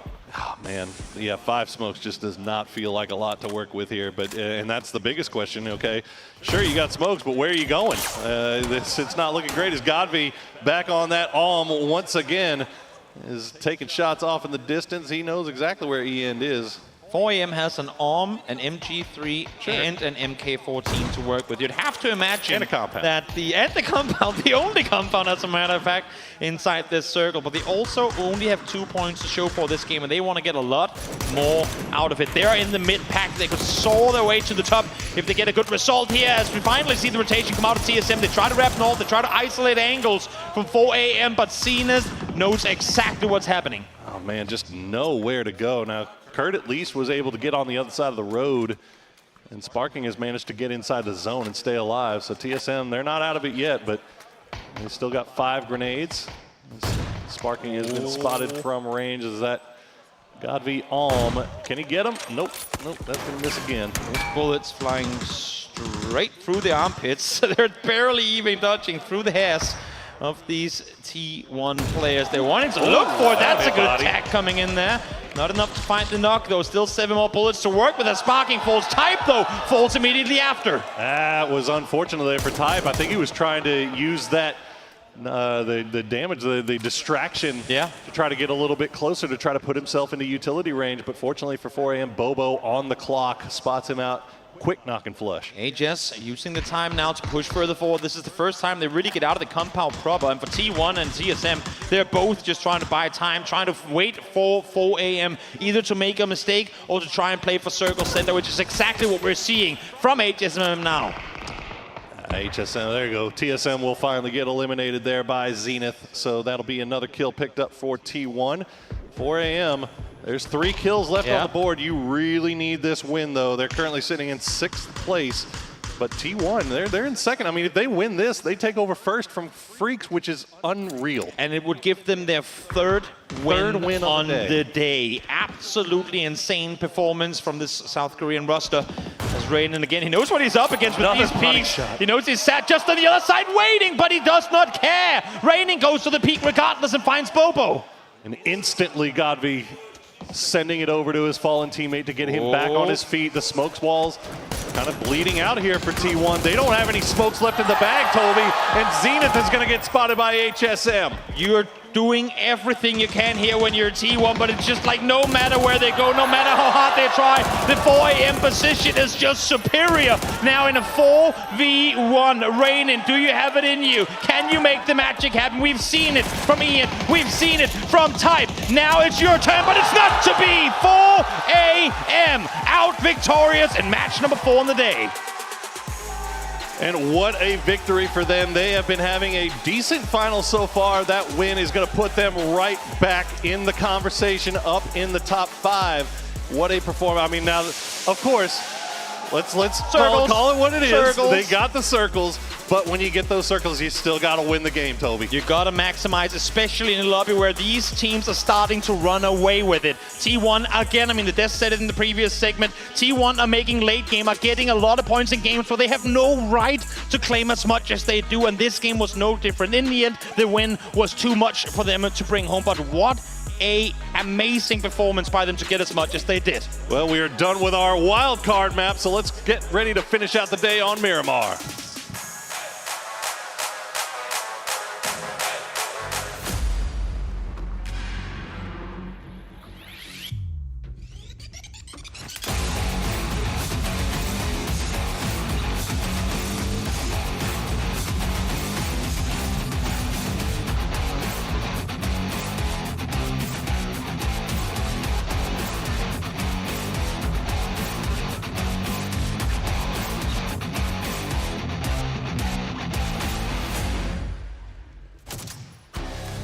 Someone had to try and dampen the flames of South Korea, and it will be 4 angry men with extinguishers charging around trying to do it towards the end of Takeoff. They get themselves the victory here, but it was down to the wire again against T1, almost on the cusp of a 3rd win on the day. This was crazy, Toppies. It was crazy to see T1 there again. I'm getting a little I'm getting tired of T1 in every single endgame. These guys know how to get there, whether or not the circle's in their favor. It was a chaotic circle. I think we had 4 teams in Songam by phase 2. It was a very difficult early game, but again, the teams that thrived were the teams that just kept finding these spots, were nice and scrappy. That fight right there in the car, that was hilarious. I mean, I haven't seen anything like that in a while. That was hilarious. Can you imagine jumping and being like, wait a minute, you're not supposed to be here? Yeah, some good utility use, and also so much smokes needed to be deployed for these teams to survive as long as possible. We got to say it as well, 4 AM, they had this compound, of course, they had to convert. This is their game to win. They were able to do so, but so many of these teams are involved. T1 again, as you said here. TSM also a team, you know, kind of sliding in there. They're getting consistent compared to what we saw yesterday, and I'm liking what I'm seeing from them. Honestly, in a situation for them, keep at it, because there's going to be at one point where both KDF and T1, they're not getting points. The question is that the game where, you know, a team like VP, they also kind of get stable points, because it's really about the salvage game in your bad games. I was saying as we take a look at the final highlights from this that I wish you guys were out here whilst we were watching it, because to our left, we have the Korean caster. To our right, we have the Chinese casters. And they were just taking turns, raising the sound levels, shouting. And eventually, apparently, the Chinese casters won. So, but it was great to see. Obviously, I mean, looking at HSM's off angle through all of this, absolutely pivotal against T1. I mean, T1 was kind of having the back against the blue, really kind of choked up as to where they could have gone here, Toffees. But aside from that, 4 angry men, gets the compound, gets the circle, gets the win. It also speaks to how well they knew what was going on the map. They didn't even think about denying. They were like, you know what, we're going to fight this out. We're going to try to make this push, and we're going to get as many points as we can. And that they were bold enough, the hubris they had to, without smokes, be like, you know what, I think we can stack transition this and get a pick or two.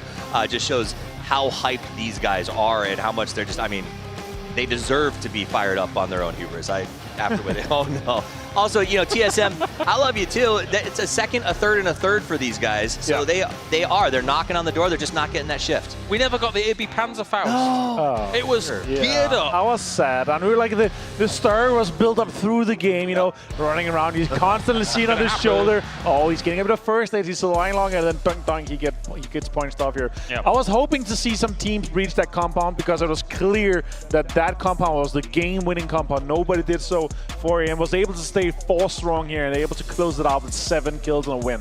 Yeah, TSM with the 8 doing very well for themselves. T1, 6 kills, getting to a late game. Also, the circle for the top 3 teams couldn't have been any further away from them when it came to Tago, and yet somehow T1 still able to get into the late game. Twisted Minds with the 4 kills as examples, trying to scrap for some points towards the end. That's what it felt like it's been for Twisted Minds all day. It feels like they're trying to get to these good spots. They're just getting caught in like weird positions. I mean, they even had Batu scouting all the way around the outside in a glider that time. So I'm not sure if they feel out of sorts or if like they're not making sense of where these rotations in the lobby are going. Because again, this is not the full 16 teams that I think most teams researched being here for the grand final. So it does feel like there's been a little bit of adjustment. Twisted Minds still getting their 4 kills off of sort of how much work they had to do to get into that circle. I think they should be okay with that. And it looks like we know who's going to be the man of the match from this one. I mean, damage done across the board here, Martin. But again, just like holding down that compound, making sure that, I mean, even if there were any breach potentials, it didn't come along. So maybe they were ready for it, but regardless, all they had to take was that relatively long-range fight. You say I say Yeah, of course, 5 kills and the 500 and some damage is going to be able to put him in the man of the match. Fantastic for 4AM. And yeah, again, it's again just this story of these middle pack teams that are hustling to get in there, but still T1 gets points. KDF got points here. TSM consistent today here like that. If we're gonna see, you know, one big game for them in the rest of the 2 games we have today here, they could be solidifying that 4th spot for themselves, and instead of making it the 13 teams fighting for the 4th, it's gonna be 12 teams fighting for the 5th place. 17 points again for Angry Men. 2 more teams on double digits is good for T1 to be able to have this consistency in placement and in the placement points overall here. And for them, they have 3 players in the top 7 of most kills. They have been racking out, and you see that is really showing here in the total leaderboard. South Korea, dominance at the top, 97 points and 93 points respectively. Virtus Pro is trying to make for the scramble plays towards the end here, but still quite a few points behind. TSM finds themselves in 4th place, of course, with that 66, and they have been America's constant throughout the year. Of course, yes, we had Sonics winning the Esports World Cup, but TSM getting themselves at PGS's 3rd, 8th, getting themselves 4th at the Esports World Cup as well. They're just so consistent. I mean, that's what you gotta love about them. Yes, you know, you get Falcons with their roster swaps, and they get big ups and big lows and up, you know, crazy stuff. Sonics gets championships. TSM is just this even-keeled, and I mean, that speaks to their style, right? Alo, Purdy, they've been together for so long. They always sort of just have their focus and run in a straight line. And I love that. They have, it's the opposite of T1, right? T1's just like young guns who are out there like just punch everyone in the face. TSM has been doing this a long time. They don't get worked up. They have a bad game. They say, don't worry about it. Let's just go to the next one. And I love that mentality from them, saying like, we're using our experience to continue being this consistent, because eventually the circle's going to choose us and we're going to get those points. It's a tremendous success from 4AM as well, I want to say here, Martin, because I think a lot of people came in with big question marks around them. Obviously at PGS's, we've seen some disasters from 4AM, but here in the final, to be as far as they are, that is a success so far. Yeah, we talked about it again, right? There's searchings for God V to be able to have some of the performance we've been seeing from here. For PGC, it's been great. He's been having some moments for himself as well, and for 4AM, that's a step up at this level here. It is huge. All right, well, thank you very much, gentlemen. Of course, everybody in the arena, stick around because the lucky draw for the raffle is on the way. We're going to go to a short break, and when we return, we have the Dusty Dunes, 2 more maps for day number 2. Miramar will be on the way in a moment.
my pleasure to introduce you to Cruising Chaos. We've set the stage, and Sandhawk stands ready.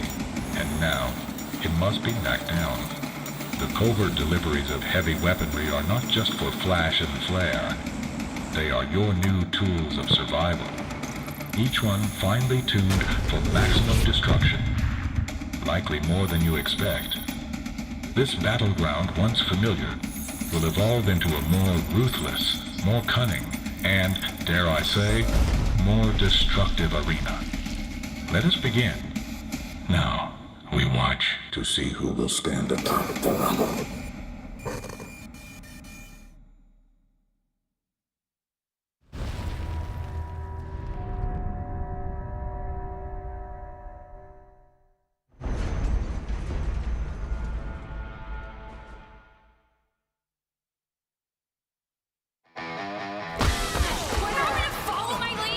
Shut up! You can't even run properly!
Welcome back, everybody. We have 4 games in the books, 2 more left to play here in day number 2, and it has been Korean dominance, Toby. It has been hot, to say the least, and it's only going to get hotter now that we hop on over to Miramar in just a few moments, because as you say, T1, 3 wins in 4 games, and now Quantum Freak starting to step back up, trying to reassert their dominance too.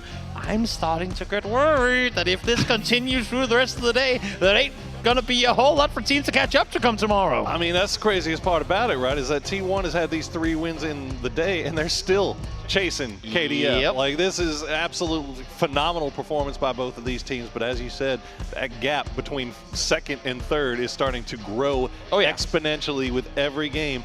Now we've got 2 games left on Miramar. What are you looking at? Yeah, look at me. I like it. Okay. 2 games left on Miramar to play, and hopefully somebody, anybody, will start stepping up here and try to play catch up. Yeah, it's about that time when teams start to lock in, when teams start to see that kill feed and go, wait, they're over there. You know what? Maybe we'll be the ones this time around to take the burden of trying to eliminate them early on. Now, keep in mind, Freaks have proved mortal. The first 2 Erangel games, they got practically nothing going their way. But it needs to happen again and again and again in order for all these teams to catch them as we now hop over to Miramar in just about 10 seconds time.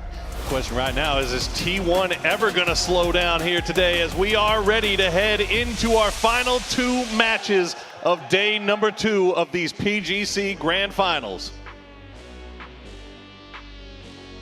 Here we go. What better place to overlook than the Freaks' hometown of Minas Generales? They'll have a perfect plane to get to said hometown as well, as this one takes us through the northern part of Miramar. It's rare that Los Leones becomes a stretch, but this time around that's going to be exactly that the case, as this is arguably as northern skewed as Miramar planes really get. That's true. And one thing we can take from yesterday, however, though, is that a couple of teams really that hadn't had a whole lot of stuff going for them in the first 4 games really turned up for the last 2. Virtus Pro being one, Petrichor Road being the other. Maybe these final 2 games they'll find their footing and get back in the mix here. But it is going to be a tall task to take down the juggernaut that is T1, the juggernaut that is Kwangdong Freaks. But we'll see if somebody's got it in them. If there's a team to do it, I mean, they're on the #1 on the Miramar stats across the board, as we see the stats on the left side here right now. Twisted Minds have played incredibly well on Miramar. We'll see if they get a chance to do so here again. They get to go where they want to go, up towards that power grid. They have fought with Petrichor for the better part of 2.5 years to call that place their own, and now they have it all to themselves. It definitely feels like there is a sleeping giant in the lobby, ready to be awoken in the form of Twisted Minds. That circle is going to center up on Graveyard, a circle that we did see yesterday. Yeah. And so this is not not too rare for these guys. They already have a plan as that they were able to pull off just mere hours ago. It's rare that with a plane that's this far northern, you have a circle like this where practically everyone is in on the northern half of the circle. So it's shifted quite a bit down towards that south side. And, well, I mean, Eternal Fire, I love the fact, I mean, we're seeing on the map now as well, 17 has already sent Little Ghost out into the farm on the east-hand side, so they know they're arguably the most southern team right now, so might as well claim some real estate here in the very early stages of the game, because should this next circle shift south, you know that south side is going to be filled with teams trying to do wide wraps around the east and western side. And on the other half of that, you got Xiaobei. They already sent to that God compound just to the west of Graveyard. And we saw Twisted play that just days yesterday with 3 strong, and they found a lot of success from it. So 17 stealing that away before Twisted Minds is able to get everybody there. Now, we got to keep in mind for that Twisted Minds game yesterday that they ended up getting a pretty good performance out of. They lost Perfectix very early on, and that's not something that Twisted Minds usually go out and do. But enough about them for now. Let's get a listen into Zenith from T1. Hi guys, I'm here with T1 Zenith, who took 2 chicken dinners today, and I want to ask him, it's South Korea dominating for the day, so is there a difference fighting against Kwangdong Freaks here at PGC above the PWS scene? T1의 제니스 선수 만나보겠습니다. 일단 2일차에 벌써 2치킨이나 차지하셨는데 PWS에서 자주 만났던 광동 프릭스와 PGC에서의 교전 좀 차이점이 있을까요? 일단 지금 PGC에서는 일단 세계 대회인 무대인 만큼 좀 더 여유 있거나 또 자신감이 있는 사람이 더 잘하지 않을까. 딱히 광동적으로 뭐 크게 생각한 적은 없습니다. I think that there isn't really much of a difference. I think the more confident team is gonna just do better. All right, that was T1 Zenith, and we're gonna go back to the game. 안녕. Always love hearing the insights of the players in these teams. Now, we had a chance to break down Reinen and his impact as a support player before, but Zenith, of course, goes without mention. Arguably, I mean, in this tournament in particular, one of the best contained players at all. We see him always in these endgame fights out on the flank, making sure no one can do wraps on you, no one can outflank you, and no one has been able to outflank Zenith. And that's, again, a situation where when you have a guy like him, when Type and Ian only really have to concern themselves with 180 degrees, because you know you have a guy that holds the entire backline safe for you, it enables those players to go out and make big plays. I mean, Zenith 2 has been making phenomenal late game plays, but having a guy like Zenith to play contain, a lot of teams could learn a lot with what he's been doing in this tournament. One of the most unsung roles in the game, to be able to play that offside and make sure that not only do you kind of keep everybody at bay, but you stay alive. Yeah. That's the biggest thing. And Zenith has, as you said, been just performing admirably at that role here so far as we check in with 4 a.m. after that big victory last game. They put them right up in 5th place and right within striking distance of TSM. And interesting now that we see not only 4AM creep over this hillside, but the fact that Freaks are actually opting to keep players up in this area too. You can see here, Kwangdong Freaks, they have played 10 games and they finished top 4 in 6 of them. Crazy. Talk about consistency. That is at this level of play. We are in supposedly the highest level tournament and the grand finals thereof in PUBG esports as a whole. And they are just out there dominating with their positions. I mean, ain't no supposedly about it. This is as top as you're going to get. Oh, yeah. And KDF is showing that they belong. And not only do they belong, but they own. And they are doing a great job here so far, but still a lot of games left to play, Toby.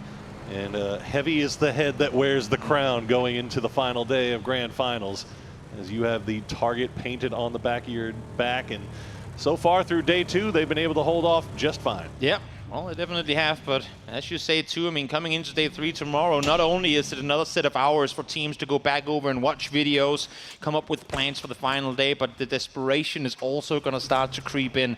It's the do or die, nothing left to lose at this point, sort of mentality that kicks in. And oftentimes have we seen top teams crumble to the pressure of teams that just go out to feast on anything they can find. Speaking of 4AM, eyes on God V on that northern side. You see Ibby just off to the east, and you see Salute. He is getting very, very close. Yep. This 4AM split. They've got him spotted out, but no real angle on him to speak of. There's the rest of VP, as they have a big wide split going around on this northern side of Minas. But again, look at this circle. No one is south of Kantara really right now outside of Eternal Fire Falcons, and then Type and T1 still all the way down towards Chumacera. There's so much space down there. We still have teams that have yet to come out of that north side. Luna Galaxy up by Water Treatment. BP team up towards La Cobraria. All these teams have yet to funnel in on the northern side. Again, as I said earlier, if this circle shifts hard towards the south, rotations through Graveyard, through Minas, over Power Grid Plateau are going to be horrendous. Keep very close eyes on that road leading from Picado to Hacienda. Oh, yeah. Because that is where the action will be. 17 already got a nice 2-2 split set up. They've got Xiaobei and Xiaowu already in position.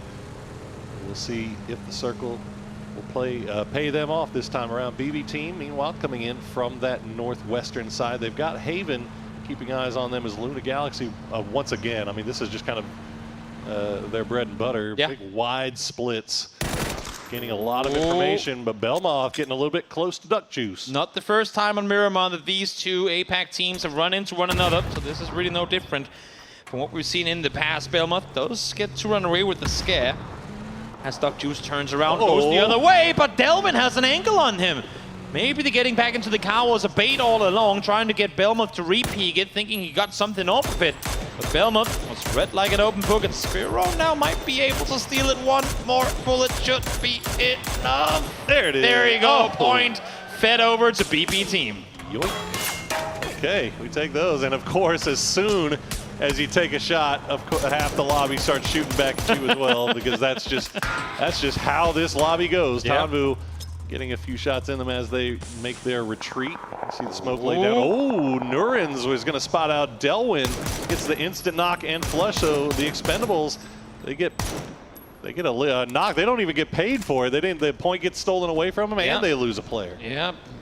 Worst of both worlds. And now Sandstorm coming in as they're looking to try and rotate too. It can't really get any more tough on them than it is right now. They're setting a wide 2-1 split with Cloris, I believe, all the way down towards Power Grid proper. So they're going to have to make up their mind and how they want to rotate through it. Of course, for now, they can lay low. They can wait things out similar fashion to what we see here from EP creeping ever so much closer up towards 4AM. That feels aggressive for Virtus Pro here. Ain't the first time. No, this feels very aggressive. I mean, again, it's just Ivy and Luca Rux. They've got Nixie and Beamy on the other side of Minas with the high ground, just kind of reading everything. So this might just be Ibby listening for footsteps, trying to figure out exactly where everybody is and see if maybe he can catch somebody slipping just a little bit. Yeah, a few shots from Luca Rux will push Xiaopian A little bit of back. He is the booby trap. He is the guy to peek over. I mean, right now it's Lukarooks. It's the guys on the back end trying to bait the peek in the other direction. As soon as they do, he's going to look forward, take this shot in the circle. You mentioned the road in between Picado and Hacienda. That road might have just become a lot more relevant with this shift. It will. And you see the E pickup flying across. So that was sent by, I believe, Navi, but they're not going to take it. So that's just going to crowd the skies for the time being. You saw the circle being put right onto TSM, so they're holding the north side of this road. The rest of 17 is going to leave Picado, join up with their duo that was holding that God compound just off to the eastern side of Graveyard. They'll set up there while 4 a.m. They still are they're still deciding whether or not they want to be baited by VP here. I love the fact that they are actually peeking or trying to get angles up towards the high ground, but they're doing it from the back end of the building, knowing full well that this could be a bait. Let's not jump on it. Let's not do anything hasty. We still have a potential rotation to make come next circle. And from one sneaky play up a hillside to another, now it's Ixlef creeping up towards Eternal Fire. This man is all by himself. Oh, yeah. I mean, you look at the minimap. Okay, you can just now see Chewy arriving from the low side. And they got to be quick about this. They don't have all the time in the world because T1 is coming behind, but the Kraken will find Phil first, and that'll be a point in the pocket of Luna Galaxy. Big 1-2. They're starting to infiltrate Hacienda, so able to get one without any, real damage done in return. Don't have to slow down to get res. They can push further forward, and they have BB team caught somewhat split. They're all within the same compound, but of course we all know Hacienda, a pretty big place to be in. And if they can time this right, if they can approach this right, they might find all of them as Posa gets Spiro down. 22 damage done, but nothing more. That's really, really hard to push in here because they could just be hiding around every single angle. Luna has no idea where these guys are. They've pinned out one, maybe. And the rest of BB, though, have multiple angles onto this. Meanwhile, this is what we were worried about. Petrichor Road was setting up to take a fight to Eternal Fire, but T1 pulls right behind them. They will lose Raining, though, in the process. So will they? Ooh, maybe not. Okay, they might be able to get the res here. Oh, you say that, but Ixlef has a pretty good angle behind that, and he's going to find him underneath the vehicle, too. A little damage done in return, able to find one, and maybe that has T1 thinking better of it. The issue now is, as you can see with where T1's positioned, with Petrichor being towards the east-hand side, it's really limited where T1 can go from here. They have to go north. They wanted to wrap all the way around, but because Petrichor is playing slow into Eternal Fire, they can't really go any faster than what they are doing. And there was the knock. Yeah, Eternal Fire now perfectly aware that they had two teams behind them, so both teams are going to have to get back on the move here as Virtus Pro did find that. Oh, Lukarooks! What a grenade right where it needed to be.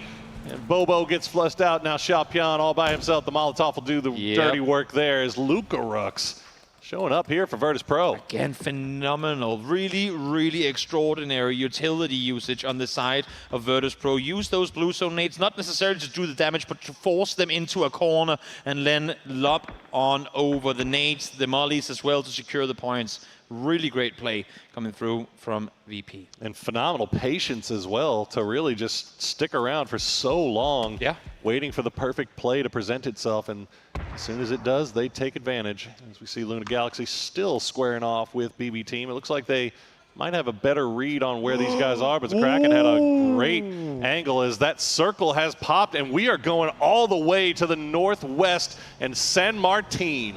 This is going to be a very tricky circle to rotate into. No, they sure didn't. Twisted Minds very pleased to have themselves in an E-pickup right now because they can fly up towards the northern side. Everyone now look towards the east. Everyone sending it north. T1 are only now making it back on the map down towards that southeast side as everyone looks towards San Martin. So many teams just pounding the desk in frustration right now off of that hard shift to the northwest. The Sandstorm arriving at the worst possible time as everybody is arriving, but no one can see anyone else. You can see TSM, they've got 17 right next to them, but they can't even see him to take the shots. Running the gauntlet here is 17, sending it through all of their opponents. The timing could not be any better, I say that.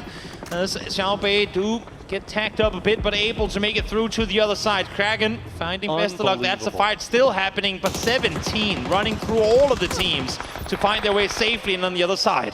In no world, Toby, does 17 get to make that transition and keep all 4 alive, but they do because the Sandstorm hitting at the perfect time. As Day Trade, they're down to just Thanadol and Flash, but they're finding kills. Look at how quickly the east side of this new circle got packed with players. They know that there's not a whole lot to play for, so you gotta claim what's claimable early on. And now it's Petricol's turn to try and run towards the middle. Ixlift and Chewy alone and driving past Stiffix up towards the circle center. They're so late into this one. And unfortunately, they're going to get split off as Chewy's going to have to go out there. Ixlev just sending it into the city. But you see Summer's on the south. He's still on the road. They're just trying to find anywhere that they're not getting shot at right now. You know what? This is not a bad read. They know that no one has opted to go full center. There were teams on that eastern side of the city, and they have prevented other teams to come through. No one had really an opportunity to wrap in from the western side. So if you go far enough in, with the risk, of course, of being taken out on your way there, if you make it there, you're safe. That was a very, very dangerous but very heads-up play by Petricol. How on earth did we not lose half the lobby right there? Okay, we're going to lose BB team. That'll be our first team out here in game number 5. But that Sandstorm, Toby, hitting at that exact time has just opened up a huge door for so many of these teams that were playing on the southeast to make their way into this zone. Speaking of opening up huge doors, T1 found an E-pickup at the most costly, of most needed of times, I should say. Oh, that's the double E-pick. Oh, sorry, double Bluestone nade. Here you see them, T1 flying in, but Expendables has caught them. Will they get anything off of it? Nope. T1 seems like they're gonna land us free. Ooh. Just barely. Okay, Zenith will get spotted by Batu, or won't get flushed out though. So T1 might be able to get everybody back up here. The new circle does pop, and it's going to hard shift off to the north. It's favoring the city, and you've most teams at least have sent it that direction. So only a few teams really have to make their way in still. The double headshot onto Ruin, no time to respond whatsoever. Batulin's able to find one more now. Just quit, but trying to make it down this hillside, but that too looks practically impossible at this point, as Twisted Minds knowing they're the next to have to make the move. They are inside the circle on that hillside towards the south of Saint Martin, but they still have a play to make him quit, but he's gonna go back. He's gonna go for round 2. We'll see if he can make it second time around. He's taking his ball, he's going home. He's going all the way south. I don't want to be part of this anymore. No, and I don't blame him at all, because it is absolute madness here. But you said Twisted Minds has that high ground. Can they do something with it? Correct? We'll find Chewy.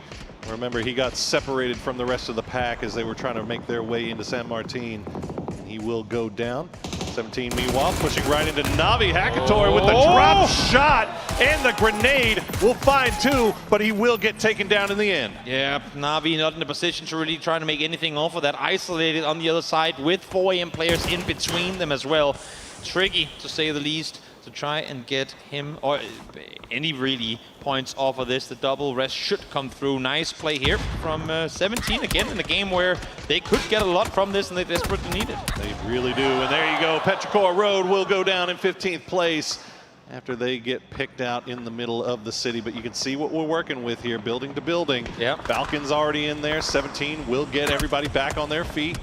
And it's all only really just shots being sent in across. Nobody really making that push to get in. Although you gotta be a little bit concerned. You got HSM right there, but he looks like he's just lying prone and trying to survive. And we see it here. I mean, that's the issue of blind sending it into a city. You have no chance to scout. You have no chance to figure out where in this city do we have opponents. And Petrichor trying to run one building to another.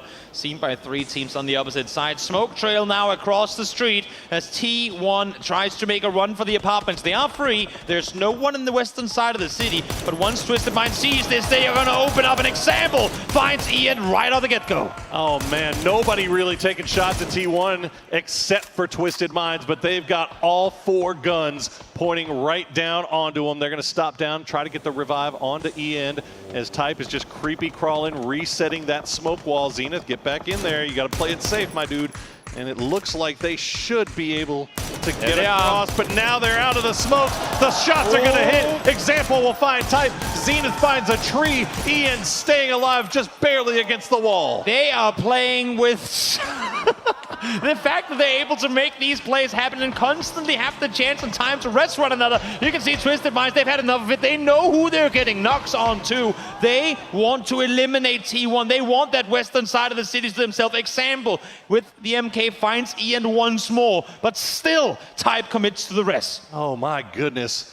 having to make the most dangerous cross under the eyes of one of the most dangerous fraggers in the entirety of the PUBG competitive scene, as the circle will go over to the eastern side. T1 does get everybody back on their feet, but they've got to make their way through the city now. T1 just called Korean Big Brother Quantum Freaks and said, guys, can you do something about these Twisted Minds players? Because they're really making it hard for us to do any sort of rotations. Issue is that Twisted Minds are friends of their own, and TSM who alert them to the fact that their team coming in from behind.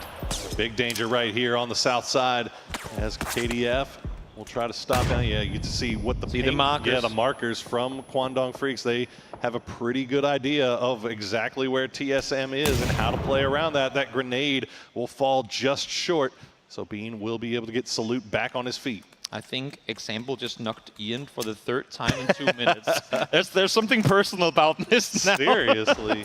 But hey, I mean, they keep pressing one another, so they're back on their feet they go. As now Freaks caught in the open. Perfectix from up high, though, helping out the Freaks. Getting him a little bit of a stimmy there, as Alo will go down. The smoke wall's already set, so Alo just has to retreat into it, as he's not going to get flushed just yet. But I don't know if TSM really has the time to do this, because Kwangdong Freaks, they're back up to full, and they are making their way in. That's the issue. They're trying to make the wrap around the east-hand side, but James is now the contained player set on that side. They're all trying to force them into one another, but now this time around it's Luna from the other side. James is alone on this side of the road, and I think Freaks are well aware of who that knock just came through on. They can now play into this side of the circle. Going for that low side, that low angle. Let's see if they'll spot James at the tree. Looks like he's going to hide very effectively for the time being, as Luna Galaxy and the rest of FaZe are squaring off just on the other side of the road. Fex with that P90. Doesn't matter if he gets caught vaulting. He has that God gun in hand. It couldn't be any worse. It's knocks on both sides. 2 on Luna. This should be an open third-party opportunity for Freaks if they can get back in their cars fast enough, make a play happen towards that north side. That might just be their entry point to the circle. They got to get a read on this quickly, because they have to, if they can have that Luna compound, if they can come third-party that fight, they have the entire eastern side of this zone to worry about now, as T1, they have run into yet another squad, and it's going to be the Expendables. They are down to just 1. Great util usage here once more from Expendables as they find both Ian and Zenith. Their knocks are going to be about the 15th at this point, as you can see here. Type 1 Band-Aid, 1 Molly, and a half helmet is what he has left to work with. 1 wish, 1 dream. We'll see if Type can stay alive a little bit longer, as TSM has now pushed their way down into the day trade compound, but you can see they are getting third party by Twisted Minds at the high side. This circle is going to go dead on the city. Falcons, they have that roadside spot right next to center circle, but you've also got VP 4 strong on the other side as well. But the VP, you gotta like their chances here. Nobody really coming from the north. Oh yeah, and the fact that they're starting to see, I mean, Freaks in confrontations, even if they're the ones getting points off of this, they know they're fighting out on the edge. They see Freaks being down to 1. This is good if you're a VP fan, seeing all this happening on the edge of the circle. Absolutely. Day trade, Nurens. Double shot, double barrel in hand. Does not hear Alo through the smokes. So Alo able to get inside. I think he's the last player left alive for TSM. Just holding angles as you see the Luna Galaxy boy. Now they have the P90. And KDF, meanwhile, they're looking at that combo. They know exactly where they are, but they're just not getting close. And I love the reaction play on this too. Instead of committing to the buildings themselves, the stalls, they opt to go west around. They opt to sit up on the inside of the circle and wait for Luna to have to come to them. No reason to blindly push in to the staples there if you can just wait out on the other side. 2 solos inside this compound that Twisted Minds is wrapping around. They do not want to go in there. They would rather get these guys as they're escaping. As you see, Haven going to go down to the blue here. He must have been tagged too. Yeah, he must have been. And Navi, meanwhile, the rest of KDF trying to take over the north side here. It's so low. Fairest and Diffix doing their best to hold the line. And that's a great grenade from Diffix. Will find Bean. Diffix will find another one in Human. And now KDF down to just Heaven and Salute. It's been a tough tournament, a tough final so far for Na'Vi, but great 1-2 punch here for Na'Vi as they look to try and see if they can get one more. But Salute able to stay alive, able to get out of range of that grenade. They're still looking down below, but look at Heaven's position on the opposite side. Sees one, but can't guard them up. Being very careful about how they approach this. And now there you go. Luna Galaxy is going to get eliminated. And Na'Vi will clean up Kwangdong Freaks, as they have now 4 kills. Can they get more? Can they climb out of that basement position and find a little bit of positive momentum here at the end of day 2? They have the circle, they have the warehouse to themselves. It's looking good in the meantime now. 17 and Twisted Minds fighting towards the southeast. Remember, we still have a 4 AM solo in HSMM in between the Twisted players. So unless if they get caught slipping, he could potentially take one down with him. This is one of those situations, those end games in the city, where it feels like anything goes and anyone is capable of coming through with the victory. 20 alive here as 17. They have the lower south side compound. They've got Twisted right on their doorstep, but a few shots to keep them honest. Where will the zone decide to go? Right on the dead center. Yep. Falcons loving this one. Again, their team that needed to. This mid pack is so incredibly tight. Anyone coming up victorious here could see themselves soar into the top 5. And this is good. I mean, Virtus Pro is really on the clock here. I mean, they've been able to kind of keep pace with the top 2. Yeah. But the win here would put them right in the mix once again, as they've already got 4 kills so far. North side of the zone all to themselves. HSM will get spotted out by Perfectix, so that's 1 more solo off the board. Crucial that they're able to dismantle him fast, because had he gotten himself a knock, maybe 17 ups to go aggressive on that one, but they get the kill, they get to reset fully, and now, I mean, technically, while it only being with a toe, they're inside the circle. They can sit here, hope the next circles go their way. They know they're in placement points territory, and they know how desperately they need these points as it sits right now currently with Twisted in 6th place. They got to wait it out. They got to be smart about this. You do not want to over-aggress if there's no need to. 19 alive, 6 teams left up, and it'll slow down exponentially at this point, as everybody is just going to do their best to try to conserve utility. Yep. Try to hold on to the late game, keep their smokes up, and just try not to take a knock. Ooh, nice spray by Nixie there. But VP, I mean, you just see how much space they have to work with.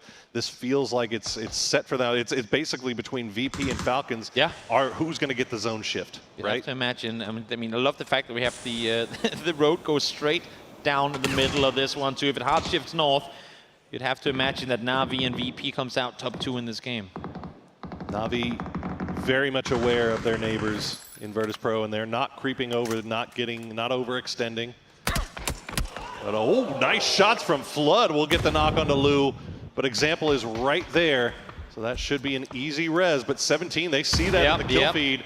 They are hoping they're just going to spam a couple of grenades, a couple of Molotovs into that smoke, hoping that they can maybe catch him, but Lou is long gone. Yep, the instant response. They have to try and see if they can make it towards the next sets of buildings, get out towards that bathroom where you can sit. Yep. Somewhat alone, or at least in the back room here. There should not be any angles, but you saw as soon as that knock came through, 17 were instantly there with the util trying to lock them down.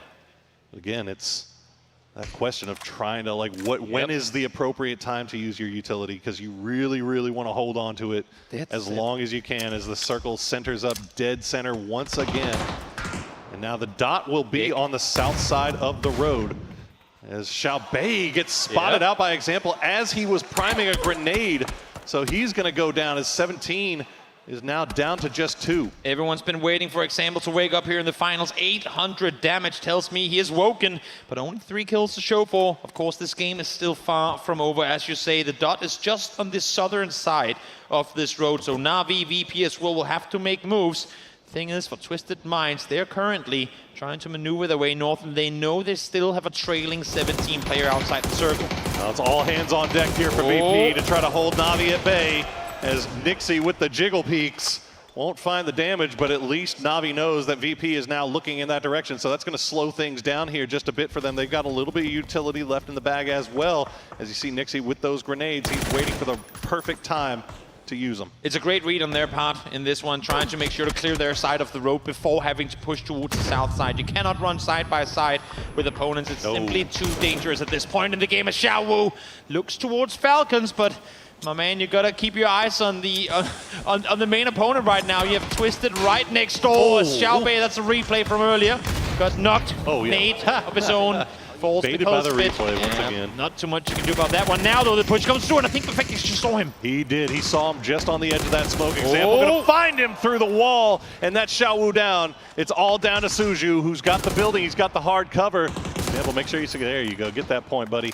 Patience pays off for Twisted Minds. They knew there was one playing from behind still, but now they have Suju in front of them. He is caught in one of those buildings where you can only get upstairs on the other side, but the knock comes through, and the help from Nixie on the other takes out Na'Vi, and now VP becomes real dangerous because now they know they have no one left on their side of the street. They can start spreading out. They can start eyeing this south side where all these remaining 4 teams will have to fight one another real soon. pubg's just going to take the shots over towards VP as we wait for that inevitable crash here. Suju picked up, nicely done by Twisted Minds to get him without taking a knock as they start making their way through. Falcons haven't been able to get the res onto Snakers just yet. So and again, we haven't even talked about him. It's been so long. They've been so quiet. The Expendables on that other side of Falcons as well. 1 kill in the game so far. They want to get the res on up, but Expendables are not giving them any easy time to try and make that happen. As I say that, the Roth finds one, finds the second as well, will go down, but a lot of damage has been done, and this should be Twisted Minds pushing on this, but the thing is they can't get the angles. VP are isolating them on the east. They're trying to send it as quickly as they can, as Rello will try to get tangled up in Clory's feet. Clory's will wipe him out as quickly as possible, but there you go. Oh, he's down to 3 HP. Tanvu will bleed out as well, but look at the Molotov. Roth, can he out-heal it? He can. TV's immune to fire as the swing around the corner comes through. Great play by Cloris, even through the blue zone. Nate is able to isolate, push on through, get the knock and the flush onto Roth as well. Should be able now to get on out from this, but in the meantime, VP goes full aggressive towards Twisted Minds. They've got to. They got the knock onto Example. pubg and Lou dodging the blue zone grenades. Example might be able to get rezzed here. Lou has the smoke wall set. Yep. As they will get him back on his feet, and pubg, his job is just to keep VP from crossing that street for as long as possible. Isolate that eastern side, but they saw that smoke being utilized. They know there's one still caught behind this wall, but pubg has to make a run on forward. Will get inside the smoke just in time. Beanie spraying through the smoke, but cannot connect. Can't connect, and you see Nixie pushing with the shotgun in hand. pubg's going for the drop shot. Not going to find anything just yet. Another grenade from Duck Shoes will find Example. Lou's going to go down. Twisted Minds is wiped. Virtus Pro, 4 alive. They're wiping out the lobby. Perfect execution from VP as they find one more Cloris to take out Flood, and now it's a 4v2. Duck Shoes, Cloris alone versus the wall of Virtus Pro players. They have them isolated. They have them on their back foot up against the blue. Through the fire and the flames, through the smoke, the Expendables trying to survive. One's going to run into the blue, and they're going to deny all points as Virtus Pro will secure another victory here in the grand finals of PGC. What a finish. What a great finish for Virtus Pro. Able to take out Na'Vi on that northern side, and then the full push onto Twisted Minds, isolated on the eastern side.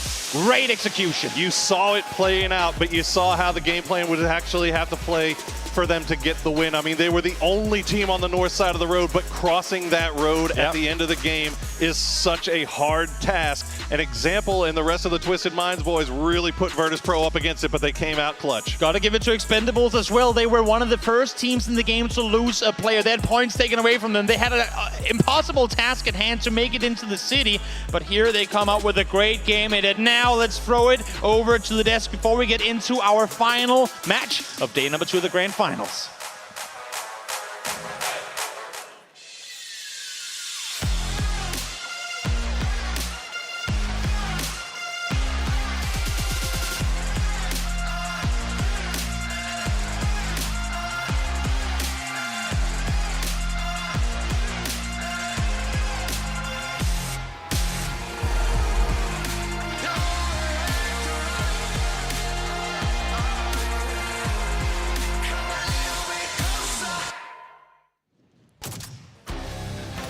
From undeniable to potentially getting themselves into this position. Is it divine intervention? They barely even qualified for the World Championships, thanking their lucky stars that FaZe was able to get them there. And now they are challenging for number won after almost 2 days of our grand final. Virtus Pro is going ham here, ladies and gentlemen. What a victory here. Urban finish. Toffee's Avenger joining me to talk about this one. Toffee's, what's going on? I mean, I don't know. I talked to him a little bit today. I said, what's going on? This is really exciting for you guys. Abisa said, you know, we changed our system a little bit when we got here. We decided we're going to work edge a little bit more. Scoom has really got us focusing on not worrying about the last game, always looking at what's up next. And we did talk about, he said, you know, when I played with Liquid, there was always this like intense pressure to do well and perform at the top of your game. And here it felt like we came into this event and could kind of do whatever we wanted, and that's taken a weight off of us. So maybe that's it. Maybe it's the fact that Beamy is like the king of kings, right? Like he's out of control, good with the gun. Apparently his kill feed management's the coolest thing I've ever heard of in my life. And I don't know, it's the secret sauce, but whatever this recipe is, they're now up there with Korea in terms of ready to take the win, possibly. Yeah, Come on, Dane, explain it. And Nixie's like top 2 in damage dealt so far, like huge impact for all around of the team, right?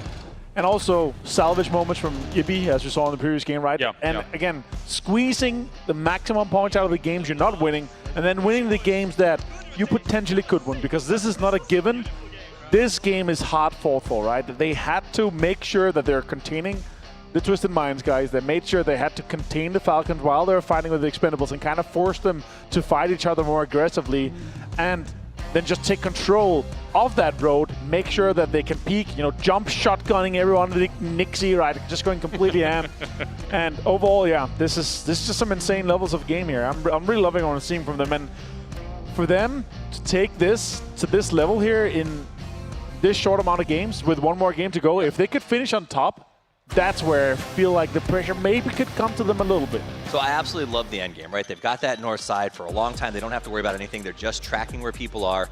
They know they've got to deal with Twisted Minds, which I thought for a second Twisted Minds pulls this off, but they put so much smoke down on the Expendables that they were able to cross that road and force the sort of 3v4 that then gets to have them chase Expendables off into the distance. Like they were hunting these people. So it was just that ability to manage the late game, the way that they came in on the north side after everybody else. Like there was that moment we thought T1 maybe goes up to the north of that circle with their E pickup. Yeah. They don't, and VP just kind of gets to sit by themselves and watch the game unfold. And I think that was a really nice scenario for them. It feels like it's that veteran leadership with that diamond in the rough, the spectacular gun skill that's been able to kind of proliferate through this roster, right? I mean, obviously some of these names go back to the very beginning, and the other names are the names that have come along, the new blood kind of, and have been able to be helped forward. Ibiza with Liquid, you know, 2018, second place back-to-back for both FPP and TPP. Yeah, true. Winners of BEL Kickoff Cup, winner of the Starlight Series 2 in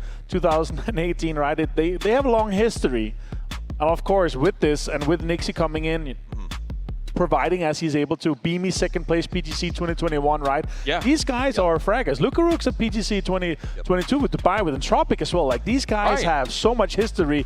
They've just never been up there to the level where they're just being talked about. But now, here they are in the top and potentially contesting first place here. All of those accolades, Scoom getting run over by phantom cars. It's just, you know, never-ending accomplishments are coming out from this roster. But let's take a look at the numbers as we've got Ibi here. Looks like probably getting himself the man of the match as well. And as we were saying before and alluding to before, he's kind of been a star, right? As Avenger was talking about, right? Squeezing as many points as possible out of it. Like grabbing yourself a lovely, lovely juice drink, just being able to blast it. And I mean, in that Tego game, we were hoping that we were going to get that cheeky Panzerfaust, but even just getting towards those later stages for those I mean, that's what they're doing. They're recovering, they're playing well. I mean, in this game, he stands head and shoulders above everyone else. But I do physically, physically, right? True. He's too good at tracking everyone on the map. That said, though, I think it comes down to the fact that they found themselves roles. They talked about each of us kind of has a plan. It was Ibi and Nixie work on this early game. We got a late game caller on Lukarooks, and I said, well, what does Beamy do? And they said, threat assessment. He's very good at just telling us where everybody's standing right now. And I was like, okay. Yeah, the kill feed tracking from Beam is just on a different level. I'm looking forward to listening in a little bit to that later on. But yeah, 17 points here for Virtus.pro, 14 for the expectables for this one here. Twisted Minds with 13, also pushing himself into a good situation. Again, our mid pack is a little bit separated from them in the top pack here, as we're going to see on that leaderboard, James. I mean, those two teams are kind of the teams that will be the next challengers alongside TSM. But up at the top, Virtus.pro moves into second place. They are a little bit behind Guangdong Freaks, who is 1 point away from breaking 100 in 11 games. But the fact that Virtus.pro can shake up the status quo at the top against South Korea is commendable. I mean, to be honest, like I've been going around asking players, like, did you expect to see this at the top 3? Just because I'm like, was I that out of my mind? And unless you played for one of these 3 teams, no, they didn't. This was not expected. I think Guangdong Freaks has been on an uprise, but the other two, shocking, to be honest. And again, remember, only 29 points from 16th till 4th. It's one big mid pack. We've got practically no one kind of going behind, and we have these 3 outstanding leaders in the top here. They're just far and above ahead of the rest here. With 1 game to go, if they're able to establish just a little bit further, if they're able to have just a little bit more consistency, it could be a 3-horse race going into the entirety of tomorrow. And if the rest of the teams, they don't realize soon enough, there is no stopping them. No, absolutely. This is why this game, for the last game of the day here, I want all 3 of them to go out as early as possible. Die as fast as possible. Twisted Minds, TSM have a winner of a game where you go 4v4 at the very end. But I do, that is, because it's close enough. If Twisted Minds comes out and plays this one, if TSM plays this one really well, then we're going to have a 4-horse race tomorrow. So I'm pretty excited. This is a very big match to get a lot of teams in the right mental space for when they come back for the final day. For sure. All right, well, without further ado, ladies and gentlemen, it is time. The final game of day number 2 is upon us. The Titans at the top. South Korea is looking brilliant. Virtus.pro is shaking it all up there in second place. Time now to go to Miramar, the Dusty Dunes, once again for day number 2. Let's get it going. Let's head over to the casters. Thank you very much. Final game of the day. And Guangdong Freaks T1 Korea was running away with it, but not so fast, my friend. Virtus.pro is now in the mix once again. Can they be joined by yet another team here with 1 game left to play? Coming into this tournament, who would have thought Freaks, T1, and VP would be the ones running ahead, running far away from everyone in the hunt to try and fight for that first place spot coming into the final day? I sure wouldn't, but I'm glad to see them out here performing, delivering when they need to the most. As you say, Poro, final match of the day here is upon us. Who will get into the first, and as the Death said too, can any one of these teams on the hunt mitigate that gap here right at the cut line? And we've had some wild and crazy circles so far. Last one was a city finish. What will this game provide? What will it give us to end day number 2? Are we going to go crazy again, or are we going to settle down a little bit here? As you do have that dead center plane path. See a number of teams dropping down. T1 getting a little bit close to Eternal Fire is yet the mad long-range shots. None of those going to find the mark. Nah, I'm not going to fault him. Iron Sights, SLR. Yeah, that's a long not exactly easy to make happen. As we get a... Don't even say it. Don't even say it. I see it. I know all of the viewers out there are seeing it as well, but I'm not going to say anything. We'll see if it happens or not, as this one takes us far down towards the southeast. All right, Navi. This is your time. Dead center circle. You have your choice of what you would like to play this time around as they get into Impala to do a little bit of looting. They're already sending Diffix down to the south for a more central position. That may be what they look to do, but we'll keep eyes on them as they have crawled out of that basement spot. With a decent game last game, maybe another one here on Miramar could be the thing that gets them going. Look towards the north right now. Luna Galaxy, BB team, Daytrade and FaZe have rotations to make. And I think if you're Luna Galaxy, you're already now seeing Kraken on a very east side rotation on his own. They know there is space to be gained on the northeastern side, but I can't help but imagine that there is going to be so many teams stumbling over one another trying to get inside the circle. If you're FaZe here and you're fast, as we get some replays of that final ending in the previous match, if you're FaZe and you're fast, you get down there, you set up early on, and you have all these teams running into you, potentially spoon-feeding you points. So we'll see if that's going to be the case or not as this circle goes on in. See that wild finish is. Yeah, it looks like Nixie survived there to the end. So all you fantasy owners out there for Nixie, he did get the win, got credit. As we check in, we see VP. They've already sent Beamy. He's just north of Puerto Paraiso, so they are scouting out where they want to play this, but they are still very, very split. And it makes perfect sense. Again, as I said before, I mean, I explained it on the northern side, but it's of course the same case in the south. If you're on the edge of the circle right now and you're a Virtus Pro, get the hell away from the edge of that circle. You know there's going to be so many teams coming in, and if you have a chance to grab anything circle center, you make the play for that. Even if the circle shifts away, being part of the pile that will be south of Los Leones, that will be northeast of Impala, it just ain't the place to be in phase 2. No, Petrichor Road actually taking up a position a little bit closer. Oh, Beamy, he got flashbang. So yeah, he knows that they know he's there. So this is, you are all by yourself, my friend. Now Nixie starting to come up from the south side. Beamy has to play this very, very careful. There you go. He's got a shotgun rider with him now. You can see Sosaid peeking through that window, and I think Beamy might have spotted him. So Dragunov, it's a one-tap headshot machine, and he finds it onto Hagatori, able to get him down. That's the off angle isolated, and with the timing with Nixie now coming in to help, it's looking good for them. Issue is, VP are playing for first place. They're not playing for quick kills in the early game, and they still have EB and Lucarooks on the south side of Puerto Paraiso. So yes, the knock is great. Yes, you would want the point, but you do not risk the loss of a player for a potential 1-point gain here early on.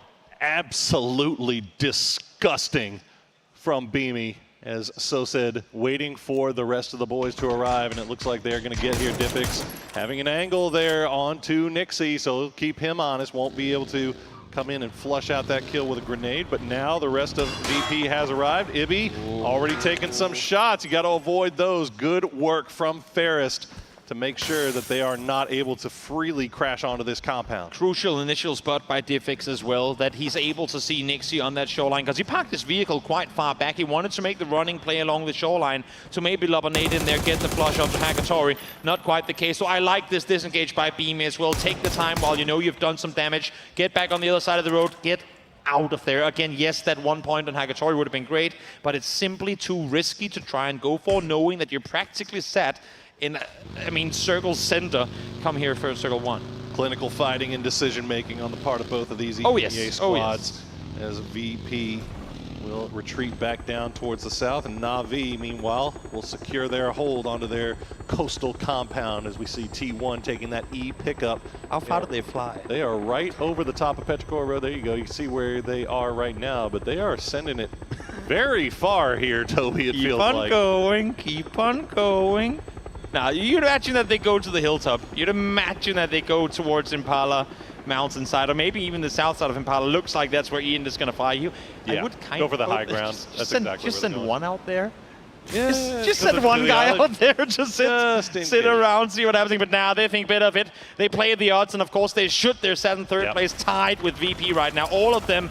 Hill up high is where they're going to be playing the majority of this game from. Yeah, well, that's a beautiful spot for them to hold, but keep in mind, there's more than one E pickup in the game, Toby, and I got to imagine that there's going to be others that have this same spot in mind, so they may find themselves defending here as FaZe and Luna Galaxy getting very close to each other here on the north side. Say more than one E pickup. I said there's probably more than one mortar in this game currently right now as well. That's another thing. So do not sit on top of one another, my friends. That could cost you this final game of the day.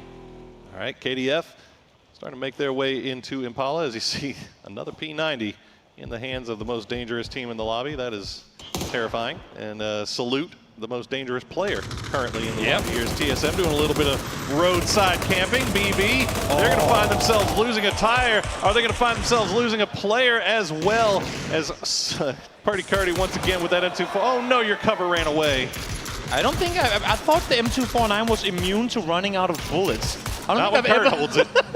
I don't think I've ever seen anyone actually have to reload a M249 mid-fight, but I guess there's a first for everything. It's Alo now on the other side.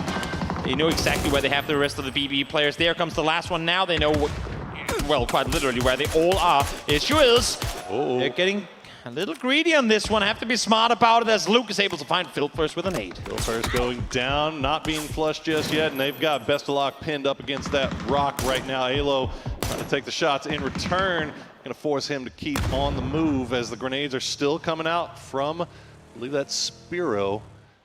Very light here. Yeah, there he is. Okay, Spiro, but he's still got 2 grenades, but at this point it might be just try to survive here for BB team. Get out of here, and you can see in the meantime, VP, they fell back to the south side, and what did we say? You will get rotation kills if you're playing around the edge side. They find a double early on to separate themselves from T1, now only 3 points behind the Kwangdong Freaks. All right. And it comes with no risk involved as well. You're sat here, you're getting them on approach. Easy execution. Oh, there in the greedy TSM. Yep, they're pulling up on this. They really wanted it, and that's going to be the knock on the curb. But unfortunately for Spiro, he really can't get a return or get the flush as the grenade will be sent over the sky. There you go. Alo will be the one to find him and get the flush, and they should be able to get Purdy Curdy back on his feet. Now, does Best on Eisenhower, I was going to say, does he do anything to say, I might go down here, I'll take you down with me? They are dead last as it stands right now, but nope. You know what, and I respect it. We've seen solos actually make stuff happen in a circle that could end up getting really wonky here. You might as well just play for it if you're a solo. I mean, if it shifts east, it's everyone for themselves. If it goes into Los Leones somehow, it's equally so a game where solos easily can get some pretty good placements. And I just got to look at Falcons making their way in on the south side of Los Leones all by themselves.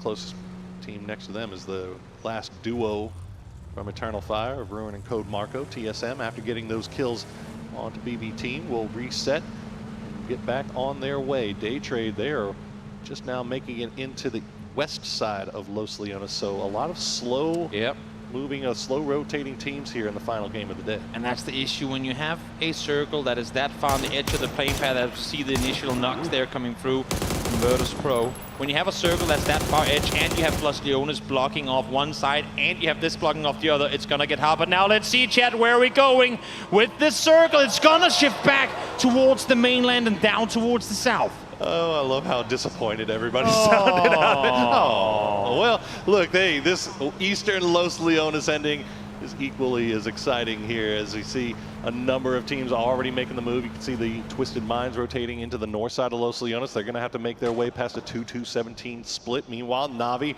their problems continue as they push right into Petrichor Road. But it looks like that Petrichor Road just wants to get out of there. I was going to say, I think it might actually have been the other way around. I think it's Na'Vi who got to sit down here a little bit earlier. Petrichor came in thinking we might be able to flex out of this topside position, which makes good sense.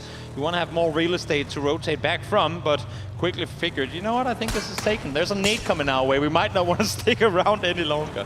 No, I mean, this is a beautiful position for Petrichor Road if they can hold it and they keep all 4 alive. So, yep, definitely will do what they can to hold on to that. Meanwhile, T1, they had that high ground position. Unfortunately, it is just on the outside of the zone. Can't get them all. Yeah, well, you know, it was a good call at the time. Really. Yeah, if they have an extra E pickup, we'll see.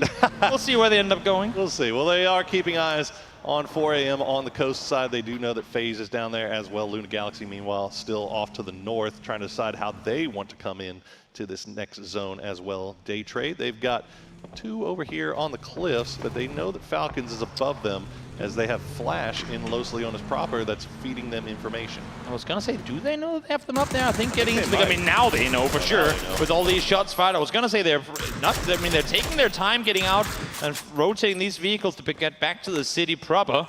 And now kind of caught in the southeastern end of it. But as you were saying too, Flash was down there already. Maybe he's in a position from where he can apply some pressure. But I think Falcons just think better of it, saying, you know what, there's not really a whole lot to gain by trying to hold off these guys in this position right now. It's more look towards the north, see if you can pick people off once they pull up in compounds. All right, 4 a.m. taking shots from behind. That's from T1 up on their high ground, but they've got clear sailing on this roadside up until a point. They've got Lucarux. Yep, you can just now see him on your screen, but he is the only one for VP that's on the road right now. So if he does take shots, he's got to be careful not to reveal his position as, oh, look, a free Murata. You have to go like, guys, is this a hot spawn? I don't remember seeing vehicles parked on the beach before. What the hell's going on here? But no, I mean, that should alert them to the fact that there might just be a player in the nearby vicinity. I think all of that happening too. 4 a.m. now, going full shoreline around Paraíso. Nice awareness, nice decision-making on their part to play it extra safe. KDF, meanwhile, holding on to their 2-2 split. Now, they are on the northern half of this zone, placing their chips in the pile, hoping that this cuts hard north and away from the city. Yeah. And if it does, that'll pay off huge for them, and Twisted Minds as well, as they have a great split just on the other side of the road, just off to the west. As we see the MG3 just lying. It's right there. Yeah. It's T1, you want it. I know you do. This is the issue. If it shifts west here, there's a good chance it double shifts into the city itself. And I think that's part of the reason why Petrichor now is preparing that E-pickup, saying if we have to go in there, we know we ain't going to survive with vehicles. But let's see, everyone, where this circle is going to take us. Do we end in the open, or are we going into Los Leones proper? There it is. Okay, we are going to go west, as 17 is dead center, but a good chunk of Los Leones still involved in this.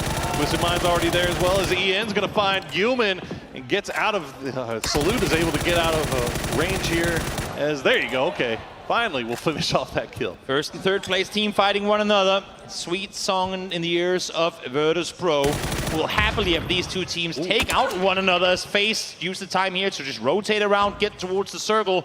But T1 now forced to try and collapse on this fight. Yeah, the rest of the Freaks have arrived, as well as they're going to immediately start sending utility on the other side of that hill, hoping that they maybe catch Ian. The rest of T1 slowly arriving. Zenith still had to parachute off the high ground to get over here. Salute just looking for anything, peeking up over that ridge line with that P90 in hand. What better than the top taking out one another? So at the bottom, you don't have to worry about it as Petrichor come flying on in. Ixlift taken out midair, will get flushed in the end of it as Ming.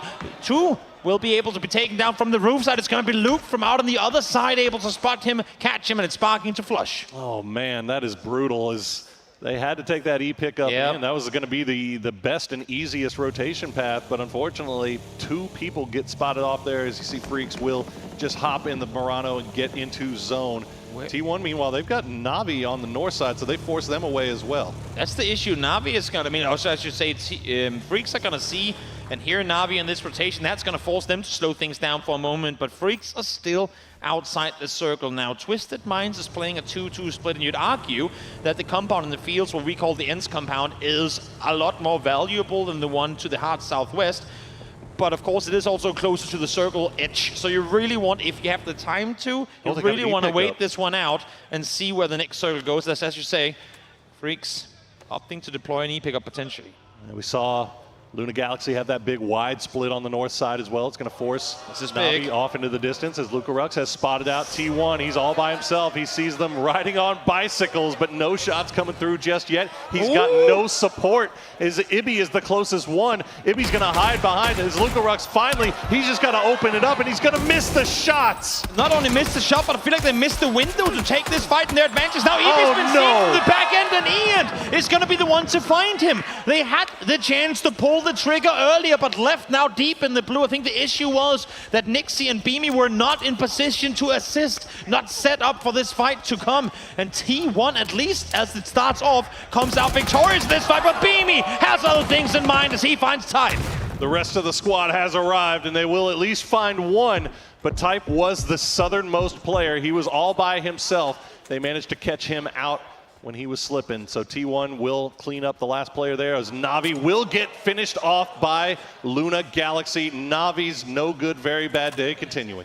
Can't help but feel bad for Petrichor. They E-pick up into the city just to have the circles shift back to their compound again as Freaks took to the sky, flew their way forward, will make landfall, but Salute falls. Salute falls, hasn't gotten flushed just yet, but look at the angle that Flood has. He's trying to take the shots in as Snaker's going to get taken out, but this should be a free flush here for Flood. He's got him pretty dead to rights, and there you go. Okay, Salute is confirmed. So KDF now down to just two players, maybe one player, as Heaven has been spotted out by Xiaobei. Exactly, top three taking casualties. We like to see it. It makes for a more interesting day of games for tomorrow. TSM, Twisted, and Expendables on the hunt right now. Happy to see this, as well as Twisted Minds taking out Poser, still maintaining control up on the northern side.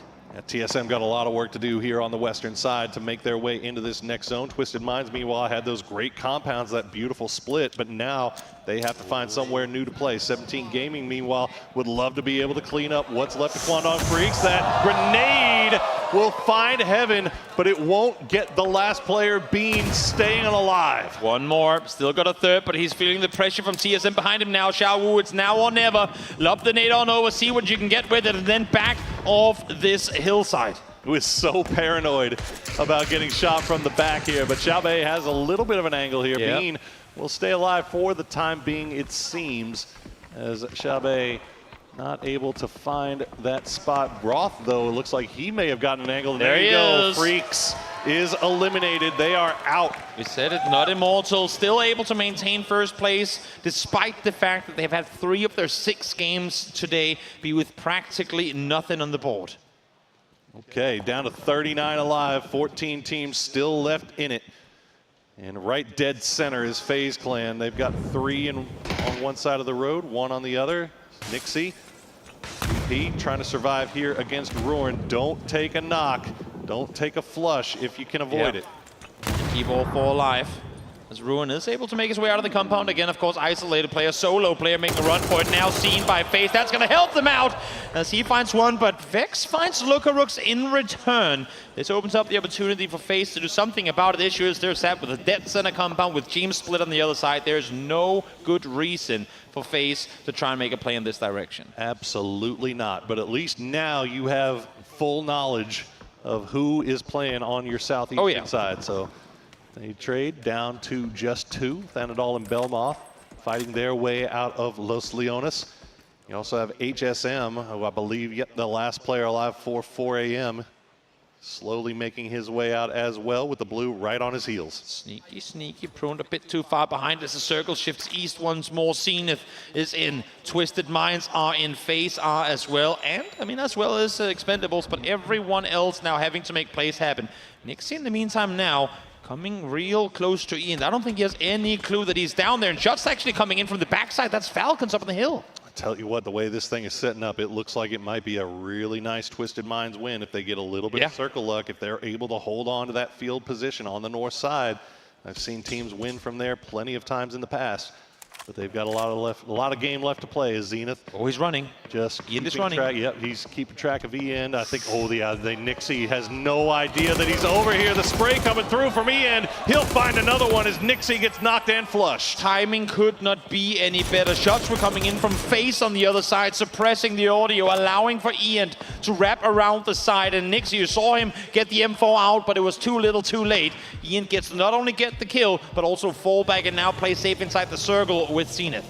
And yeah, VP right up against the wall. As you see, BB team will get eliminated. Falcons on the rotation as well. They're going to push right between FaZe and VP. You see FaZe taking shots over in this direction, not finding any knocks just yet. Are they going to compound? Oh, are they? Are they going to get a compound? Nah, they're going to stop early. Twisted gets to hold on to the north, at least for the time being. TSM, meanwhile, they're going to crash into the Expendables compound. But Purdy Curdy, 17, is doing the work for them as they're going to find 2 right off the bat. But Luke 12 will trade it back onto Tanvu. Yep, main mission was get inside the building as now Delvin comes in to try and assist his teammate from up high. Will find the double flush confirmed. And that leaves TSM with just 1 player left on his feet. Luke, nade in hand, throws one out. We'll see if he can get anything with it. Delwyn playing from the outside. Unfortunately, they know that 17 has angles down on him, so they can avoid the line of sight for the time being. TSM, meanwhile, down to just Luke, as you said, is dancing around in here, but the blue zone grenade is going to come through. He's going to have to heal through it, listening to the footsteps, hopefully, as that smoke is keeping him alive for the time being. TSM knew they had to get inside that building as fast as can be, but the cast away they were parked, forced to kind of engage it on the right side. A little bit of a clutter at the entry, and then a great initial hold by Expendables to not allow them in. Gives them enough time for 17 to find 2 as James now falls in the distance. That's to the hands of Thanadol, but I think they're more close to 17 than Daytrade on the other side of the road. The problem for FaZe is that James is in the middle of the road there. Beamy is going to go down to E-end.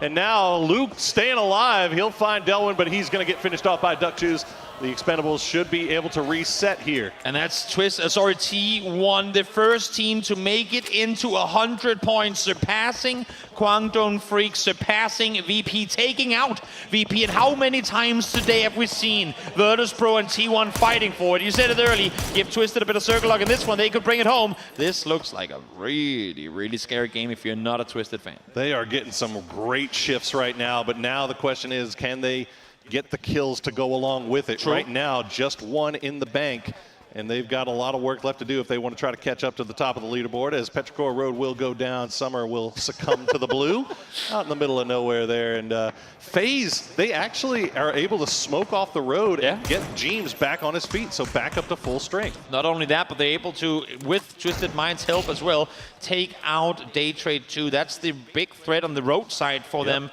which should now allow for them to try and push further down towards the bottom of the hill up in the north. All right, so it feels like everybody's got a little bit of a foothold inside this next zone, with the exception of the Expendables, who are still in their compound. They're mortaring over onto Twisted Minds. Clory's just spraying and praying right now as you see them falling there. These are really hard to hit, guys, because they have just so much room to run around. But is this an indicator of what might be on the Expendables' mind? Do they send it across the road? Do they try to crash this Twisted split? It's not a bad play to try and set up. I think had they got a knock here, there would be a bigger chance that's what they would have gone for. Issue is they know too that 17 is sat above them, and they can't leave here until that high ground is out of play. They have to wait this one out. They have to be patient. Even though I know that's not really the strat that Expendables likes to execute. It is definitely not. You see Falcons hit 200 kills. They still have to make their way into the zone, as 17 will leave that high ground under the watchful eyes of Twisted Minds. A lot of damage coming through, but the knocks just aren't there. And Delwyn, okay, they're not going to send it over to Twisted Minds. They instead find a little bit of a spot here to play, but the grenades from 17 already coming, and Delwyn will go down. I like the initial idea from Delwyn and trying to grab underneath, trying to hold them out, but Little Ghost, nice double nade thrown by him, and now down to 2. Clory's Duckjuice trying to push forward, but Clory's taken down to low HP as well. Delwyn will get flushed out as the fighting going on the south side between FaZe and Falcons is starting to heat up here, as nice spray onto Lil Ghost will get him low, but Duckjuice and Clory's, they have a lot of work to do here. Do they have the utility to do it? The grenades are falling, but they're not falling where they need to go. You said yourself, Twisted Minds not really getting points off of it. This is what they do well in these endgames. If they can keep all 4 alive, they push forward as FaZe take out Falcons, happening on the southern side, allowing for T1 to stay in it.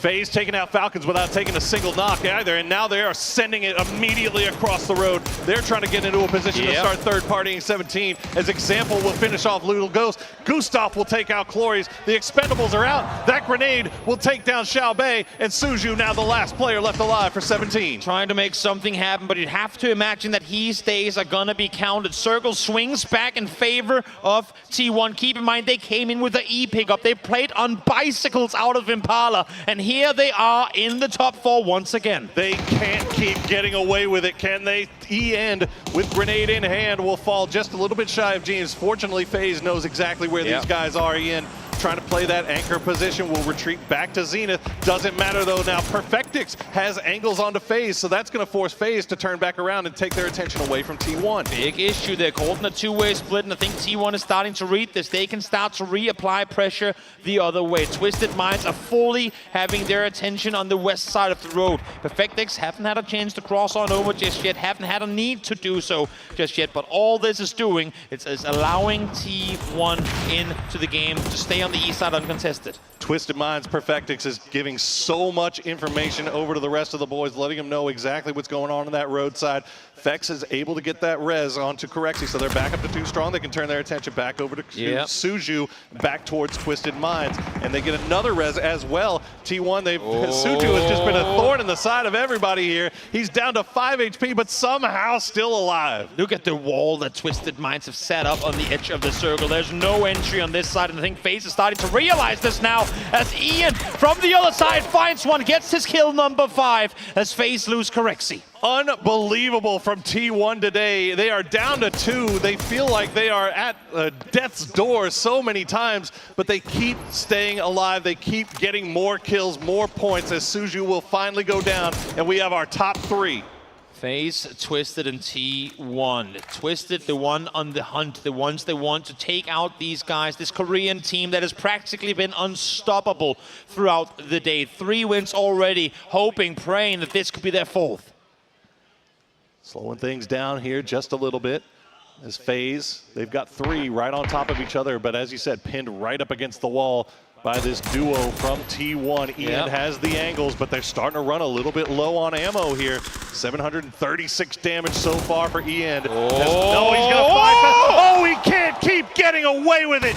James, the last player left alive for FaZe. No vest, broken helmet, but he does not care. He'll peek you regardless. FaZe knew they had the upper hand. FaZe knew this would be the time to make a play, but Ian shuts them down. And now James is caught with his back against the blue, his back up against the rock, and Ian is making a mad dash, pushing forward, trying to get him out, and Zenith will be the one to take him down as Ian gets up to kill number 7. Zenith watching his man's back as he made the push, and Twisted Minds, they see the kill feed, they cross the road, they have T1 pinned up against the blue, but will it be enough? These guys have been a force of nature so far here today. Can T1 bring another one home against all odds? 9 bullets for Zenith to work with. I'm not sure what he has to work with in his AR, but at this point, the fact that they're able to get out of this game with at least 15 points is utterly insane. Example, has that roadside. He has managed to sneak up without them hearing him. He's got Ian dead to rights if he just comes over the top. But I think Ian knows he has the flashbang, but he primes it a little bit too soon. An example now, I think he knows that Ian knows that he's there. 4v2, this is a big game for Twisted Minds. Again, they want to mitigate this gap to the top 3 as much as they can coming into tomorrow. Example, heard the footsteps, spots Ian on the other side, but forced to fall back. Playing around that ridge line as well as they can. The smoke wall just being reset, but a beautiful grenade from Lou will take down Ian. But now Zenith, he doesn't need that much ammo. He'll find perfection. He has no bullets left. He's down to just a pan. Go for it! Go for it! With the grenade, he sends it through, but Twisted Minds finally gets a win in these grand finals. When you're down to yeeting your pan at your opponent, you know you've done everything you possibly could to make more points in a match like that. What a finish. What a game. Great win for Twisted Minds, but oh my lord, what a performance by T1. It has been an absolute smoke show from the Korean team so far today. T1 delivering in almost every single game, but at the end of the day, they are in first place. Twisted Minds, though, they absolutely needed that win. That could be the snowball that starts rolling into the final day tomorrow. If there's one team you don't want to let off to a start here, that would be Twisted Minds. They have a track record of global events as of late, of getting out there in the top, and if they're coming in warm to tomorrow, who's to say who's going to win this tournament? Well, we have our final day of games ready to go tomorrow. Let's throw it over the desk to have them set up what's sure to be a banger.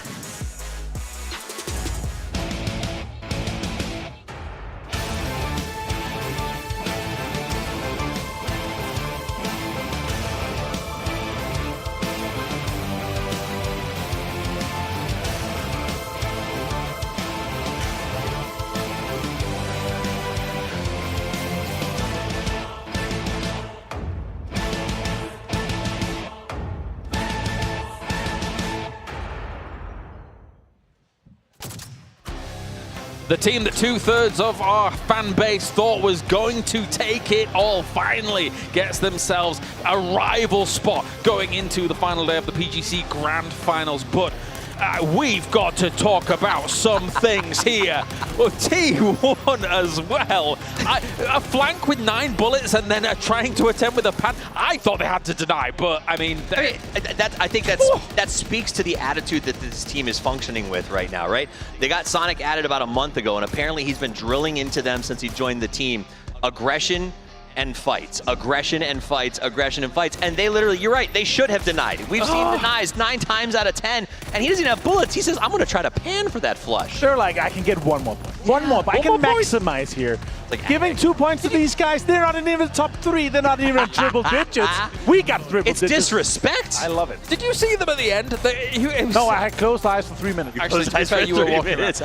The fact that he was clearly saying, we almost got him with the pad. Like, we're at the PGC Grand Finals and they're going up against Twisted Minds. But actually, let's talk about Twisted Minds here because, of course, they get the victory and they now put themselves truly in the potential race at the very top. Yes, there is still a gap, but Twisted Minds, we know that they can have a big day potentially tomorrow.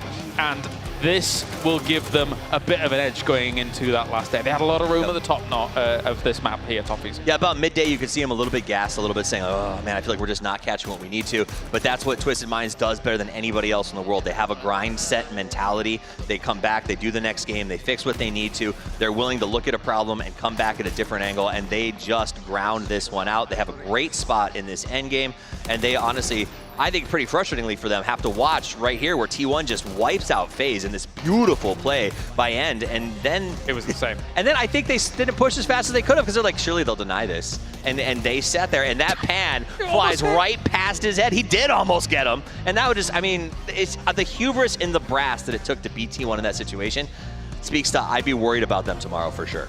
Yeah, for me, this game here, this end was really what came through and what we've been kind of witnessing today, right? And Type, the team has come together and they've put themselves into this position here. The pressure is on to tomorrow, though. All the other teams are going to be realizing, okay, we need to stop these top 3 teams. If we don't, one of these 3 teams are going to run away with it. Yeah. Guaranteed. What a couple of days. How do you stop them? I mean, T1. I don't know. We'll get into it later. That was wild. All right, let's head on over to the stage as we have Bella ready with some interviews to round out day number 2.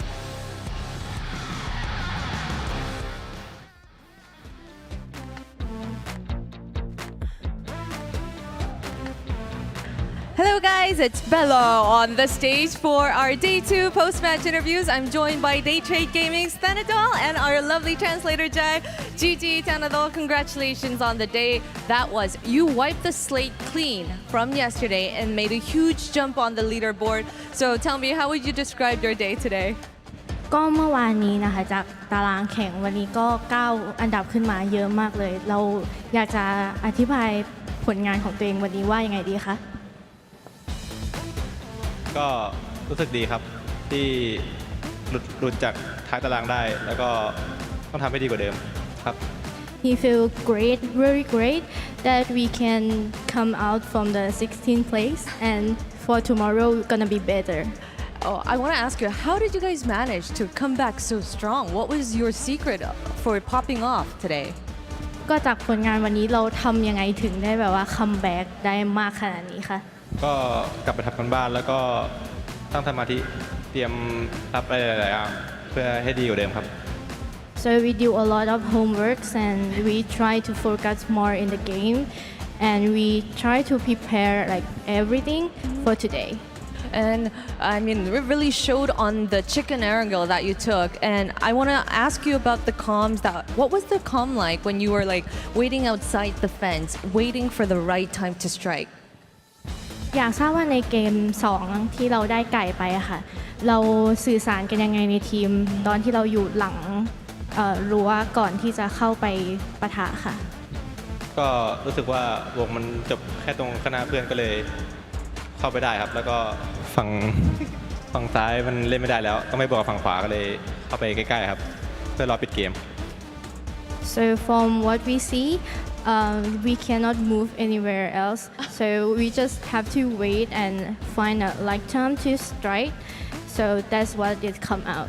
The game came to you. Congratulations, Thanadol. That was a great day for you. Best of luck tomorrow too. And thank you, Jai, for joining me. All right, off you guys go. And all right, congratulations, A-Trade. And next up, the man who just killed it on the second Miramar. I'll be joined by T1Z and 안녕하세요. 안녕하세요. It wasn't just a nail-biting day. It was T1 day here at PGC 2024. You seized your top seed and came out on top. So just talk to me. How are you feeling? 일단 T1의 이엔드 선수 만나보겠습니다. 와, 오늘 정말 모든 인터뷰 T1 선수들과 함께 할 정도로 T1의 날이었어요. 오늘 1위로 마무리한 소감부터 한번 들어보겠습니다. 사실 순위가 저희가 오늘 1위인 건가요? 사실 오늘 경기하는 동안 순위를 신경을 한 번도 안 쓰고 이제 저는 게임을 임했어가지고 저희 팀은 좀 깜짝 놀랐습니다. 얼떨떨하신가 봐요. 얼떨떨합니다. 네. He just asked me if they came out as number one. Like T1, they didn't keep any track of their place on the leaderboard. They were just locked in. They played their games, and he's just kind of shook that they finished number one. And only 6 matches to go. So what is the one thing that you want to take into tomorrow to make sure that you come dominating the lobby tomorrow? 이제 6매치까지 이제 6매치 남았어요. 저희가 PGC 2024 챔피언의 탄생을 목격할 때까지 오늘 경기 토대로 보셨을 때 이거 하나만 유지하면 내일은 점수 차를 좀 확 벌릴 수 있겠다. 어떻게 생각하세요? 사실 저희는 이제 올해 이번에 급파 동안 점수를 전혀 신경 안 쓰고 계속 하다 보니까 이제 저희의 좀 플레이가 좀 잘 나왔던 것 같아서 내일도 점수 신경 쓰지 않고 저희가 이제 하려는 플레이를 잘 한다면 충분히 우승도 할 수 있을 거라고 생각합니다. I think it really helped that we didn't put any pressure or focus on our placement, like on the leaderboard. So I think just keeping the sub, it alleviates the pressure. It helps us build what we have been doing. So I think if we just keep up what we're doing, locked in, play the game, I think we might be able to take the trophy home. All right, congratulations, Ian. That was a wonderful day. 너무 축하드립니다. 감사합니다. Thank you. All right, that's all from us. 저랑 같이 인사하고 가세요, 이은지 선수. 일로 오세요. 네. All right, that is all from us, and wait for all the raffle people, wait for everyone at the venue, and we're gonna go back to the desk. 안녕.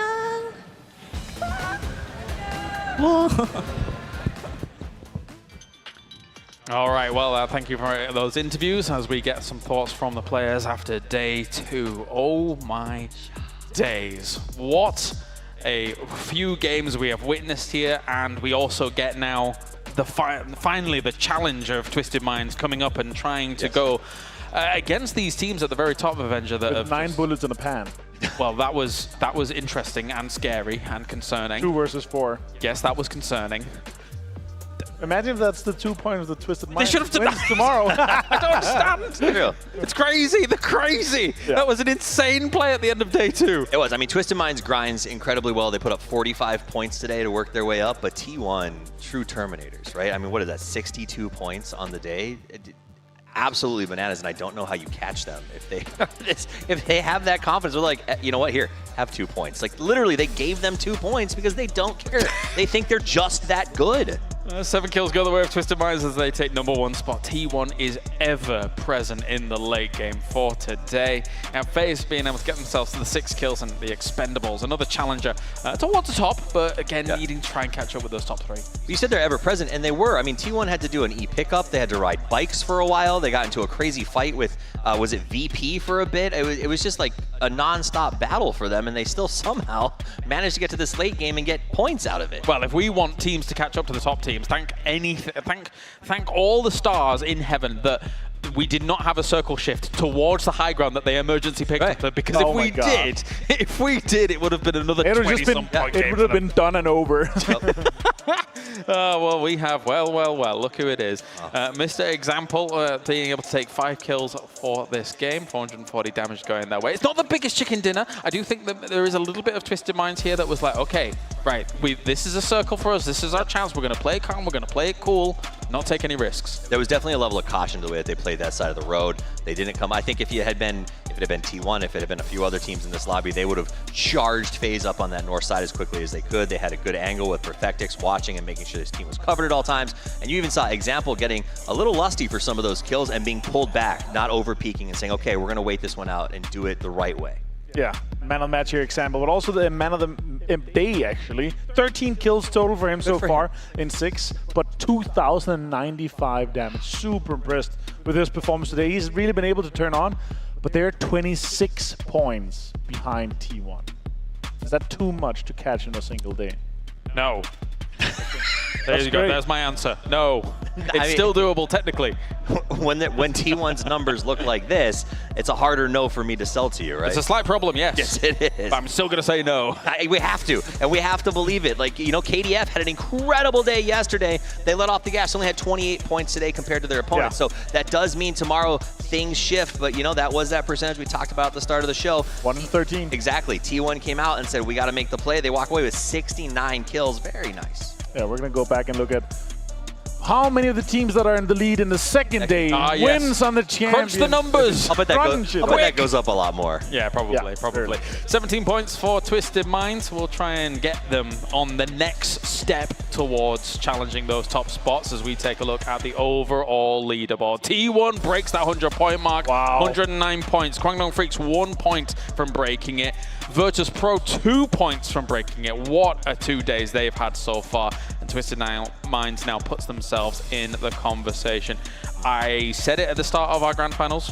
The Twisted era looks in jeopardy already after the 3 PGS wins. With 1 day left, with only 6 games remaining, it's not only in jeopardy. There is potential hazards in the way of that continuing. But there still has to be 13 teams that are thinking, if we want a big chunk of that prize pool, we need to stop them. Otherwise, they're going to be running away. And they could. Yeah. They could. There's 13 teams. Versus 3, that is a vast majority. And if that's like, if they're really aware of the kill feed and they're thinking it kind of looked like a little bit with KDF, with kind of the focus we saw in that last Miramar game. And if that is happening for tomorrow as well, we could be seeing a little bit of a stoppage for the top. But they are looking hard to stop. KDF slowed down today. The question is, does T1 step up and have a 50-plus point today, tomorrow? Because then we need to see a record-breaking final day for teams like Twisted Minds, TSM, or even Expendables for them to be able to catch up.